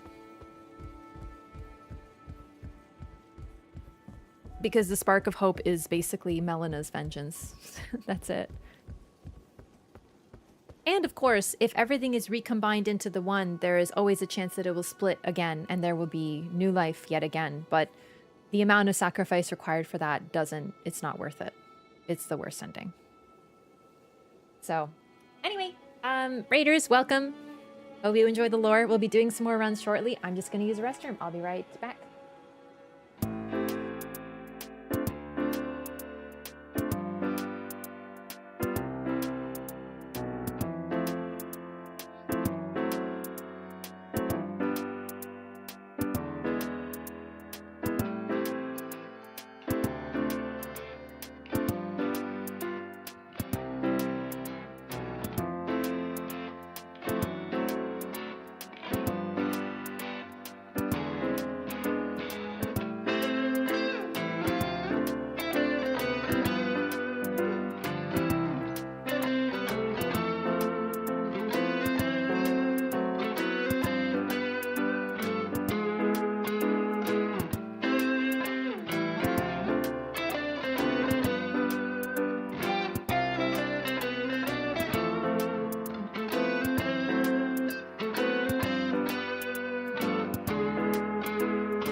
Okay, hello.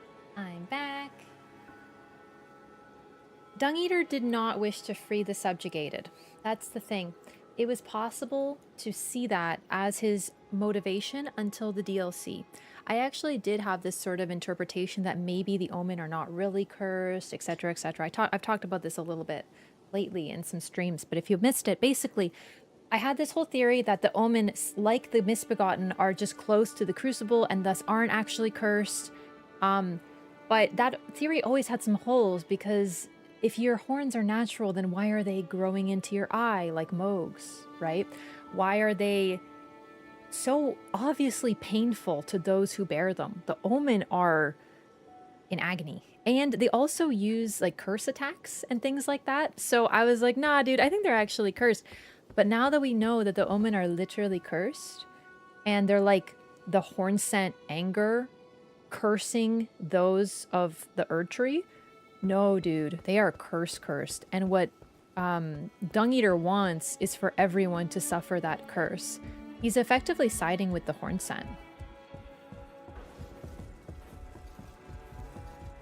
Fingernails are different though. Horns don't really need to be cut. Like, listen, I'm not an expert in animals or anything, but like, horns aren't supposed to be cut. Ram's horns and goat's horns grow through their eyes all the time?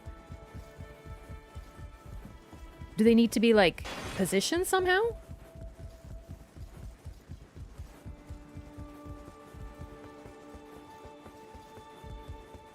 Like, can you somehow move them or something? Like, yikes. Also, remember what he does. Cut and filed. Yeah, but remember what happens to the Omen? Their horns are cut. Cut or shave them off, I think. Ooh. They file them down on rocks. Oh no, so they can take care of them. But what if their entire bodies were covered in them? Do you know what I mean? Like their entire bodies were covered in these horns. What could they do about it? It's definitely a curse. It's not natural. Yeah, what Dung Eater does, by the way, he consumes souls. Let's just do a quick synopsis on what Dung Eater does. So, he tortures people and cuts out their soul. This forms basically like a curse seed that he leaves, and when that person, after suffering this torture and their soul is taken, is eventually reborn, which is like the structure of the world in this game, they will be cursed. It's messed up. There is really no justification for what he does, and he does it to like innocent people. Dung Eater eats poop. So here's a fun fact for those who don't know what Dung Eater is supposed to be referred to. He does not eat poop. He eats your soul, which is in your butthole. And I'm not kidding. I know that sounds like a shitpost, pun perhaps intended, but in Japanese myth, or stories, or theory, I guess, there is something called the Shiriko Dama, which is your soul, and it's in your butt. And certain demons eat it. I'm dead serious. This is a real thing. But in order to depict how vile what he's doing is, they call him Dung Eater because it's nasty. But yes, what he's like, Japanese people would pick this up quicker than us because we don't know, like, we don't have this sort of story. There is Kappas eat them, and also in Sekiro, if you remember the headless, if they grab you and they kill you, they shove their hand up your ass and pull something out. They're taking out Sekiro's butthole. Yep. His butthole soul.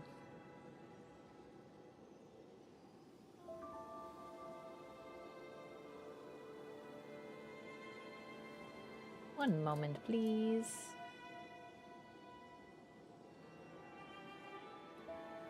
There we go. So anyway, that's what he's supposed to be doing. And this, even in Elden Ring, that is kind of expressed. Because you remember Roderica?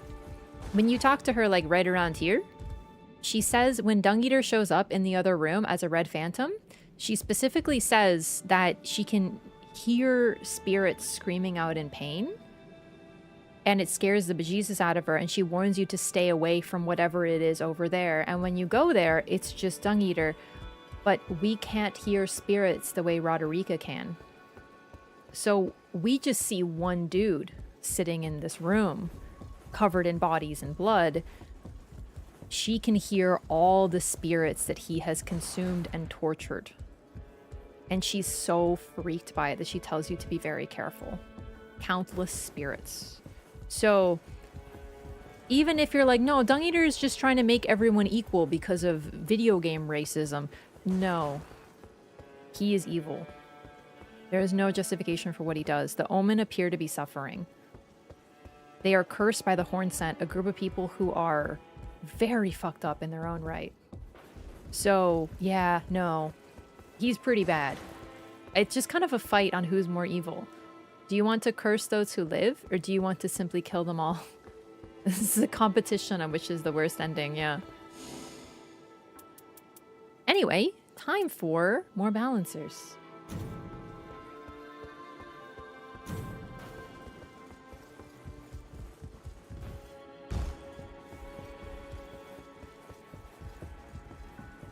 Omen are housing cursed spirits, not just... No, I'm talking specifically about Dung Eater. Yeah, there's... You know, there's really interesting lore I was thinking of that sort of links to that with the flowers. You know, we were talking about them, the Sanguine Amaryllis. They grow out of blood. Actually, I want to play Duchess. They grow out of blood. And it makes me think of... Like, the world that we're dealing with is very magical, and things grow out of pain and curses. And people who harm others are cursed, and there's vengeful spirits exist and stuff like that. And I wonder if that's perhaps partially what these flowers are. Is there like the spirits of those who have been wronged and killed and their blood has been spilled, taking on new life in a different form? You know what I mean? I feel like I'm not verbalizing this well, but I don't know. I don't quite know how to put it together yet, but I was thinking about it when someone mentioned it on Discord, and then with the balancers, the Everdark balancers, the Formless Mother, all these things.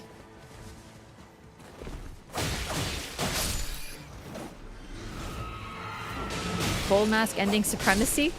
Gold Mask? I don't know. Gold Mask kind of has a point, but I don't know. This is a hard one to parse. His whole idea is that the gods are the fly in the ointment, and it's like, okay, but you're still using the Elden Ring, which is linked to an outer god. So his ending basically boils down to it was all Marika's fault. Well, Marika and Radagon's, which he's not wrong, really. But it's not really a solution to still use the being's power that caged Marika in the first place and then blame her for it. Do you know what I mean? I think it might be the least bad, but I still think that you have to remember something else. A lot of the only reason that the Tarnish is able to fix the Elden Ring and stop Radagon is because of Marika. She makes the Tarnished as like a Hail Mary to continue the fight. To stop Radagon, pretty much. So without Marika, the Elden Ring could not be fixed. And what Goldmask basically says is, cut those damn gods out of it. It's their fault this all went wrong. And it's like, yes, but it's not just their fault this all went wrong. They're also the ones who fixed it. So that's my problem with Goldmask. Is his order really going to be that good? I'm gonna go back to Shadow of the Erdtree now to see where those flowers are. If I'm not mistaken, they grow near fiend camps where they worship the Formless Mother. And the main means of worshipping the Formless Mother is bloodletting. Considering also how violent the, we don't have an iron knife. The fiends are, it's probably the letting of others' blood as well. But I don't remember so well, so I also want to go back and see where they are too.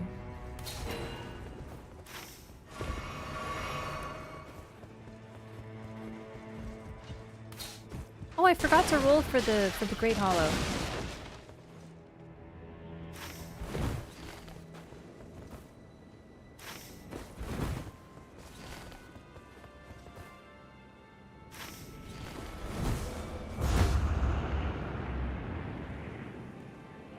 Yeah, Gold Mask is probably the least bad ending, but that's kind of the thing is, because it's the least bad, there's so many things that could also go wrong with it at the same time.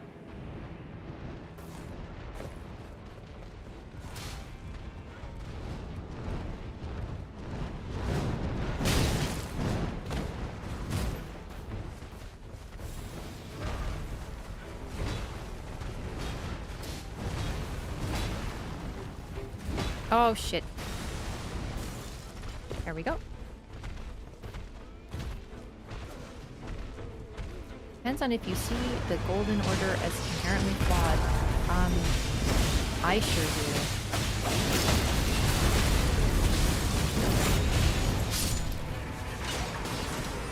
do. It is status quo ending. At the same time, it's also kind of good because specifically Radigan forced the world into stagnation. And without Radigan, and Radigan being permanently cut out of it, it might be better at least. The world can begin to heal. Because he was the one keeping it in this broken state.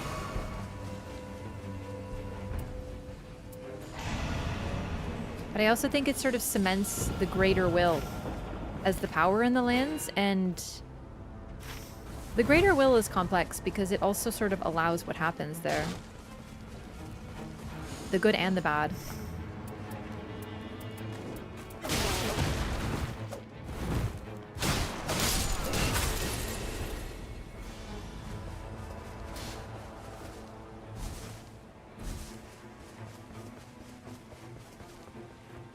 The Bloodstar? Yeah, so I kind of forgot about the Sanguine Amaryllis and other flowers that are linked to blood. I just don't really think about crafting items that much, but there are flowers that are linked to blood. So I didn't initially see the link between the Formless Mother and the Everdark Balancers. A lot of other people did. They were like, they immediately jumped to Formless Mother. I still think there might be some Bloodstar lore in there, because one thing I kind of forgot about, speaking of horns going into eyes, the Bloodstar and the Formless Mother might be linked. I've always been nervous about linking them because we can't really be too certain, but Moog, specifically one of the biggest Formless Mother worshippers in the game and a very important figure in the lore, one of his eyes has been gouged by his own horn. And in a way, he kind of wears a crown of thorns. It's his own horns. So I wonder if there is a link between them through that. It did seem a little foggy. I think it's just that area.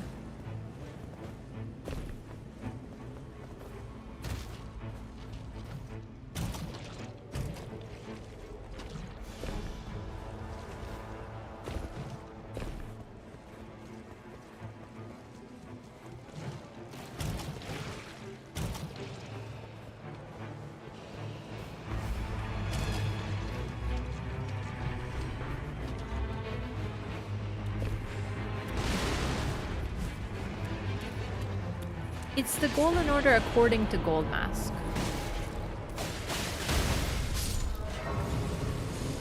But I think my problem, you know what? There's another part of it that I sort of forgot about. So, in my opinion, what we uncover throughout the game is that Marika is the Erd Tree and its blessings. And with her absent, with her cut out of it, what power can there be in the Erd Tree?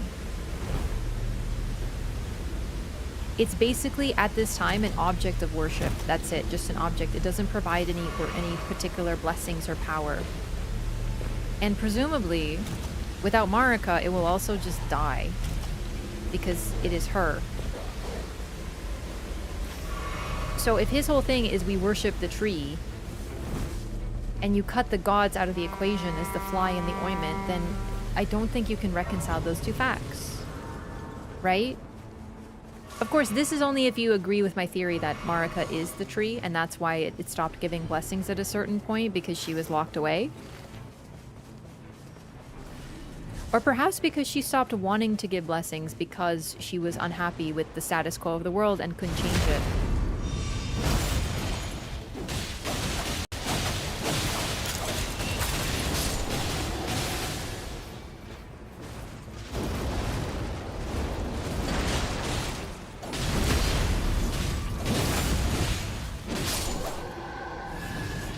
Then again, it seems that Marika is still the vessel for the Earth Tree. I don't know.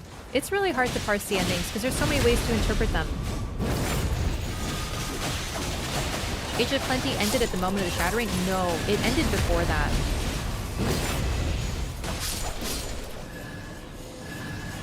Well, there was an Age of Plenty. This is presumably when the tree defeated all of their enemies. The people of the Earth Tree defeated all their enemies. And then there was the Age of Plenty and of peace. Unprecedented peace. There was no death, no harm, and the Earth Tree gave many blessings. And then it says that the Earth Tree, the blessings started to dwindle, but the thing is we don't know when that is. Did it start to dwindle, you know, because of the Shattering? I presume no. I think that that eventually the blessings started to dry up. And this was sort of seen as, I initially interpreted as, well, it's starting to weaken or something. The Earth Tree starting to weaken.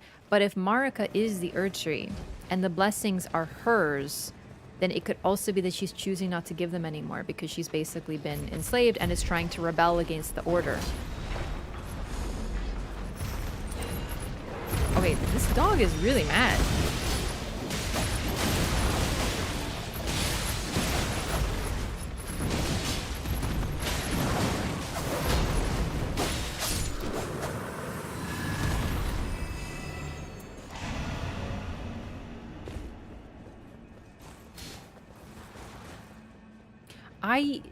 I mean this with respect. I don't really think Reichard had anything to do with it.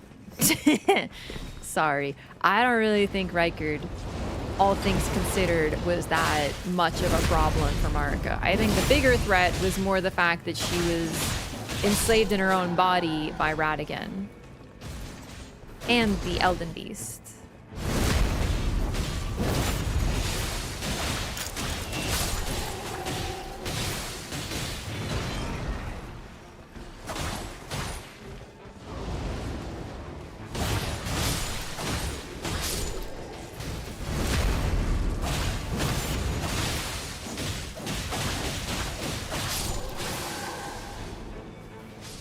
Especially since that would have been probably post-Shattering. Radigan is her other half, but they were separated. And this is a key part of the lore that I think is sort of easy to miss. That when when Godfrey and Marika were together, Radigan was separated. Because that was when... well, they were together at one point, but then they separated, and that's why Radigan was said to have appeared suddenly. So he appeared suddenly, but yet he was the head of the army against Karya. So bro kind of spawned in and was the lead, like a general of an army immediately. We know why. It was Marika's other half. And she sent him to war because that's what he's good at, destruction. It's true. Unfortunately, Reichard's rebellion was more of a footnote, yeah.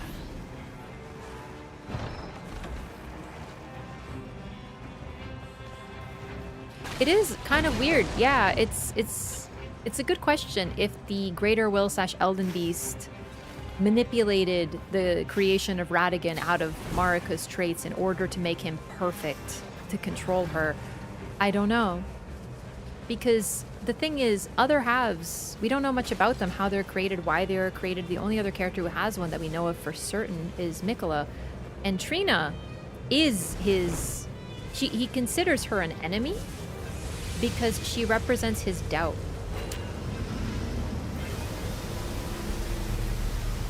But all she is love. Nonetheless, she does lead to his downfall. However, Trina, his other half, wants him to not go through with what he's doing. In other words, I don't think so. I think it's a coincidence. Also, no, I'm of the opinion that Marika and Radigan were always one. Like they were born of each other, sort of thing. So it wasn't like she combined with some dude named Radigan and he happened to be her total foil.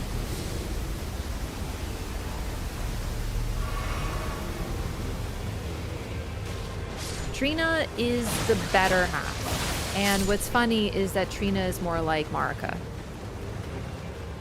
Really, because Mikola ends up being more like Radigan. Without Trina, he's more like Radigan.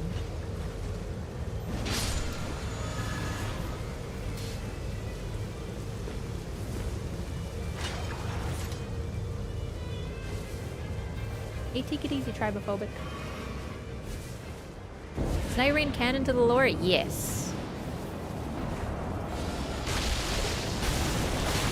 That's what's fun. A lot of people like to talk about what's the canon ending to Elden Ring. They're all canon.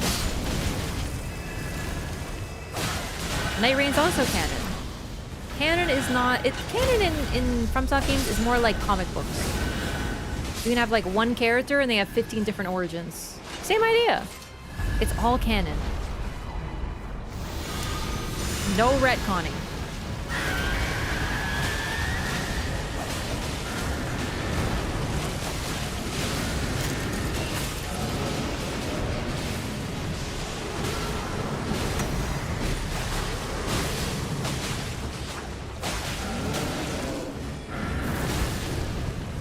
Okay. So... that's a bit weird, because I was invisible. And not hitting the one that hit me, but okay. Oops.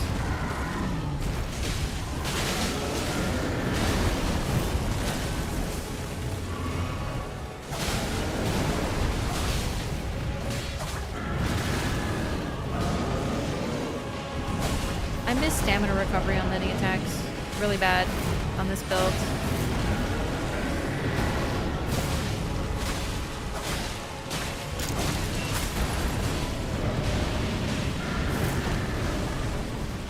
I feel like I have so little stamina.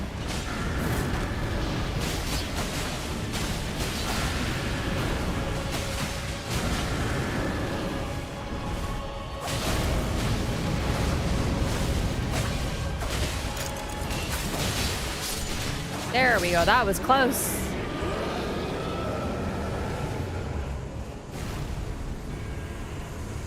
Mikola tries to be like Marika? Sort of. Sort of. He follows in her footsteps, but he also derides and despises her, and that is the key. He blames her for everything wrong. He doesn't understand that in many, or maybe he doesn't care. In many ways, she was a victim. And that's kind of the problem. Is he says he'll do it better without understanding the person who did it in the first place, right? Like that's the whole thing. Because he follows in her footsteps all while saying everything she did was wrong. So why the fuck are you following her then? It's insane. That's the whole point. It's like he must be stupid then.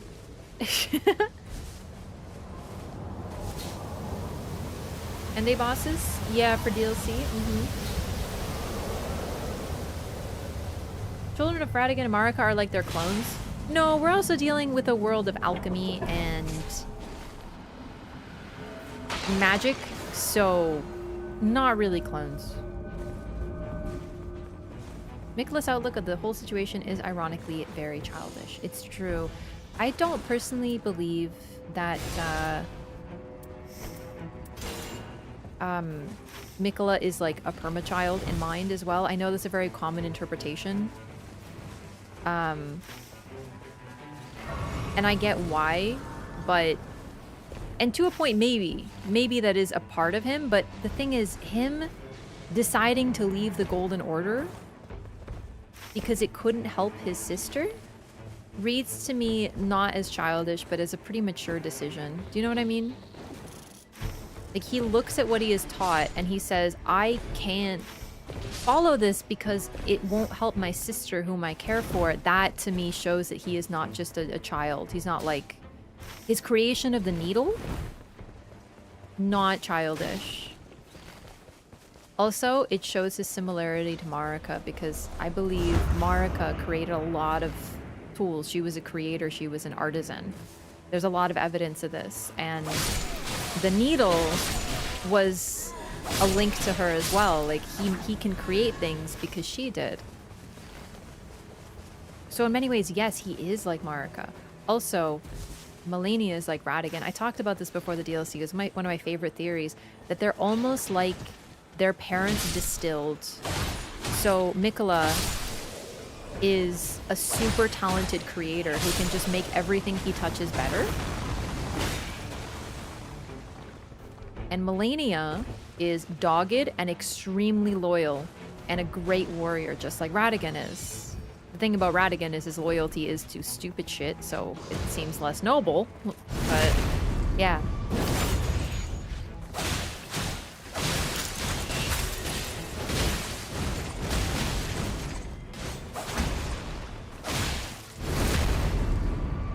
We don't know much about Plasty's era. No, it's really long ago.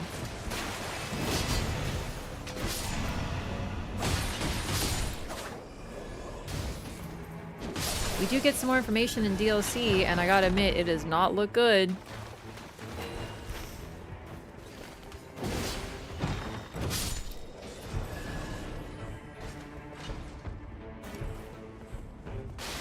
We do know that Plasty fought Bale.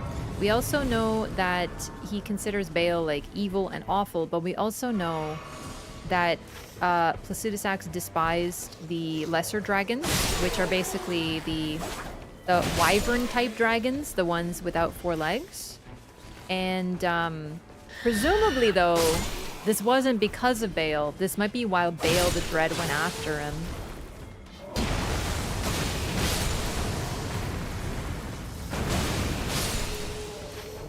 And then, as vengeance for what Bale did, Placidusax started a dragon cult, effectively, that sort of manipulated humans into eating dragon hearts, but specifically wyvern hearts. I say wyverns to describe, like, the body type. They're not actually wyverns, they're all dragons, but you know what I mean. He told them to eat them, knowing they would eventually turn into magma worms because it would help to, well, kill them. But it was Trina who created the needle? Trina doesn't seem interested in really creating anything. It's possible, though.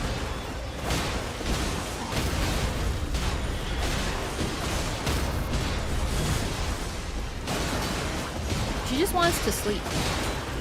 Mikola's the one with the plans. Mikola's the one with the ideas. It's always been Mikola doing that, so I don't think so. But yeah.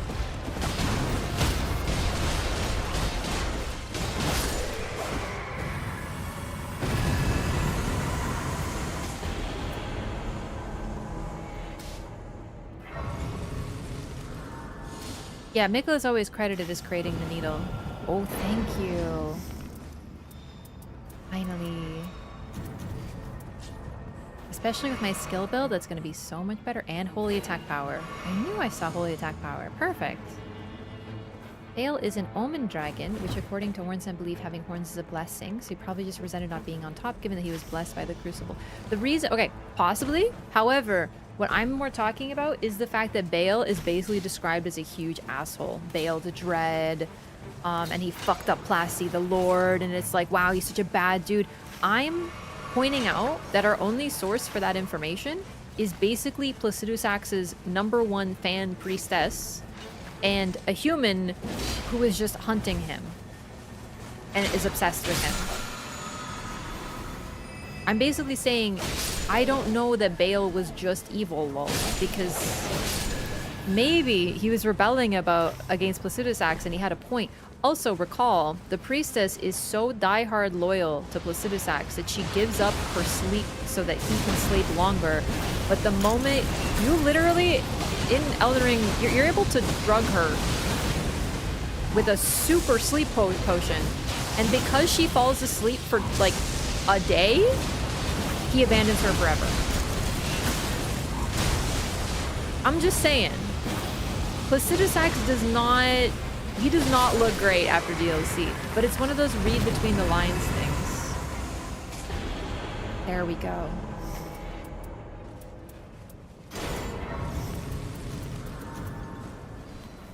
Especially since the sleep wasn't even her fault. Like, it's messed up. So, he wants loyalty and demands it, but if you fail him for any reason, even if it's not your choice, he abandons you forever. Right? So I'm not saying that Bale, you know, he might have just been pissed at Plassey for a dumb reason, but the fact is Plassey doesn't look good from what we learned in DLC.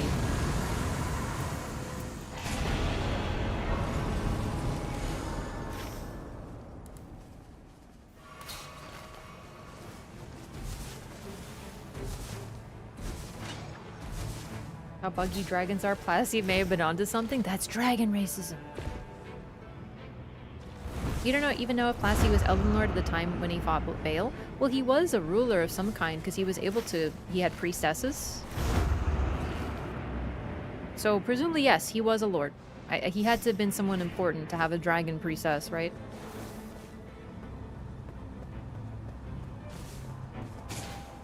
Implication I always got was that Bale struck first. It's possible. Like I said, it's reading between the lines.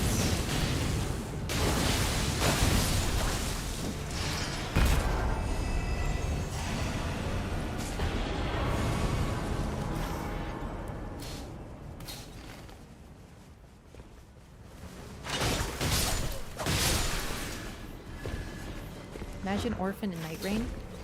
We basically have Dreadlord, so... There could be more Yowling, though.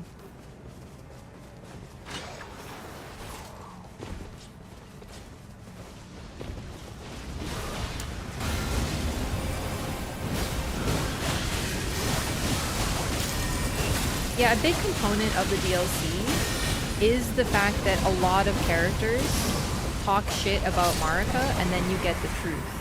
So that's why I sort of use that as my source. I was like, okay, wait. If that's what they're kind of telling us here with Marika, oh my god. Thank you. Would anyone like the claws?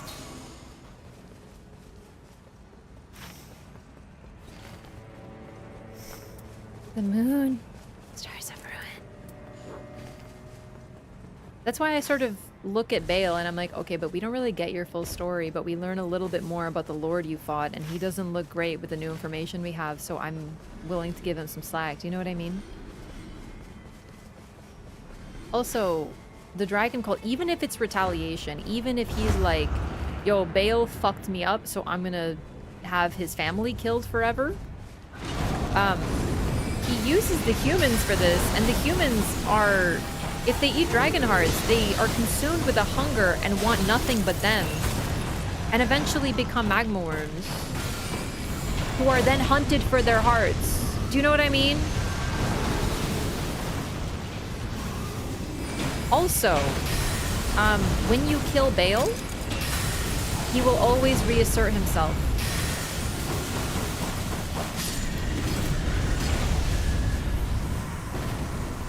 He will never die. That's part of the thing. Ooh, hang on. Do we have a... Are we fighting? Their holy's not good. I know I just said that, but I will probably take this. Oh, I should take that actually. Hang on. I will do this. Because I am using sorceries now. Do you know who the Outer God was during Placidusax's reign? Most likely the Greater Will, because we know the Greater Will lost and left at some point. So presumably it was the same thing, which is why his rule in the Elden Ring looks fairly similar. Could they have been two halves? The thing is, we simply don't know. It's possible. He does have parts of Plasty on him, which is interesting. You know, that's an interesting point. I never thought about that.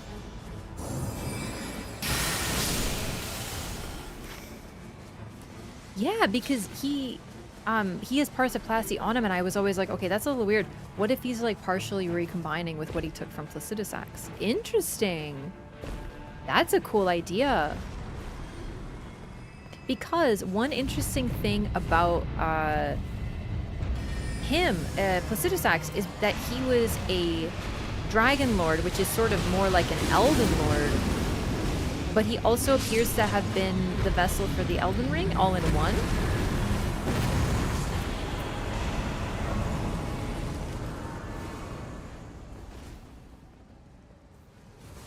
Also, though, the Greater Will left, and even when it came back, it didn't care to meet Placidusax. So Placidusax will be sleeping and waiting forever. Heads are from their battle? I know, but they're like stuck on him. Like attached to him. It's pretty interesting.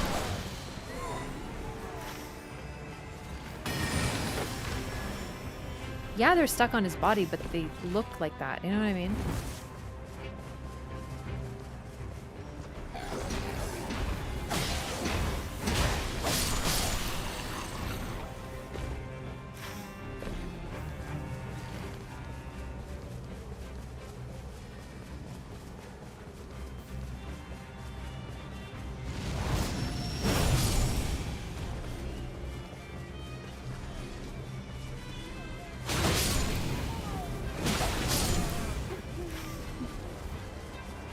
Man, there's nothing else to kill.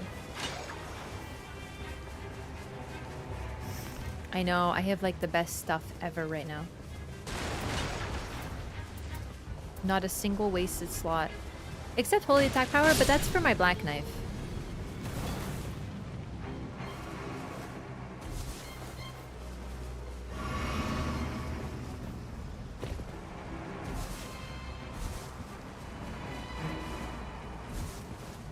Yeah, the other halves thing is weird. We don't ever... Oh, actually, no. Never mind. Placidusax is male and Bale is male. The other halves are always the opposite sex. So no, they're not other halves of each other. Forgot. Very key component. Oh yeah, I love this build. It just... I would have liked to use it a bit more.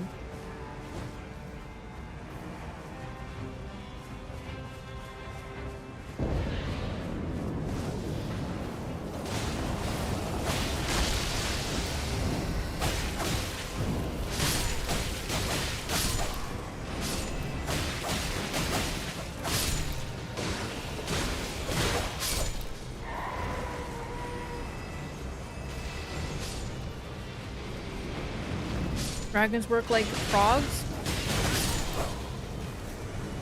Nah. We also know that the Elden Beast is new. So on his second attempt to take the lands between and rule them, the Greater Will sent the Elden Beast to help.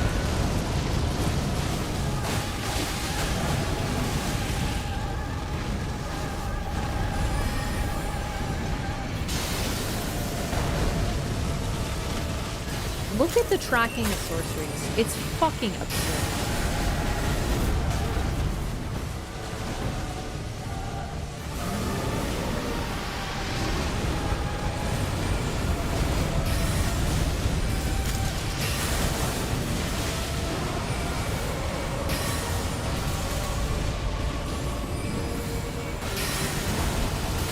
Insanity. Let's see an incantation do this. No, really.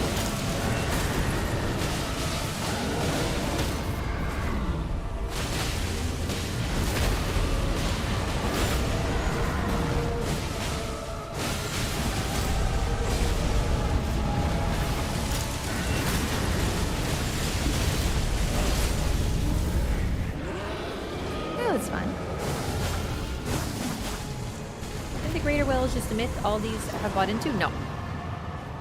We see the influence of these outer gods.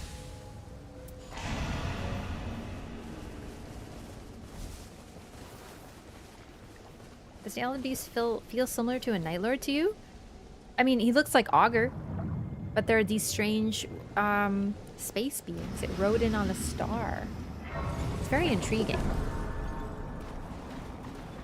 Well, we did kind of talk about Gold Mask earlier today and like what his ending is, sort of. So you might, like, I don't know if it answers your question, but you might want to go back in the VOD. I think it was during this run, day 1, right? We were talking about what the other endings sort of mean.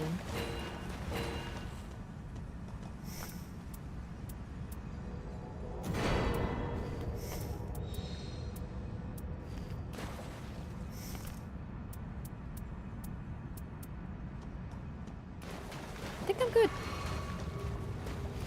Or should be enough. I'm hoping.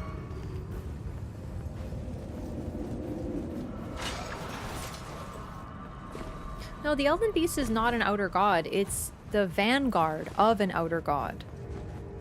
It embodies the will of the greater will and is thus able to command and control things as a proxy for the greater will there without having to wait for the two fingers to send a message through thousands of light years, presumably, right?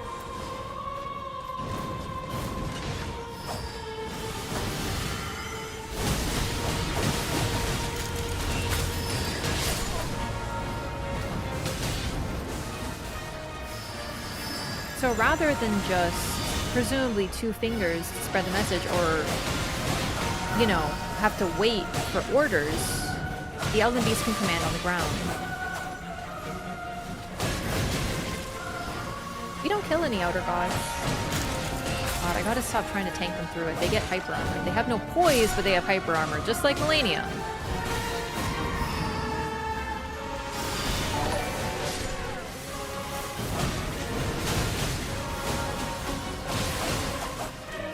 Ashavor, thanks so much for 5 months. Welcome back. I really appreciate that.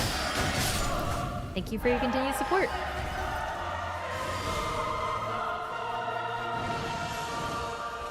I'm saving my FP for phase 2.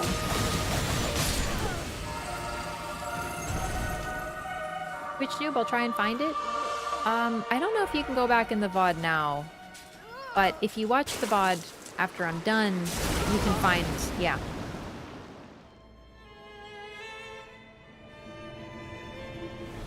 Everdark, huh? Yeah.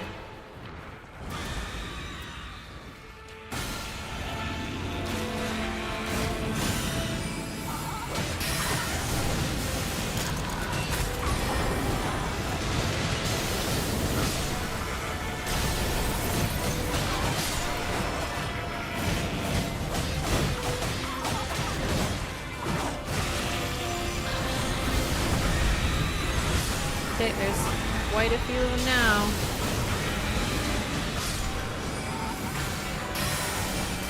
Nope.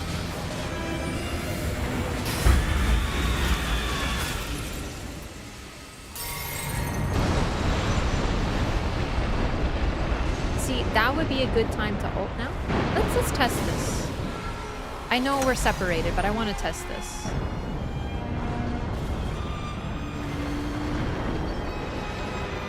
So she's targeting the one person who is visible. That makes sense.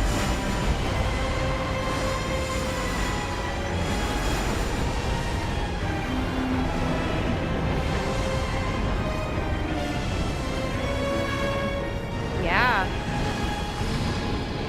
Interesting. So invisibility might have a use, but what does it do for all invisible?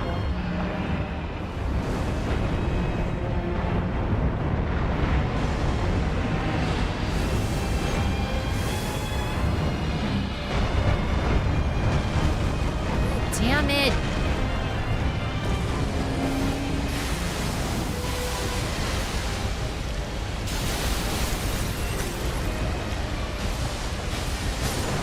There we go.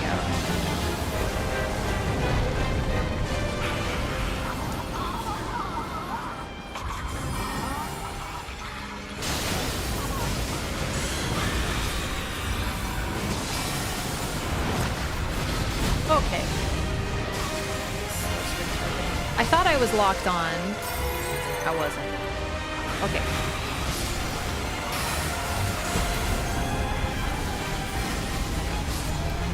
I like this fight in some ways, but I find it's really hard for me to know what I'm doing because I can't fucking hear anything because of their constant noises.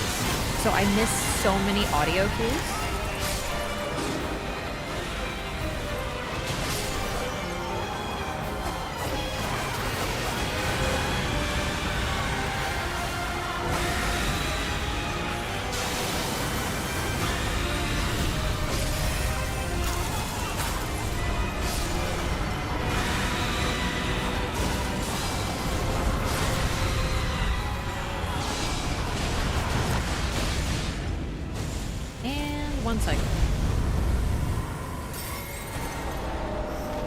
Very different. That was fun.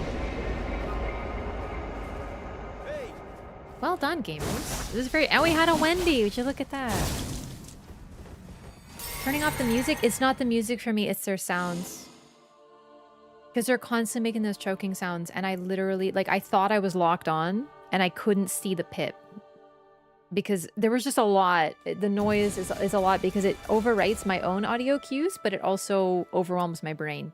So I still like it. I think that that is part of it, but it also makes it hard when you're actually trying really hard and sweating.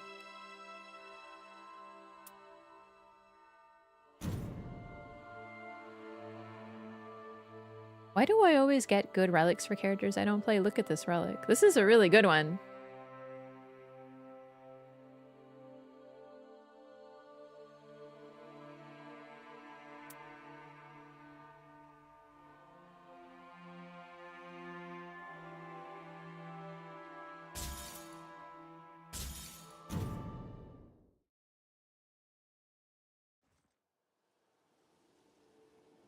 Bloodstar Beast and Bloodborne?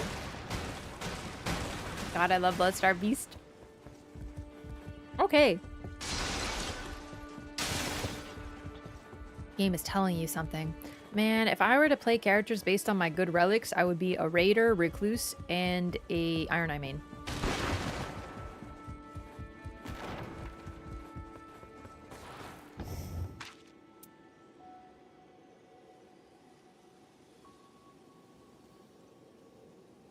I think the skill attack power is too good. But here I will have stamina recovery upon landing attacks in Depth of Night. Part-time Iron Eye main? I would consider Iron Eye one of my mains. Top 3. Number 1, Duchess. Number 2, Revenant. Number 3, Iron Eye. And keep in mind, I didn't play Revenant in Depth of Night, so a lot of those games on Duchess and Iron Eye are just Depth of Night games. So I played them a lot, but Revenant was my first 5 months this game came out, I played nothing but Revenant.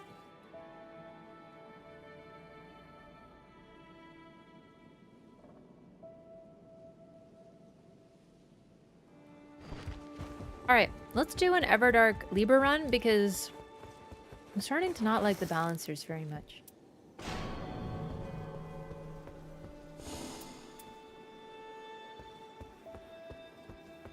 I want to practice them, but I also don't want to hate them. So let's do Everdark Libra. You ready? I'm really excited.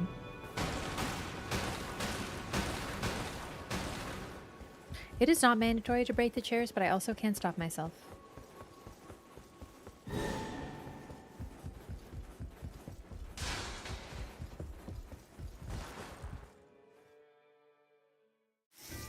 Dice are making me play Rev? Hell yeah.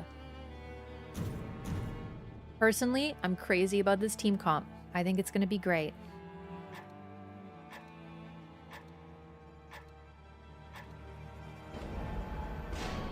Still great team comp. I just do love Scholar on Everdark Libra. I think I'll run Scholar next time too. I want to run him again. He's so much fun on this fight.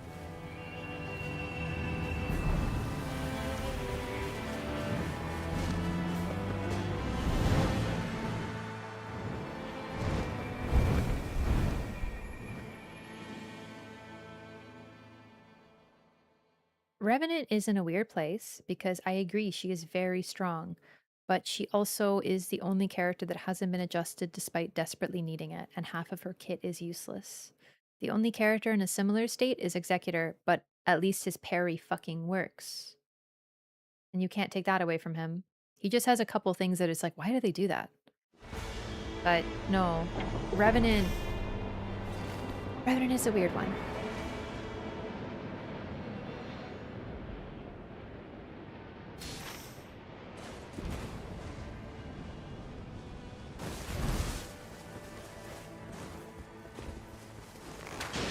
Like, the thing with Executor is, like, you can ult and then you die in your ult. That's strange. His ability, useless. But that's the worst of it. At least his deflect fucking works.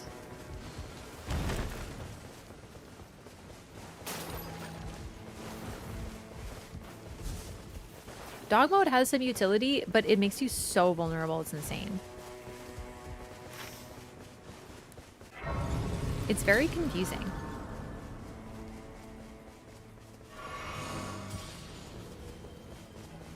It just makes you a bigger target. And you can get stunned, and you can die, and you can take damage, and then when you unult, you keep that damage. It's very strange.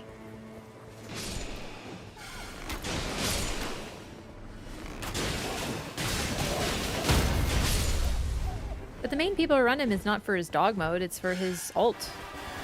Sorry, his ability. And, or not his ability, his art, his...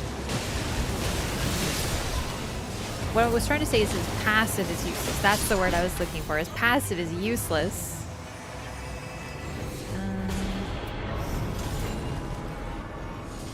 And it's very much like, what the hell?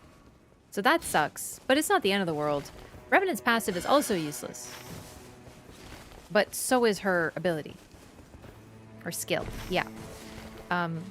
Executor's ability, as long as you have the skill to use it and you practice with it, is quite possibly one of the strongest in the game. You will get hit by fucking nothing if you're good with it. Of course you have to be good with it. Easier said than done, but it's really cool. And he's the only one like that, so at least he has that. Where is it? Oh my god. What the? Hang on. It has to be Stomp. Wait.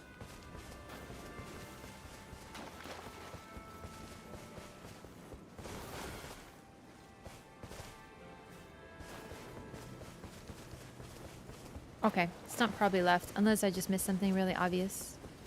Draconic YOLO. Yeah, let's do it! Sorry, I wanted to open this real quick, and it turned into not a real quick.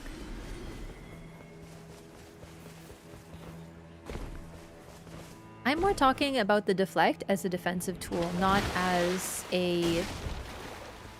I don't know, like, the whole thing about the deflect, oh, but he's OP until he has no aggro. He doesn't need aggro, he can just avoid anything that would hit him. Is more what I mean. But if you're just playing him as like a deflect gamer permanently, it may not work.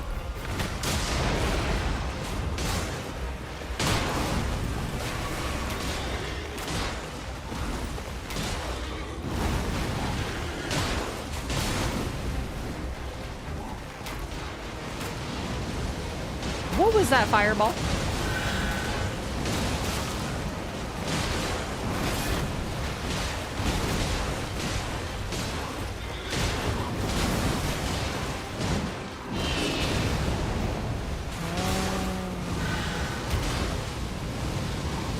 I seldom have stamina recovery upon landing attacks on my base builds.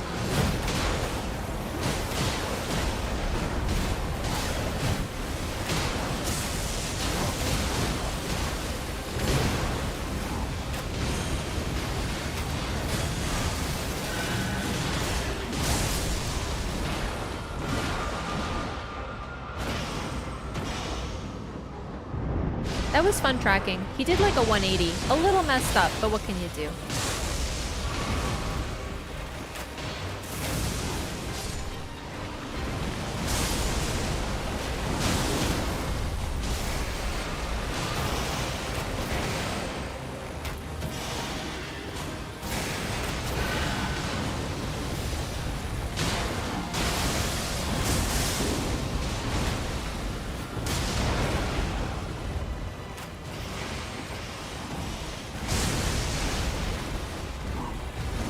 Okay, I'll just let you get the res because he's on me right now. If I go over there, it'll just be a shit show.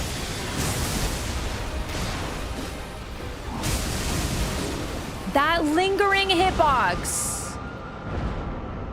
I dodged it, but I got hit with the lingering. I fucking hate Draconic.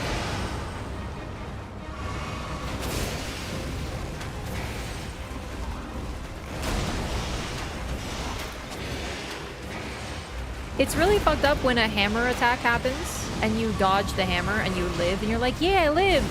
And then you die like 2 seconds later because the hitbox was still there. Stupid ass.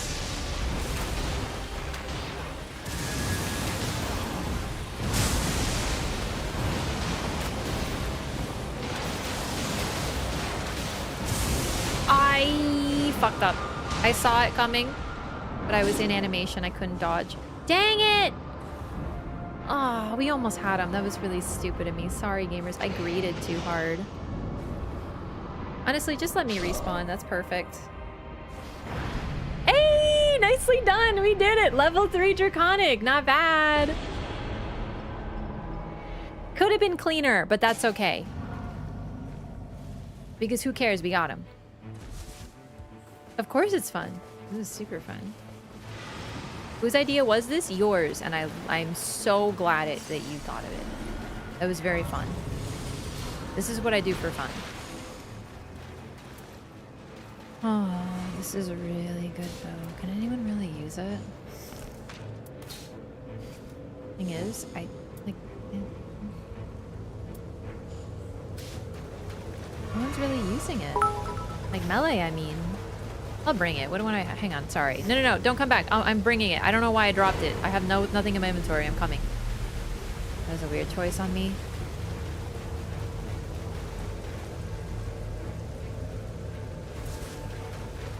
Ugh, I wish I'd done that a little better. I'm mad that I died so many times to Draconic. One of those was bullshit.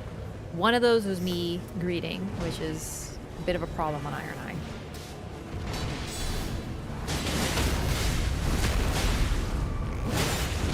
And I don't remember the other death.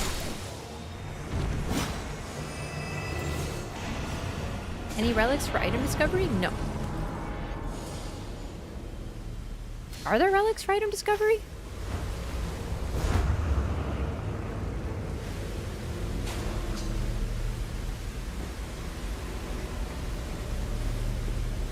How did I start playing Souls games?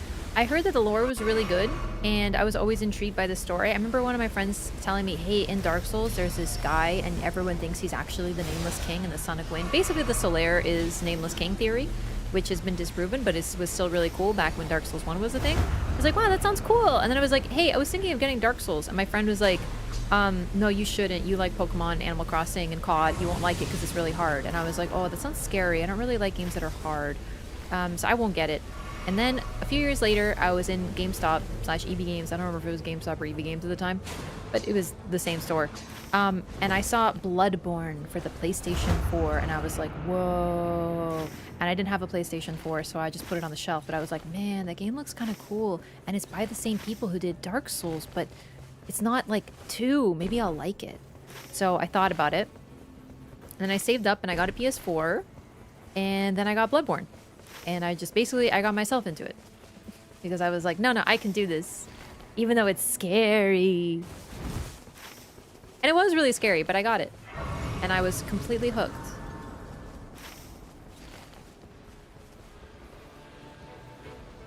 There are definitely weapons with it.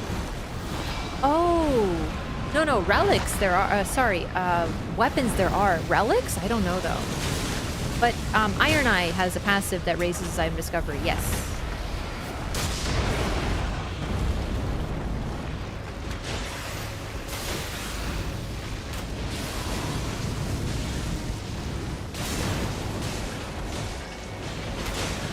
God, I wish I had a better weapon. Like I do, but it's a dagger, so...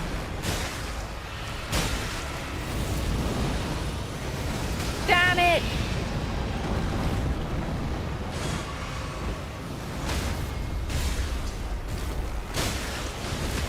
No, really, what I'm trying to say is, like, this is why gatekeeping is stupid.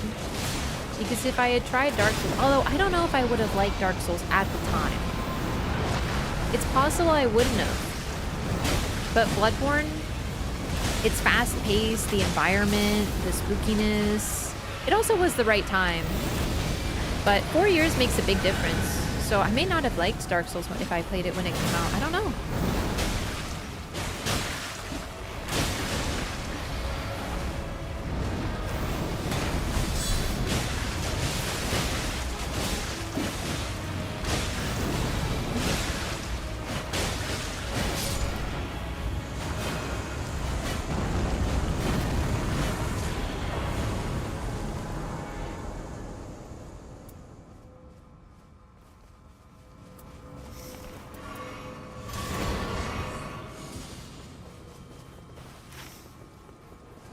If I didn't play Souls, I probably would have just streamed a different game.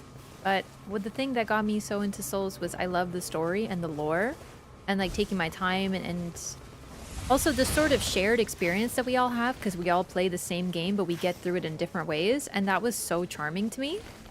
So I always had such positive experiences with co-op and stuff. Oh, this Vow of the Indomitable. I thought that was Golden Vow.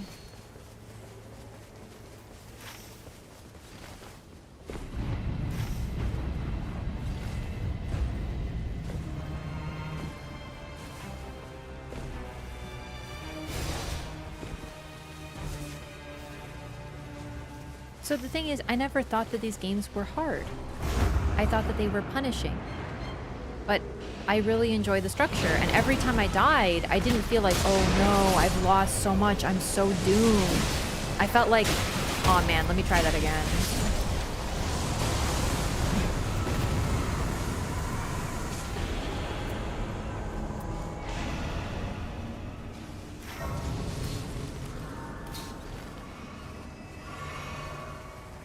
That's their bread and butter.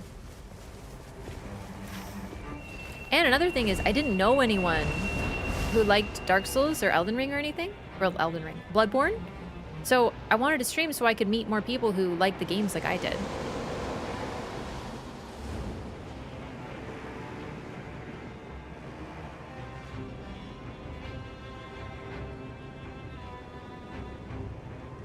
Look at this chat. I really didn't know you could use birds like this until Cowboy was doing it, and I was like, holy hell, look at this. It's like a free ride. And look how far ahead I am. Not much, but it saves time.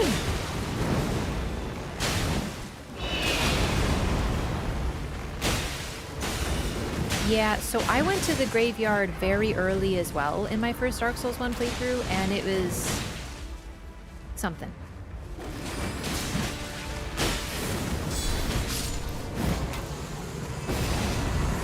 Yeah, seriously, I was gatekept from Dark Souls, and now I probably played more Dark Souls than all my friends combined, you know? No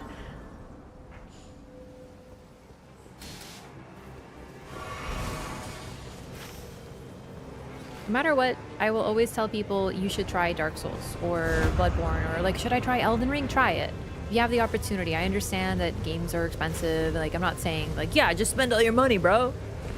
But if you have an opportunity, try them. You might be surprised. Because I was literally the person told not to, and yeah, they were very wrong about that.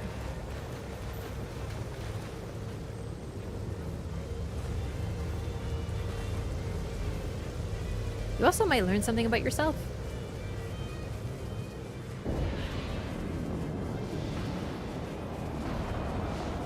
Bloodborne was your second Souls-like? I really don't like when people call games by FromSoft Souls-likes. I understand that it's not a Souls game, it doesn't have Souls in the title, but like...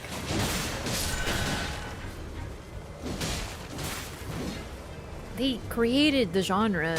Do you know what I mean? Like, I get it. I know you're trying to say, but it's not a Souls-like. It's by the studio that made them.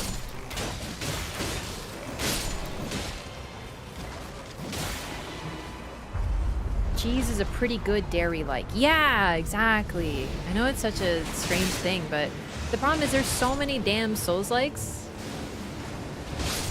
And none of them are any damn good either. Everyone tries, but they can't freaking do it.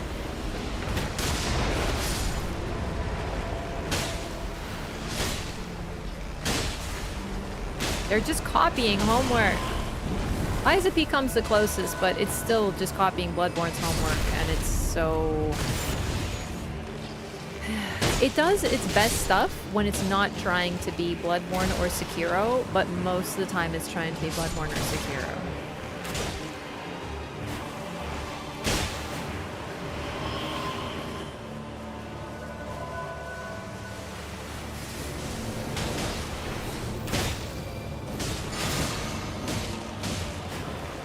I know this is not a popular opinion, but the fact is, that's how I feel. The whole time I was playing Lies of P, I'm like, okay, I get it. You really like Bloodborne. The plot is literally Bloodborne, but with puppets. And then it's not actually puppets. That's not the big twist. Actually, there's another big twist. And I'm like, I know, Bloodborne did it, but better. I do like the cute little Timothy Chalamet boy, but other than that...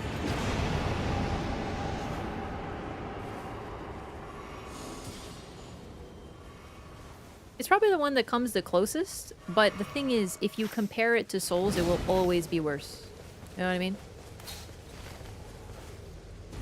Lords of the Fallen was promising. It had an interesting vibe, and it felt almost Dark Souls 2-y, and then it just got really boring and repetitive, and it wouldn't let me engage with its world because it kept spamming me with enemies that kept respawning, and I just got really bored of it. It had potential.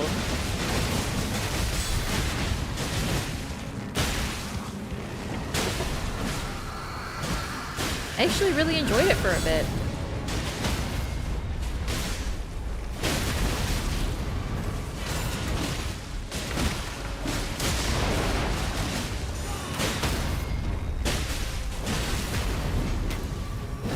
But I heard the Lies of P DLC is like really good though, so... You know?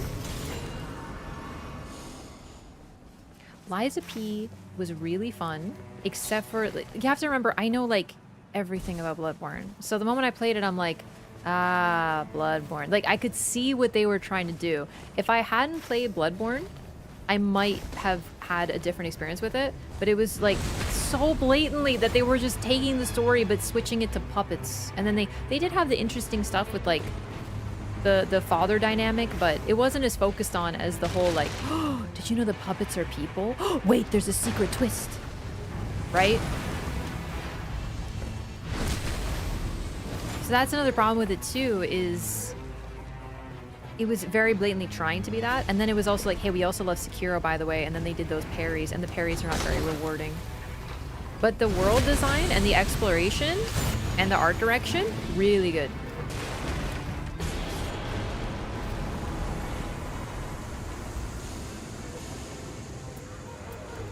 Aesthetically, it's not like Bloodborne at all, which is a compliment, because it's really, that's when it tries to do its own thing. The music, the collecting, the humanity thing, really neat.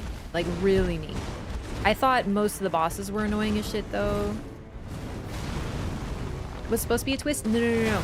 It hides the twist. So you play Bloodborne, and you're like, oh my god, I bet that it's going to turn out that the werewolves are people. But that's not a twist. But you think that that's what they're doing. And then you meet Jura, and Jura's like, those things you hunt, they're people. And you're like, oh my god, that is the twist. And then it turns out that there's fucking aliens. And this isn't a gothic horror at all, it's cosmic. And you're like, what? What? When did... Huh? What? That's what I'm talking about. Lies of P tried to do that too, but it was telegraphed a mile away.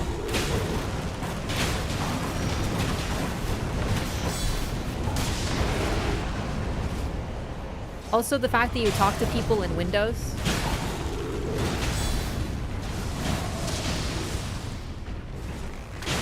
Like, seriously, I was like, damn, okay. We get it. You love Bloodborne.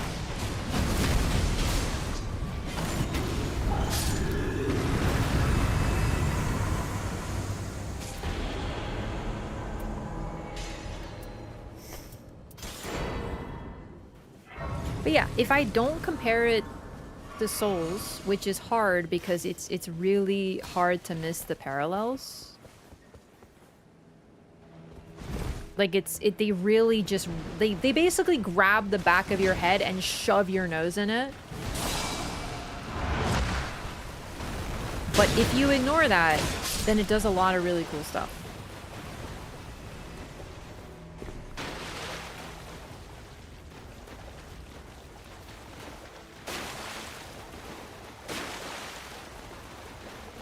No, I'm not talking about like, I know it's a Souls-like, but copying the genre is one thing. Like, Hollow Knight is the greatest Souls-like ever. And it's not a Souls-like at all, but it captures the same vibe. It's so good. It's extraordinary. It's the best Souls-like I've played by far. I love Hollow Knight. The whimsy, the charm, the sadness, the sense of being in a kingdom far beyond its peak. The subtle storytelling that is there for you to uncover if you want it. It captures everything, truly. It's the only game that's even come close, and I love it.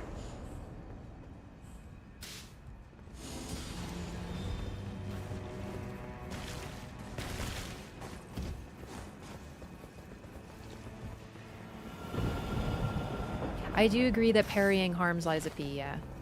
They're just not rewarding.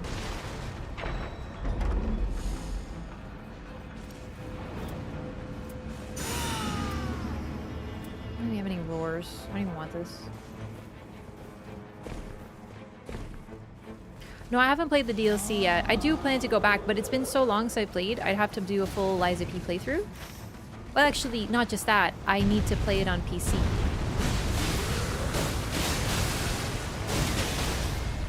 So I need to play it again anyway.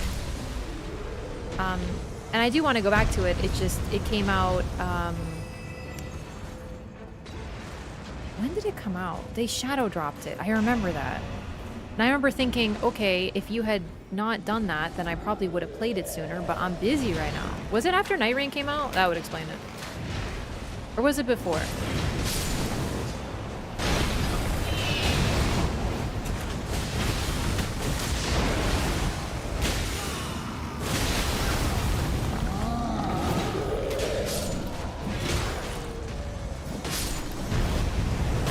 I was like, girl, I'm busy. Dropped in the summer? Oh, then it was Nightreign.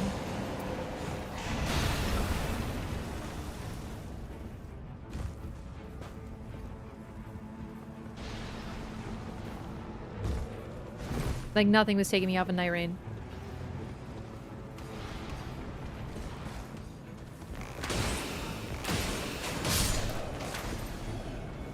But now I can. Soon I shall play it. I think that's the one I'm most interested in playing because like there's been some absolutely glowing reviews of that DLC. But I also don't want to get my hopes up too much because everyone said Lies of P was like incredible, better than Souls, and then I was like, okay, why? What? So that's the thing. I have to temper my expectations because if you say that to me, then I'm gonna have really high expectations.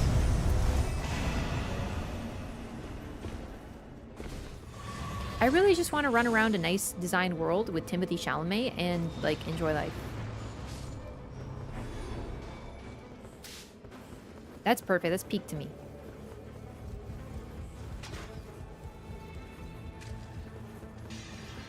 Yeah, some people think that it's better than like FromSoft, and I'm like, I hard disagree with that. But that's what subjectivity is.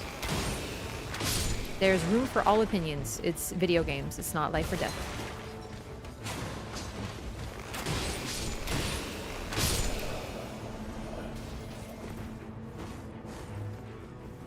I also feel some people who say that Souls is outdated forget that they created the genre like a long time ago, and yes, things have changed. But also, the philosophy of what a Souls-like is has also changed, right? Like, really a lot of them come down to kind of just boss rushes, it feels like. Like, they're like, oh, we make like really crazy bosses.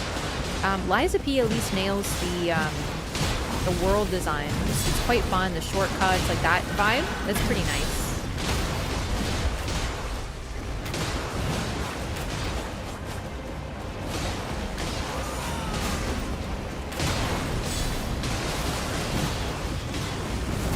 Oh no.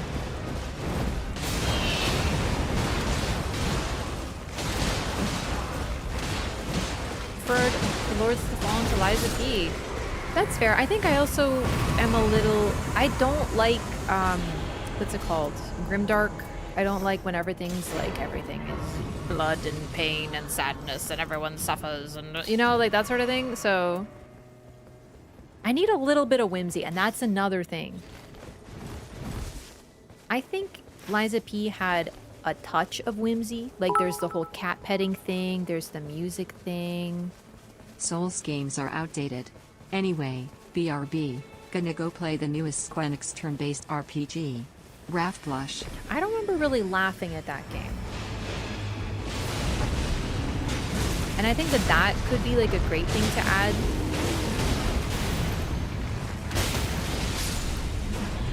It's true! But that's the thing, people say that turn-based is outdated too! That's why I'm glad E33 exists. Because it's cool, it's like a modern take, but it's still, like, there's still room for turn-based games. I love turn-based games.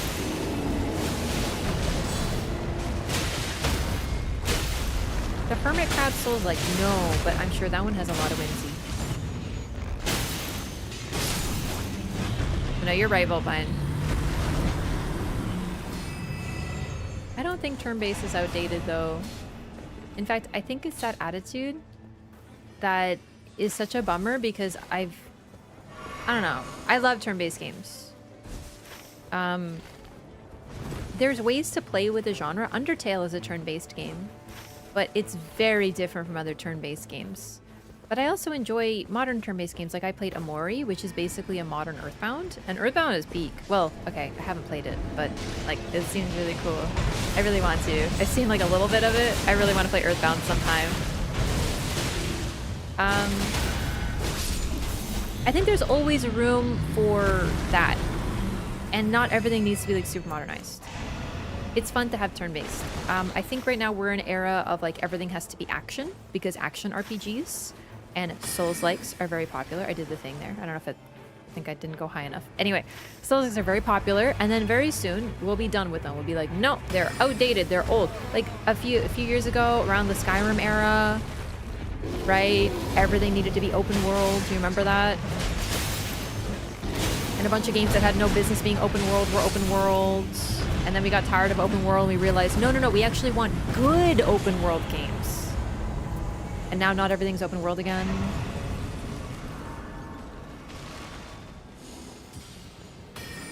Going back and playing with modernized Earthbound is a bit of a slog, I'm sure, but I'm willing to be patient with games because I appreciate seeing them in their era. Battle Royale era, yeah, exactly, right? So it's like it's almost like studying writing, or it's like video games are a form of art, and art changes, art responds to itself, art responds to other artists, and unfortunately there's also a big corporate aspect, right? I know that, I'm not, you know, forgetting that part.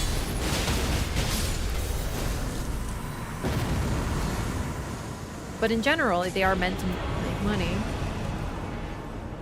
In general, video games are alive and they change. So first, turn-based games are the shit. Everyone loves them. We love turn-based RPGs. We love strategy. We love this. We love that. And now it's like, no, they're old. They're outdated. Now we need to make action games. So when you play an old game, I think it's very important to also remember the era that it was played in. And try to meet the game on its level, I suppose. It can be hard.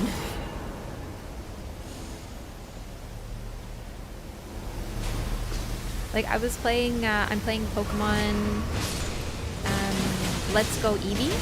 And it's basically a strange Pokemon Go catch game. It's like three-dimensional and stuff. But it's still got that top-down vibe, and it's a remake of Pokemon Red. And they've remade Pokemon Red a couple times, but this is the first time it's on like a console, not a handheld console. But it's really different, but it's literally just Pokemon Red. There's a lot more quality of life. There's some updates and stuff like that. Imagine playing that and then going back to Red. It's kind of hard, but Pokemon Red was also an extraordinary game in its era. And it's really important to see that that's where we came from, sort of thing.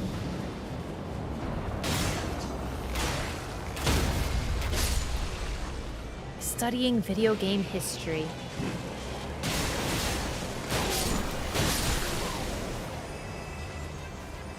You're right. Actually, no, you're so right. It's a remake of Yellow. It is. And I actually thought about that because Yellow was my first Pokemon game.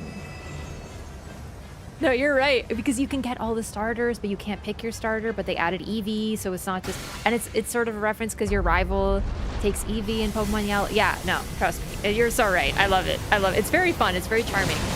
It's my cute little comfy game. And it's adorable. You get to pet Eevee. I named mine Sunny. And she's so cute. She's a girl. And I don't know, like, okay, is your Eevee always a girl, or am I just really lucky? Because I didn't reset or anything. She's just a girl.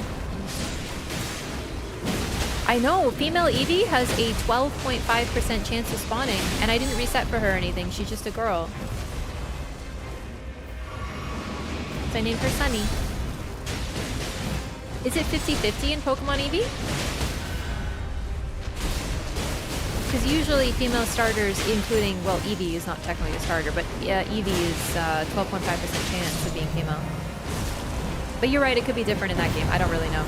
Also, okay, so I have the Pokeball Plus, which I got like years ago, but I haven't even like played this game still. I've just been like, I've just had it. And, you know, the Pokeball Plus used to give you like Mew. And I was like so excited that I would get Mew, but then I didn't play the game. And then I read that it was, they stopped giving Mew out, and I thought I like lost my chance. But when I played recently, like last week, Mew was still in my Pokeball, so I got Mew, and I'm like, oh my god, I have Mew! And she's so cute, so I'm playing through the game with her. I don't know what to name her, though. Also, Tree Monkeys, thank you so much for the Prime. I really appreciate that. Thank you so much for choosing to support the channel and using your Prime here. Oh, that makes sense. Oh, hang on. Just checking something. Okay. All right.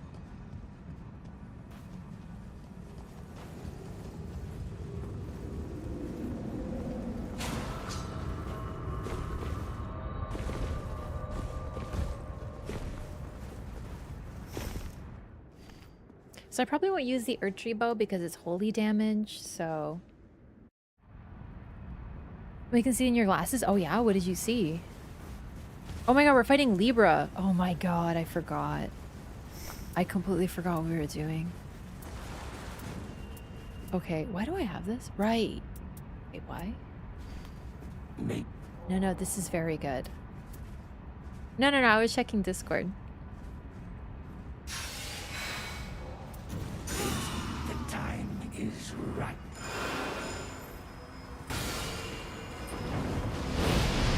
I kind of had the best stuff for him, so this is awesome. But because I forgot who we were fighting again, even though it was my idea, I may have given up less likely to be targeted without, you know, thinking about it.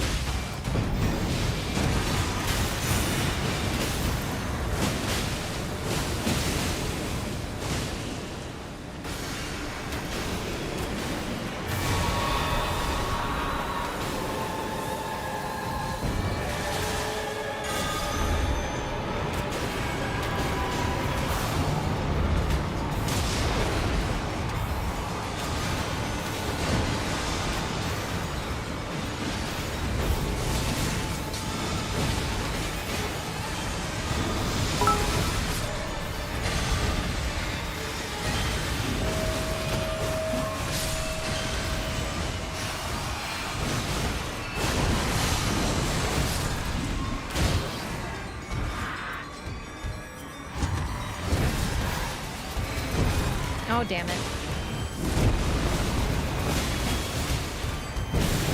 God, I love this song. I like his usual song better, but I still really like this one. That's not good. I'm probably dead.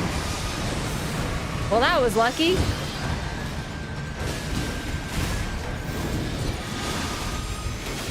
Ow! I really didn't think you were tracking me.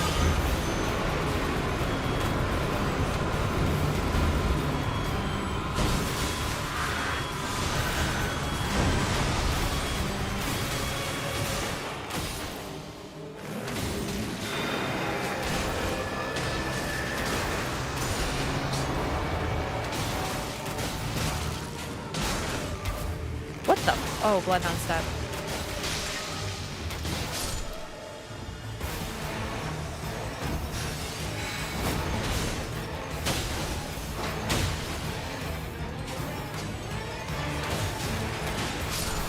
Okay, took a little bit of time there, but I wanted to get those ads just safely out of the way. Did you drop a buff? Yeah. Okay, coming.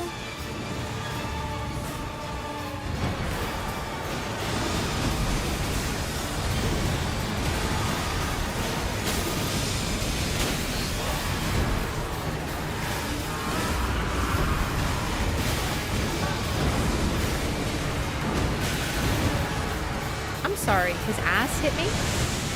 That was very stupid. I'm so sorry, that was very stupid of me. I knew his attack has a conal, but I didn't bother to dodge it. I just was like, I'm safe here. I'm not. God damn it, sorry. I've been on such a good streak with him too, so it's annoying. Oh god.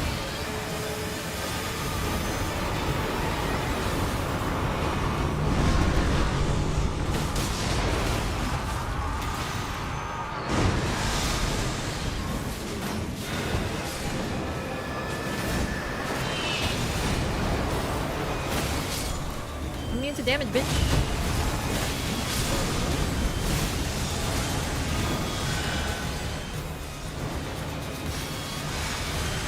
Yeah, no, the buff you get from killing the ads is actually so strong. Oh, god damn it. No, no, no, the mark! Oh, I fixed it. Okay.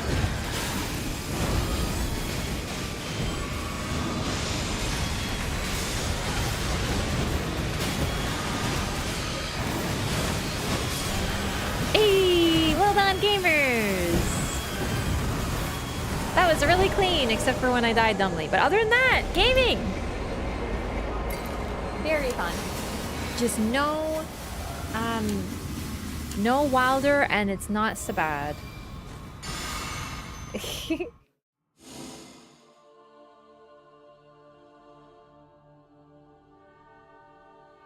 Basically need to get the buff to not have a bad time. It's true. Of course, yeah, it wasn't a depth run, so that sort of helped. But still, very fun. I sort of like this relic, but like, oh, keep that.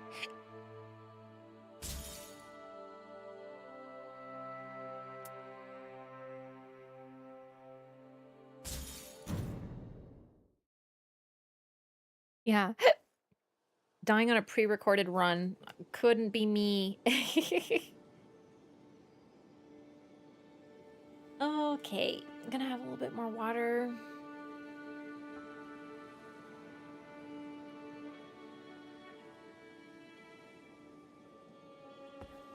I'm bummed I couldn't do depth today, but we'll do it next time because I really want to play some depth at night. Deep of night. I don't know why I call it depth of night. Well, I do because it's like depth 5, but it's deep of night.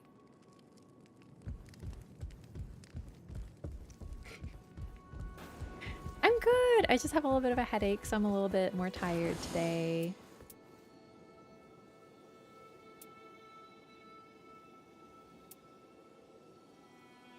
Do I feel like fighting? You know what? I feel like fighting Dreglord.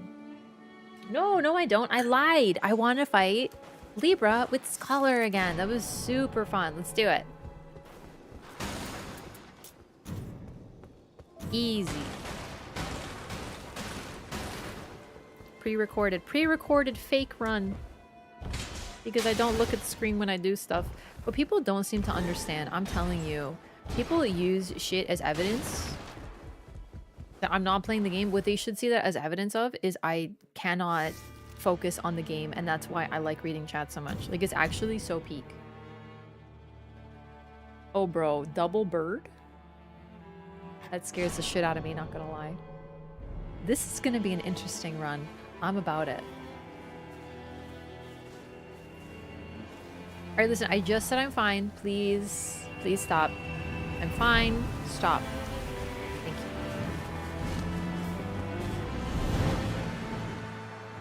Oh, Everdark Libra with Duchess. One of his clones was Duchess with Comet Azure. She deleted us all. Comet Azure?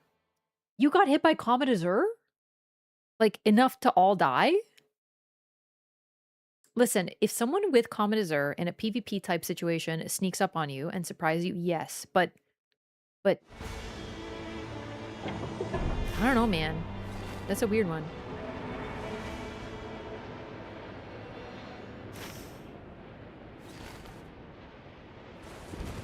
Are you okay? Yes. I'm fine.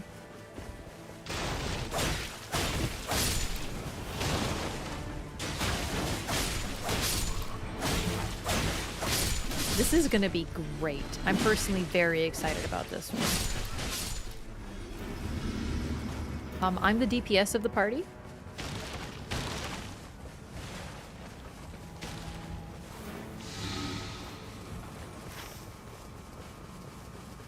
Very thrilling. I like this roll. Let's do... Don't spin like that. That hurts. I'm talking to myself. I'm the one spinning the controller. But it hurts. It hurts my eyes.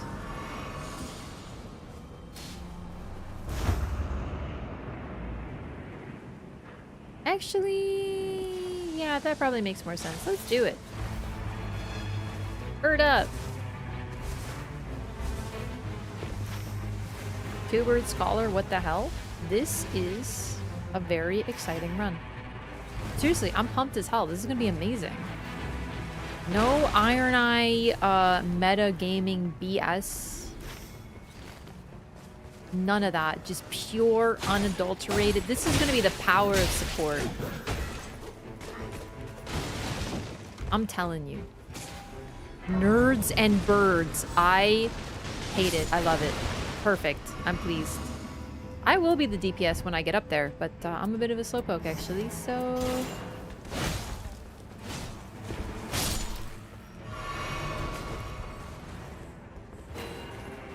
Oh right, I gotta eat food, I forgot.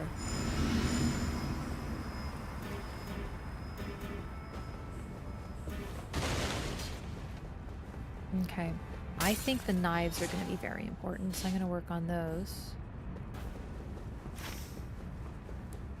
Sure, let's do it. I'm just gonna loot for items, so I'll get there, like, really late. Oh god, why are there so many of you in this tiny room, you freaks? Oh, Jesus. Okay.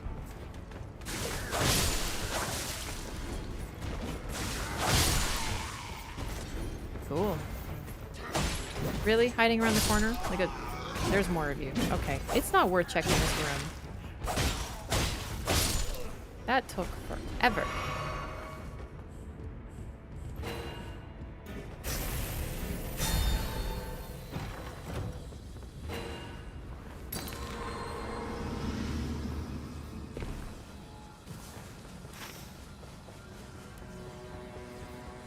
Walked in on soldiers having a three-way? Well, more like a four-way. There was a lot of them. It's true.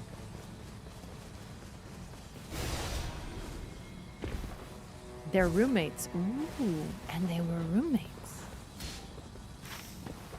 Just wait till I get to that mine.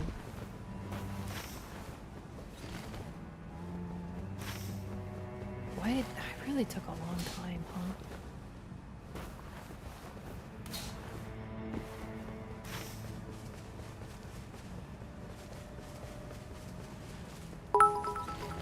Ooh.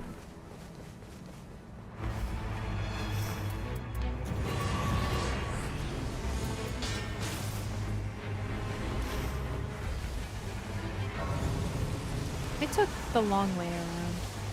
Sometimes, even on the old map, I make routing errors. Wait. Mine. Yes, I'm going to the mine. I'm going this way.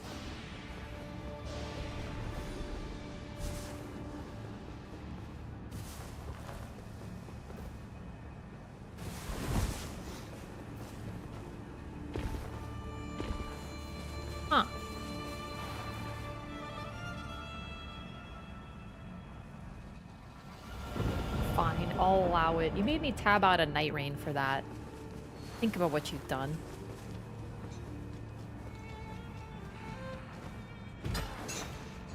It's true.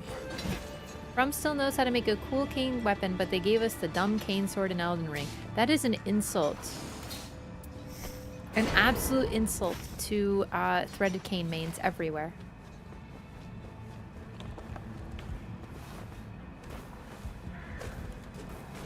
Okay, so now I can purple out Bloodblade. There is not much in the game in terms of damage and skill build that is better than Bloodblade, to be honest. But I still want more thrusting swords to apply status and stuff like that.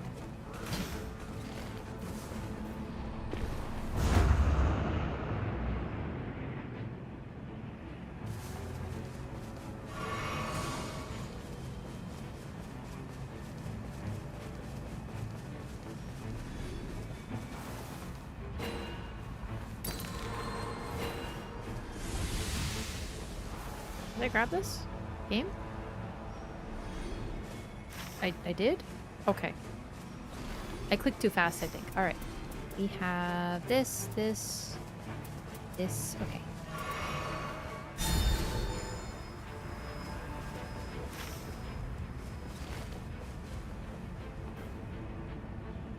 I am legally not allowed to make routing mistakes when I play Scholar. He already falls so far behind all the time.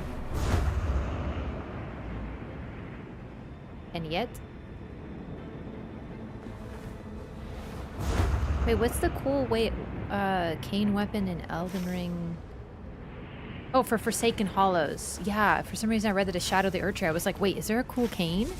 Yeah, it's just the cane sword and it's not very cool. I missed the what's it called? The puzzling sword in Dark Souls 2? Like a proto-threaded cane. That weapon's like so much fun. Those are my two favorite weapons in FromSoft games. They're not great, but they're cool.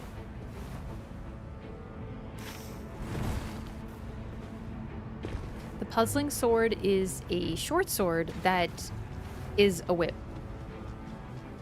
It's really neat. I made it!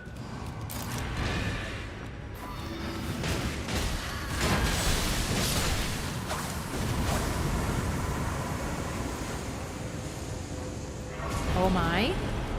Oh, FP restore upon landing attacks or damage negation at full HP.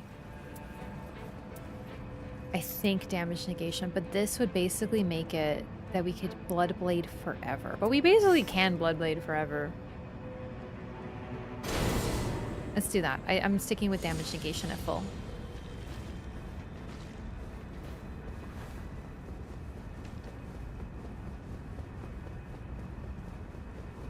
Threaded cane is in Bloodborne, but I'm talking about the puzzling sword.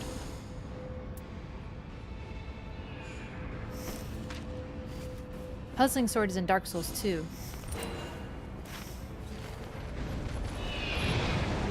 It's my favorite weapon. It's also very pretty.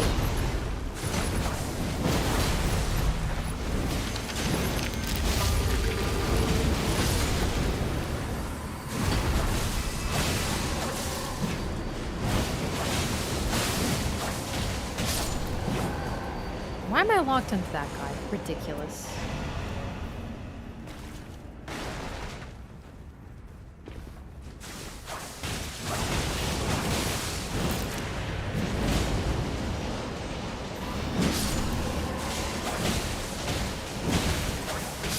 Targeting is goofing me up right now.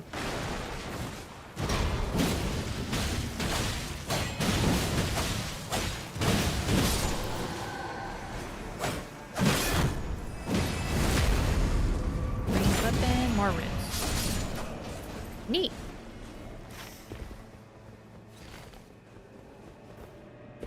Light blue sparkles on it? Yeah, it's sort of... It had like a glow. It's like parts of it glowed. Yeah. Rana's dancing sword? Yeah, I wanted to like Rana's dancing sword so much, but they are not that good. Analyzing target.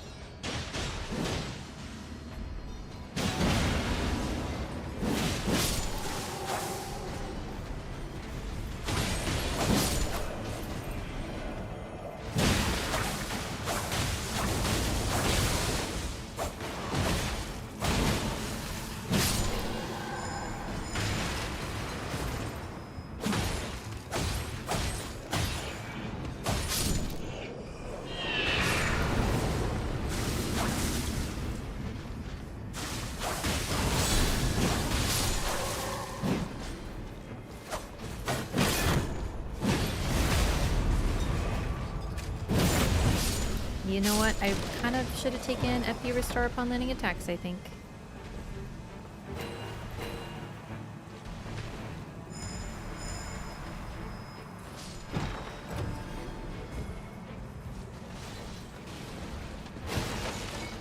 Okay. More flesh. We're getting there. I gotta level up my throwing knives. That's important. And food.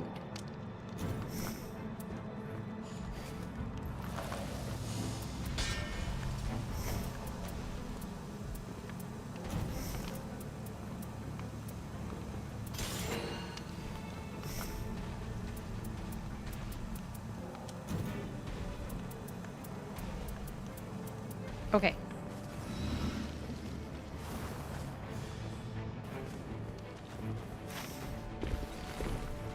Throwing knives.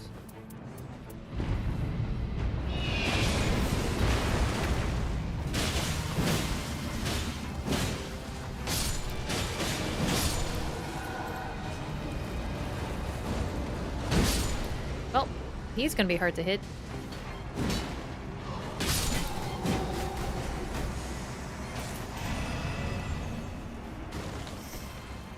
Meat. No, just pickles. Did I buy pickles? I need to buy pickles. Pickles. Okay. I would like to level up. Oh, a super shop. Oh, that would have been a good idea.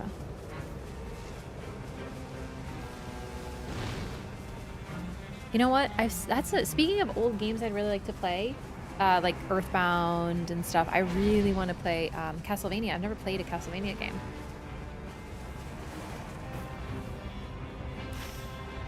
The only Metroidvania I played is Hollow Knight.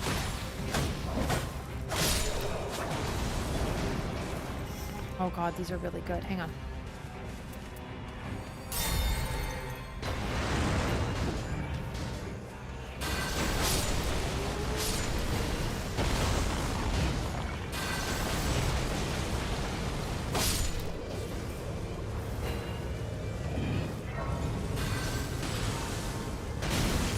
Damn. Oh, no, let's go, let's go. Just leveling stuff up. Ender Lilies? Yeah, that game looked really charming. That's another one I like to play. Symphony of the Night is probably the one that's recommended the most. I really want to try that. Yeah, I kind of want to avoid the, if they're like Silksong, then I don't want to play them.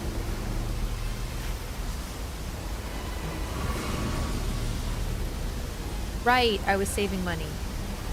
I'll have to come back. I forgot. Neurons activated. I've heard that. Hey, Dracon, can you move your fucking horse's fat ass? Thank you.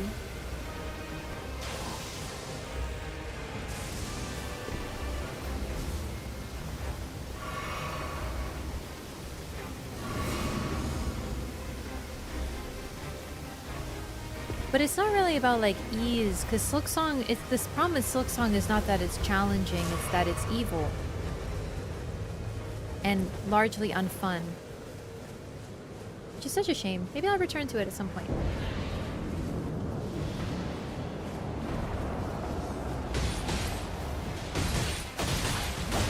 Pre-Symphony games are less Metroidvanias. Interesting.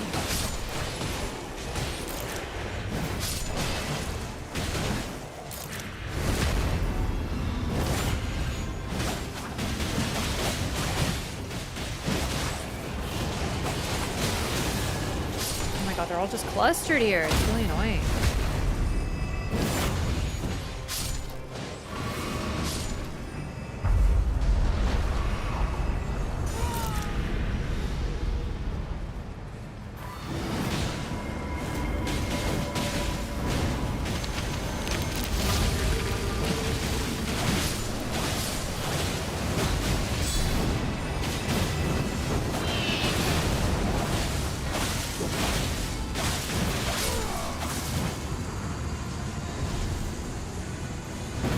Goodbye, Day 1 Commander.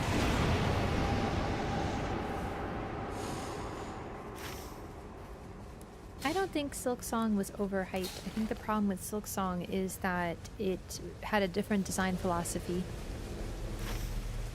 That's why I don't like it. It's not that it's...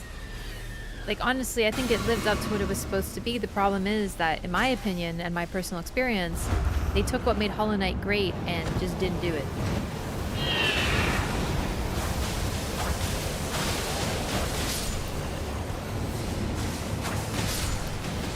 But a lot of people loved it. Just not me. Very different vibe.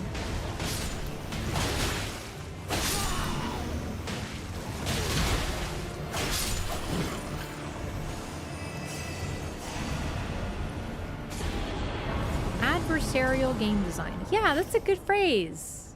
That's pretty much how I feel about it. I want to go back to the shop because I messed up.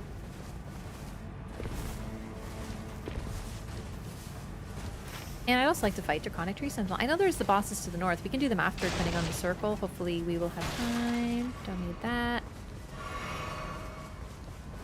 Clock Tower 3. Oh yeah, the Clock Tower games. I really like games from that era, but I don't know if I like to... Like, I like watching them because I'm always curious about them, but I've never really played them. I haven't seen Clock Tower, but... Okay. Let's do that. Okay.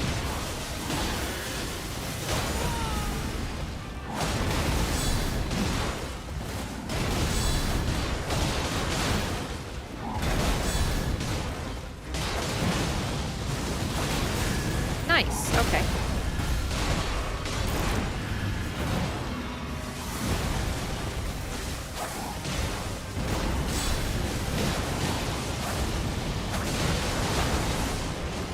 Well, that helped.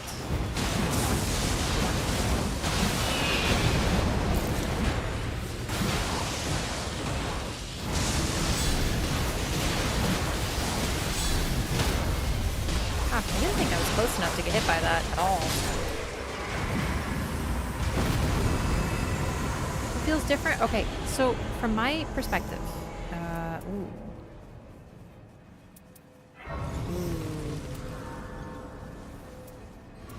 I think I'm gonna stick with these. So I'm gonna take the passive. Hollow Knight had a lot of charm and whimsy, and it was challenging, but exploring the world didn't feel like a nightmare that the developers crafted specifically to torture people. And that's kind of how Silksong feels. It just feels like a nightmare created to torture people.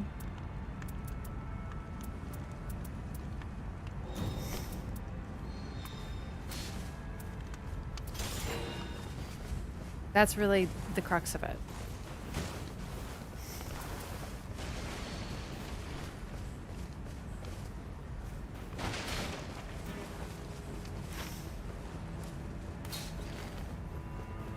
Like, when I play Hollow Knight, I'm not thinking... I thought the developers were, like, good and charming. And then when I play Silksong, I sometimes forget that I'm... It breaks my immersion. That's actually a big thing. Because when I play Hollow Knight, I'm, like, so in the world. I'm so immersed in the experience of exploring this land. And then when I play Silksong, they do these things that are, like, meant to torture you. And then you sit there and you're like, why? And you realize that it's a video game and they're doing it. They're basically setting up awful things for you to experience. That's why.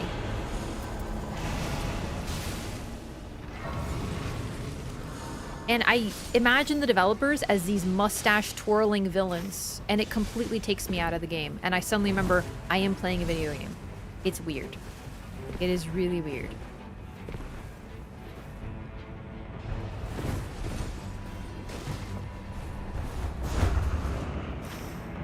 The highs of Silksong are higher than Hollow Knight, but the lows are really low. I've spoken to several people who say that it gets much better. And I'm like, when? And they're like, when you're past the point that you're at. When you start fighting bosses that aren't just ad fights. When you start finding unique bosses. And I'm like, why do I have to get through, like, what, 70% of the game? I don't know how far in I am. But, like, why do I have to get that far until the game gets fun? Like, are you stupid? Why would they do that? It's very annoying. The game gets good. They stop doing ad fights. And they actually have unique bosses that are fun to fight and not just ad fights, but it's 80% in the game. And it's like, what? I found like 3 cool fights and they're so incredible, but I have to slog through all this garbage that isn't fun to get there.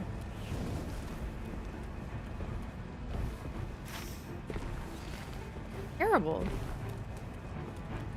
Bio Water Man. Oh my god. I think that area is what made me just not want to come back. Although I was also having a lot of wrist pain from the game.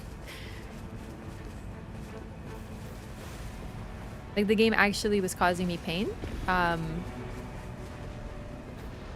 It wasn't just Silksong though. I think I was just playing more games than usual. My wrist was bugging me, and then Silksong with its 1500 inputs a second, you know?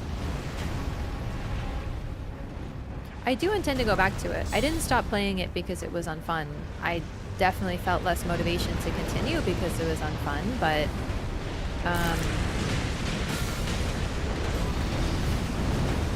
I needed to rest my wrist, and I did. The game gets good. They remembered how to design. I like it. rather than A lot of torment people in the love it. last It's part. very controversial because a lot of people are really into it, but there's also a lot of people who feel like me.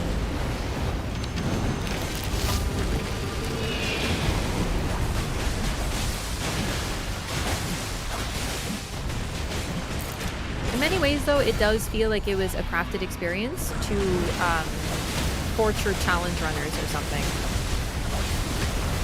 It's like Battletoads. I haven't played Battletoads, but I know it's like famously an asshole game. It's like Battletoads.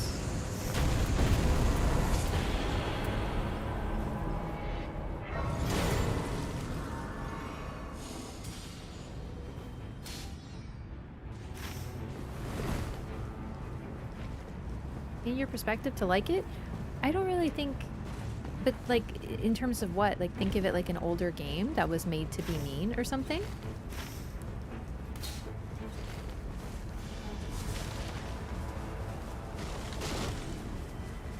Path of Pain, how about that? But the entire game is what some people felt about it. Yeah, you know what's crazy? I actually really enjoy the Path of Pain. I did. So I'm not even talking as someone who like doesn't like that sort of stuff, but something about the way it's designed in Silksong is too much. Different understanding, a different approach? No. Playing the game is stressful. The entire time my shoulders are hunched and I feel like I'm holding my breath, constantly expecting pain, and normally finding it. When I stop playing it, I feel my body relax. That is Hollow Knight Silksong.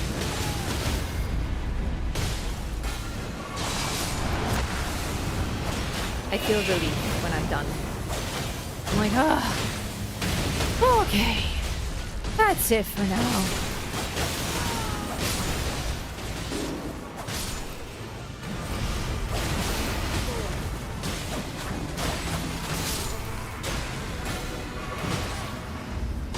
Oh, there's Iron Eye.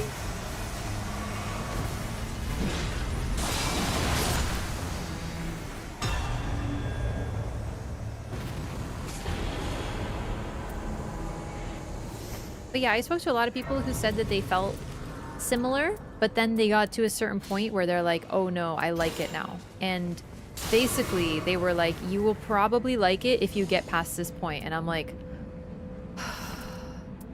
you know what I mean?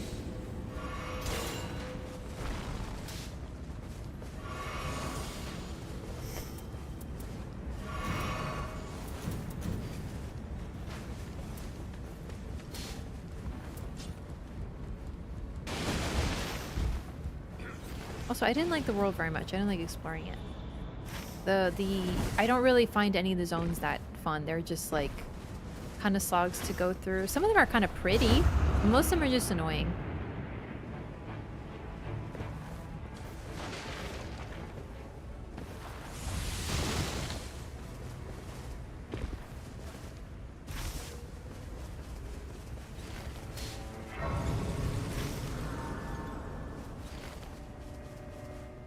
World in Silksong looks worse? Like, you think it's an uglier game than Hollow Knight?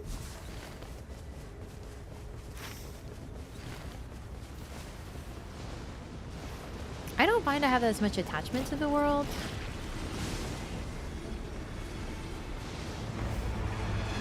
The NPCs, though, are an absolute highlight, and so far, a lot of them are even cooler than Hollow Knight. But I want to know what happens to them, but I can't because I'm stuck, because the game is mean.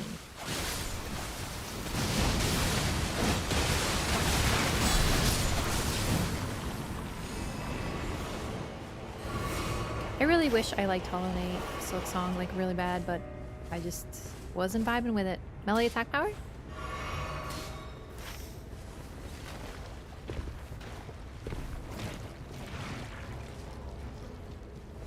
Continuous damage relic for Scholar stacks with another? Sorry, which continuous? Oh, having 2 continuous damage on his ult? No, you can't double that.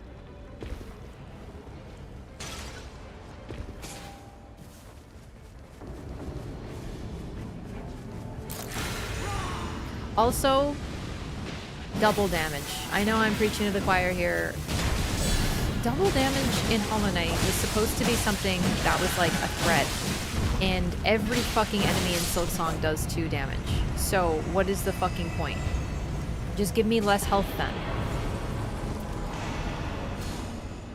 Like, what the hell?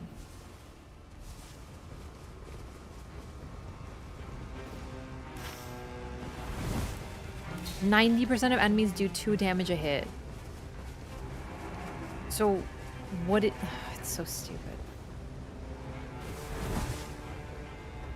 Can heal faster in Silksong. Yeah, it's not a balance. It just feels like ass.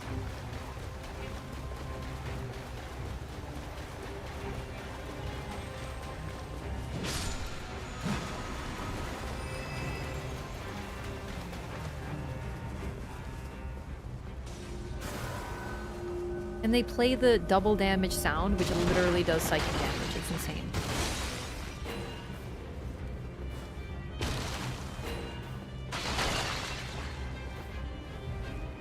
I forgot to level up my knives.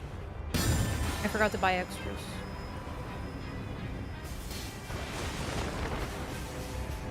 Yeah, no, for me, Silksong was an absolute miss start to finish, and I think they lost touch with their fucking player base. I am genuinely shocked that anyone on this planet likes it.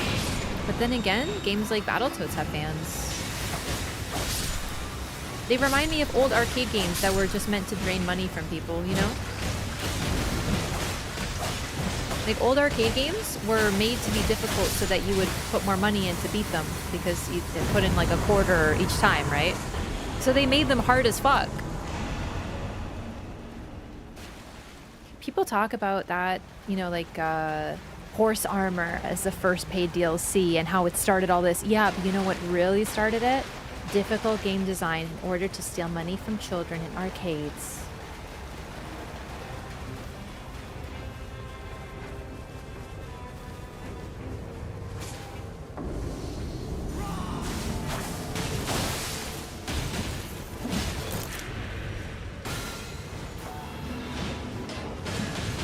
Yeah, I actually think I'm just way too much of a casual gamer to play Hollow Knight Silksong and have fun with it. And I literally play video games professionally. Just not at a high school level. But I am, in fact, a professional gamer.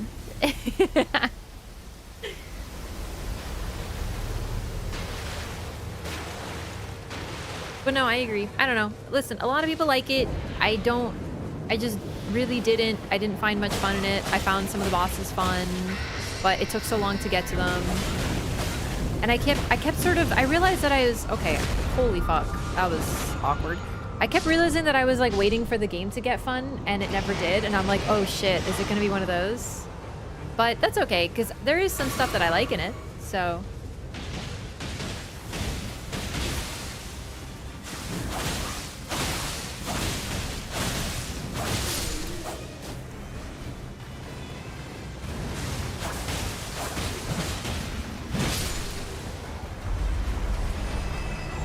Dot hack infection? No, I never had a PlayStation 2. I really liked, I watched some of the dot hack show and it looked really cool, but I didn't see it very often. But I have heard those games are really fun, just, yeah, no PlayStation 2 at the time.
Fun. I love status. Stam recovery speed. I think it's going to be best. Okay. I got 3 different statuses. That'll be effective on all the ads. I don't think I have like the best way to deal with the ads, and Bloodblade's a little risky. In fact, last time on an ad, Bloodblade got me killed. So I don't know if I'll be the ad gamer.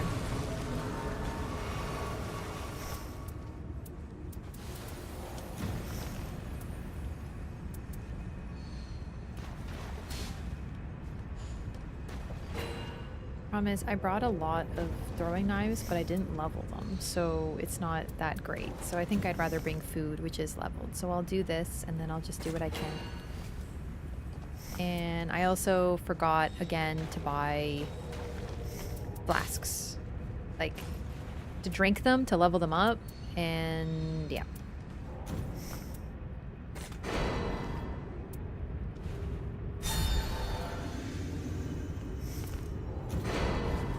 There's so much to remember on Scholar. I always forget something.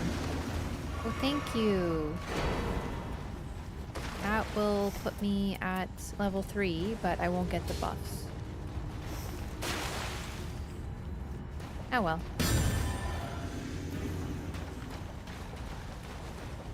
Okay, I'm all good. Crab. Yep. No, I'm all good. I actually bought pickles, so I'm all set on pickles. I forgot. There's so much to remember on Scholar. Ugh.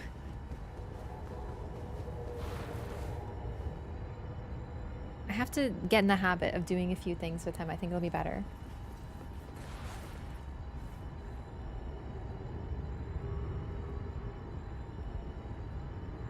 Any character relic effect stacks? No character relic effect stacks, unfortunately. I haven't tried a pot build on Scholar in general, but I haven't played Scholar in depth tonight, and I probably won't. Oh gosh. Alright, unfortunately I think this is gonna be my last one because my headache's getting a little bad. I'm so sorry.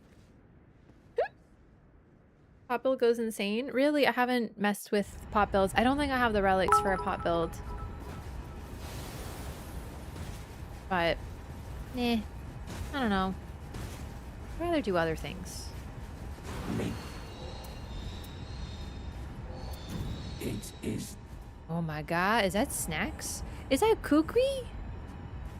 Oh yay, okay. No, this is a good idea. Thank you for this. The time is ripe. Okay, first I'm gonna start with rot. Oh right, sorry, I forgot the food.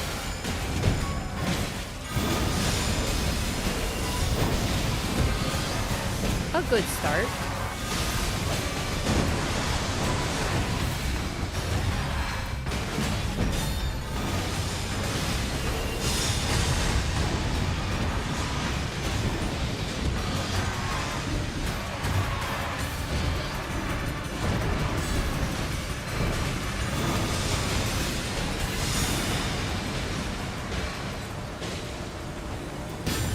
Hey!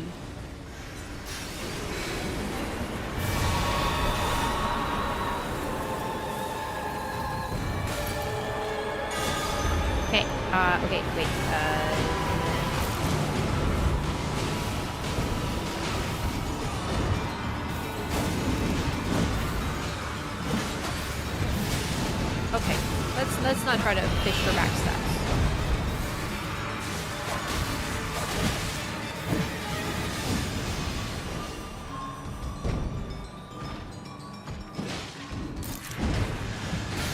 Yeah, I don't think ads are gonna be for me. But maybe if they're not on me? Like that.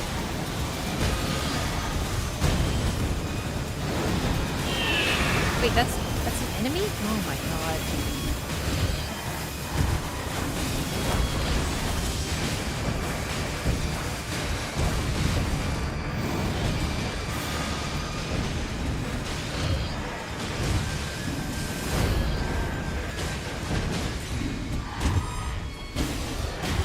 Damn it, mistimed.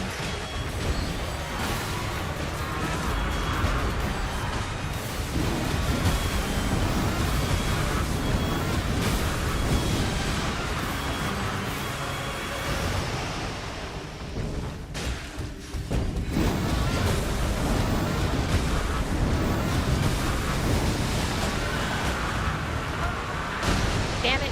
Okay, good, good, good. Oh no, I forgot! I like forgot how to fight regular Libra now. Just heal. Apply the debuff. Beautiful. He's rotted. Let's work on this. And ult.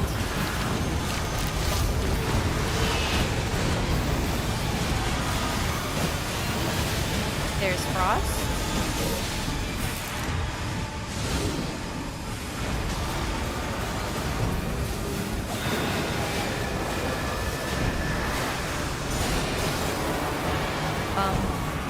Are you still? Can I? Damn it! I was trying to res you with. Oh no! I was trying to res you with my ult.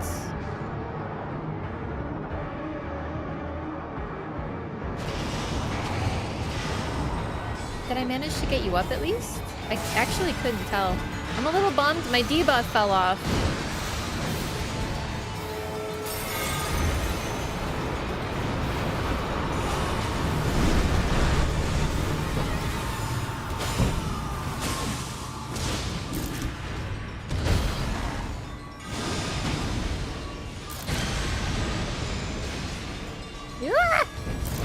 Okay. Buff reapplied. Maybe I'll apply Rot again? I don't think I bled him actually, so let's work on that.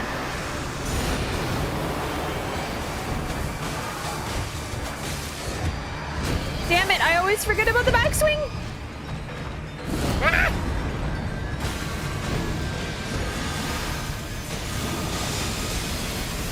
No! Oh my god. Okay, okay, chill, Libra. A demon is always summoning the condemned, god damn it. It's a lot of condemned. Okay, I don't have any less likely to be targeted.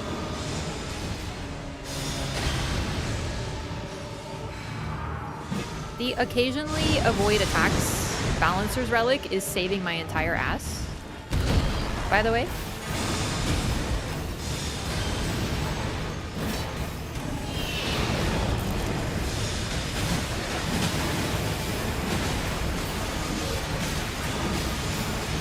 Okay, they are fighting each other.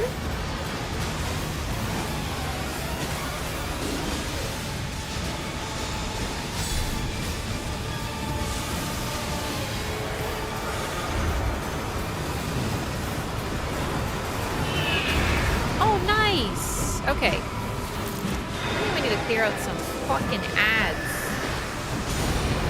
Okay, let's see. Storm Stomp could be effective. Or I will happily just play with... Ooh! You. Oh my god, there's so many Guardians, chat!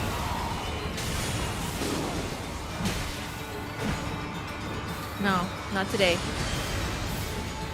Not today, I tell you. I am leaving.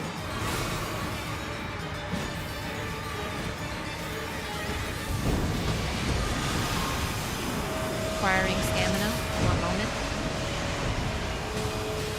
Don't get madness, don't get madness. There's no little divots. Why am I did not mean to use the bow. Wait. Oh my god, chat.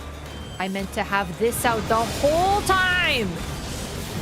I put this on my bar! Sorry, I distracted myself. I was like, didn't I pick up many periodical glint blades like an hour ago? Yeah.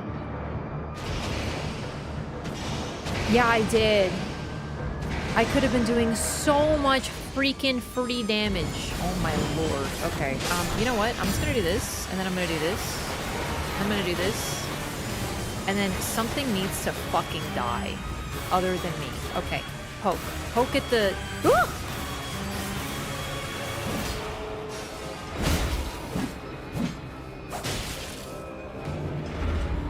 Dude, this is kind of hot, isn't it?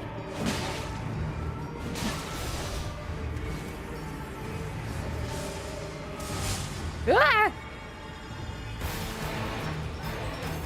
There's just a lot of scholars.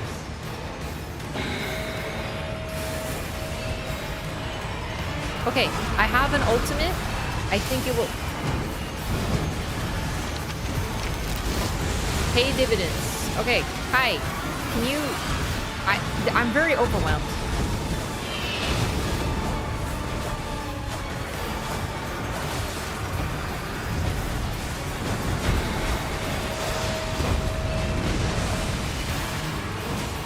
Some of these need to fucking die! God damn it! Ah!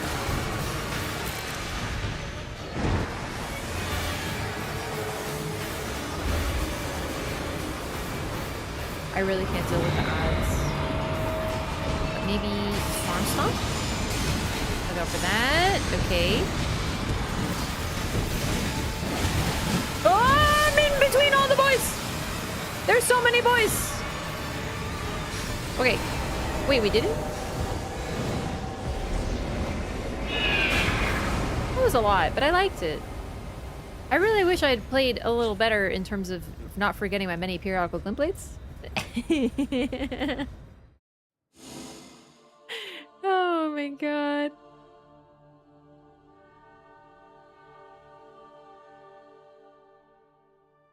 Griefing duos and depths? What the heck? Well, that was very chaotic, but I really liked it. I wasn't prolonging the fight on purpose. I was throwing. I forgot something because it was a bow and arrow, like an arrow. So I had the bow out and I thought I did it. Yo, Masterpiece, thanks for the 10 gifted. Support squad rolling out. I think I kept my buff up a fair bit of the time.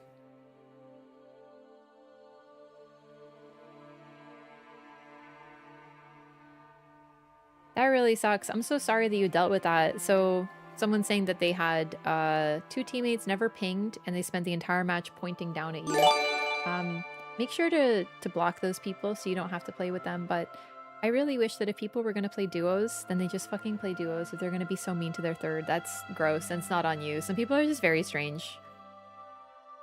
But anyway, GG's gamers, thanks so much for joining. And Master MPS, thank you so much for 10 gifted. That's very kind again.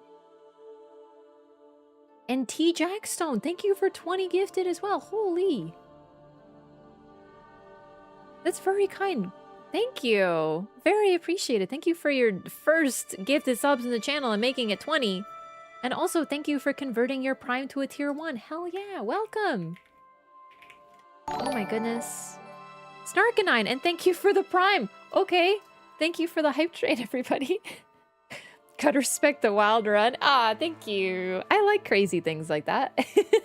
Welcome, new butterflies. Can I get the Wraff donks and snakes and Wraff squids in the chat, please? I forgot my own emote names. Oh my god, there we go.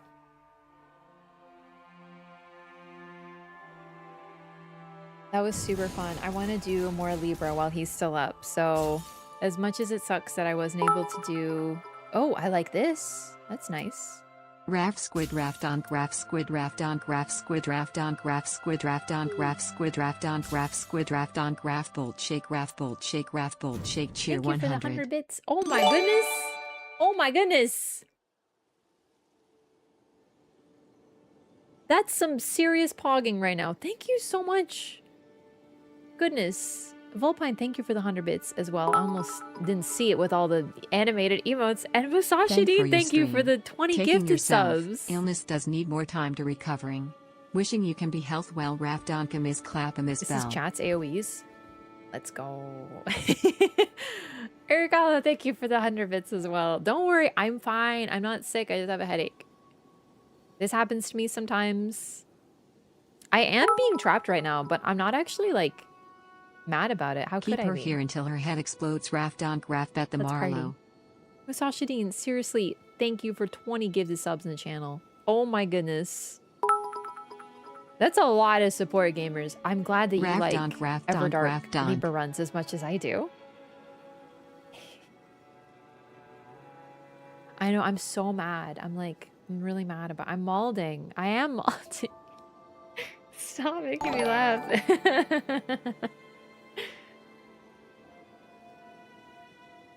Wow, you picked eventual greatness? That's awesome. Oppo, thank you for the 100 bits. Senora Cuervo, thank you for the 100 bits as well. Sorry, I might have talked over that one. Shatter Games, thank you for 4 months as well. She's fragile. I'm so fragile. Seriously, thank you so much, everyone. That's really kind of you. I really appreciate you supporting the stream. And Marlo, my cat. I actually have to go buy him some food. Tomorrow's going to be my big errand day. Feel better. Thank you, I will. Thank you so much for the hype trade. Seriously, it's very kind. Feel better or else. In fact, let me see where Marlo is. Actually, no. He was sleeping. When I did a BRB, he was sleeping, so I'm not going to bring him. He's resting. Gonna give him a little treat? Yes. I actually wanted to restock on his favorite treats. He was a very good boy. Well, he's always a very good boy, but I gave him like a whole thing of cheer. He was very sweet. Don't be mad. I have been hearing it. WLL give wrinkle appearance, keep smile and laugh, be happiness. Raff Donka Miss Clap Miss Don't Bell. worry, we were joking about being mad. Also, I have news for you. If you think that being mad gives wrinkles, then smiling does too. But fortunately, I don't really care about that either way. I got Omega Dimples, so... I got 2 here, and I only got 1 here. I think I have an uneven smile. Oh no, I have 2, but they're like different. If smiling gives you wrinkles, then it's too late for me. Guess I'm getting wrinkles, baby. Although I do make very serious expressions. People sometimes think I'm mad because I look really serious, but it's just how I think. Went to a near orchestra concert? Really? Oh, that's sick. I really want to go to one of those concerts sometime. Don't say ew. Wrinkles are normal. It's what it's called when you grow up, baby. Yapping does give you wrinkles, it's true. It's called moisturize and age gracefully. You want to know why? Because if you're lucky enough to grow older, that is a privilege, and not everyone gets it. That's what I have to say about that. Last one of that tour? No, I wouldn't do Nier. I haven't even played Nier. Wow, that's dark. I think it's hopeful. Really? I think it's a positive thing. Well, I think it just shows you gotta appreciate what you have. E33 concert? Ooh. That one I'm kind of jealous of. I should see if they have any around here, but there's I know there's Elden Ring orchestras. Maybe I'll look into those. No, it's just, you know, people are always like, "Oh, if you wrinkles, it's bad," but it's like getting old, it's like you're lucky, you know? It's sad. You should be appreciative. You can be mad without stressing your skin. It's true. As long as you get angry but you moisturize, you'll probably be okay. So.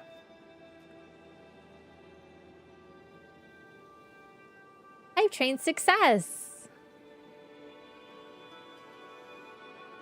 E33 concert is only in Europe. Only in Europe for now, but maybe they'll make more. Smile at your wrinkles. Mm-hmm. And sunscreen. That's very important, true. Best moisturizer sort of depends. I need extra moisturizers in the winter because I sometimes get like a really dry skin because it's cold and dry. So I use, I actually just got a new one that was on sale. It was, it's like Lubriderm. Basically, if it has like vitamin E and ceramides. Ceramides are really good. And then I straight up put castor oil on my face because it's what I have. And I only do that at night though, because oil is obviously, it's oily, so like it's very, but I need it in the winter. So I do my moisturizer and then I just straight up oil.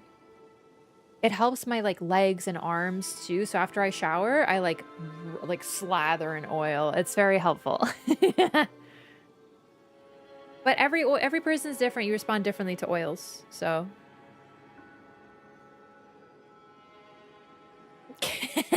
exactly.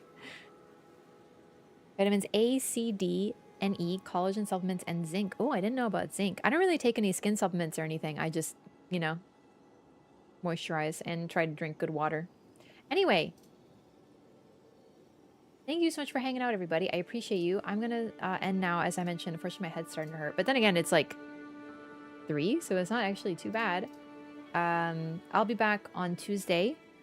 I might do extra streams this week. I'm not sure. So make sure to follow the channel, subscribe to the channel on YouTube over there, and like and hit that bell and whatnot so you don't miss a stream. Thanks so much. And join the Discord.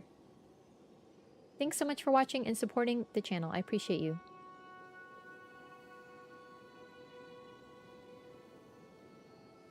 Ooh, nails. Okay, maybe I'll look into zinc. I gotta protect my nails. Thanks so much, everybody. Seriously, I appreciate you. See you next time. More Nightreign. Depth of Night next time. The moment I'm feeling better, we're doing Depth of Night. I'm bummed we couldn't today. So, next time. Good night.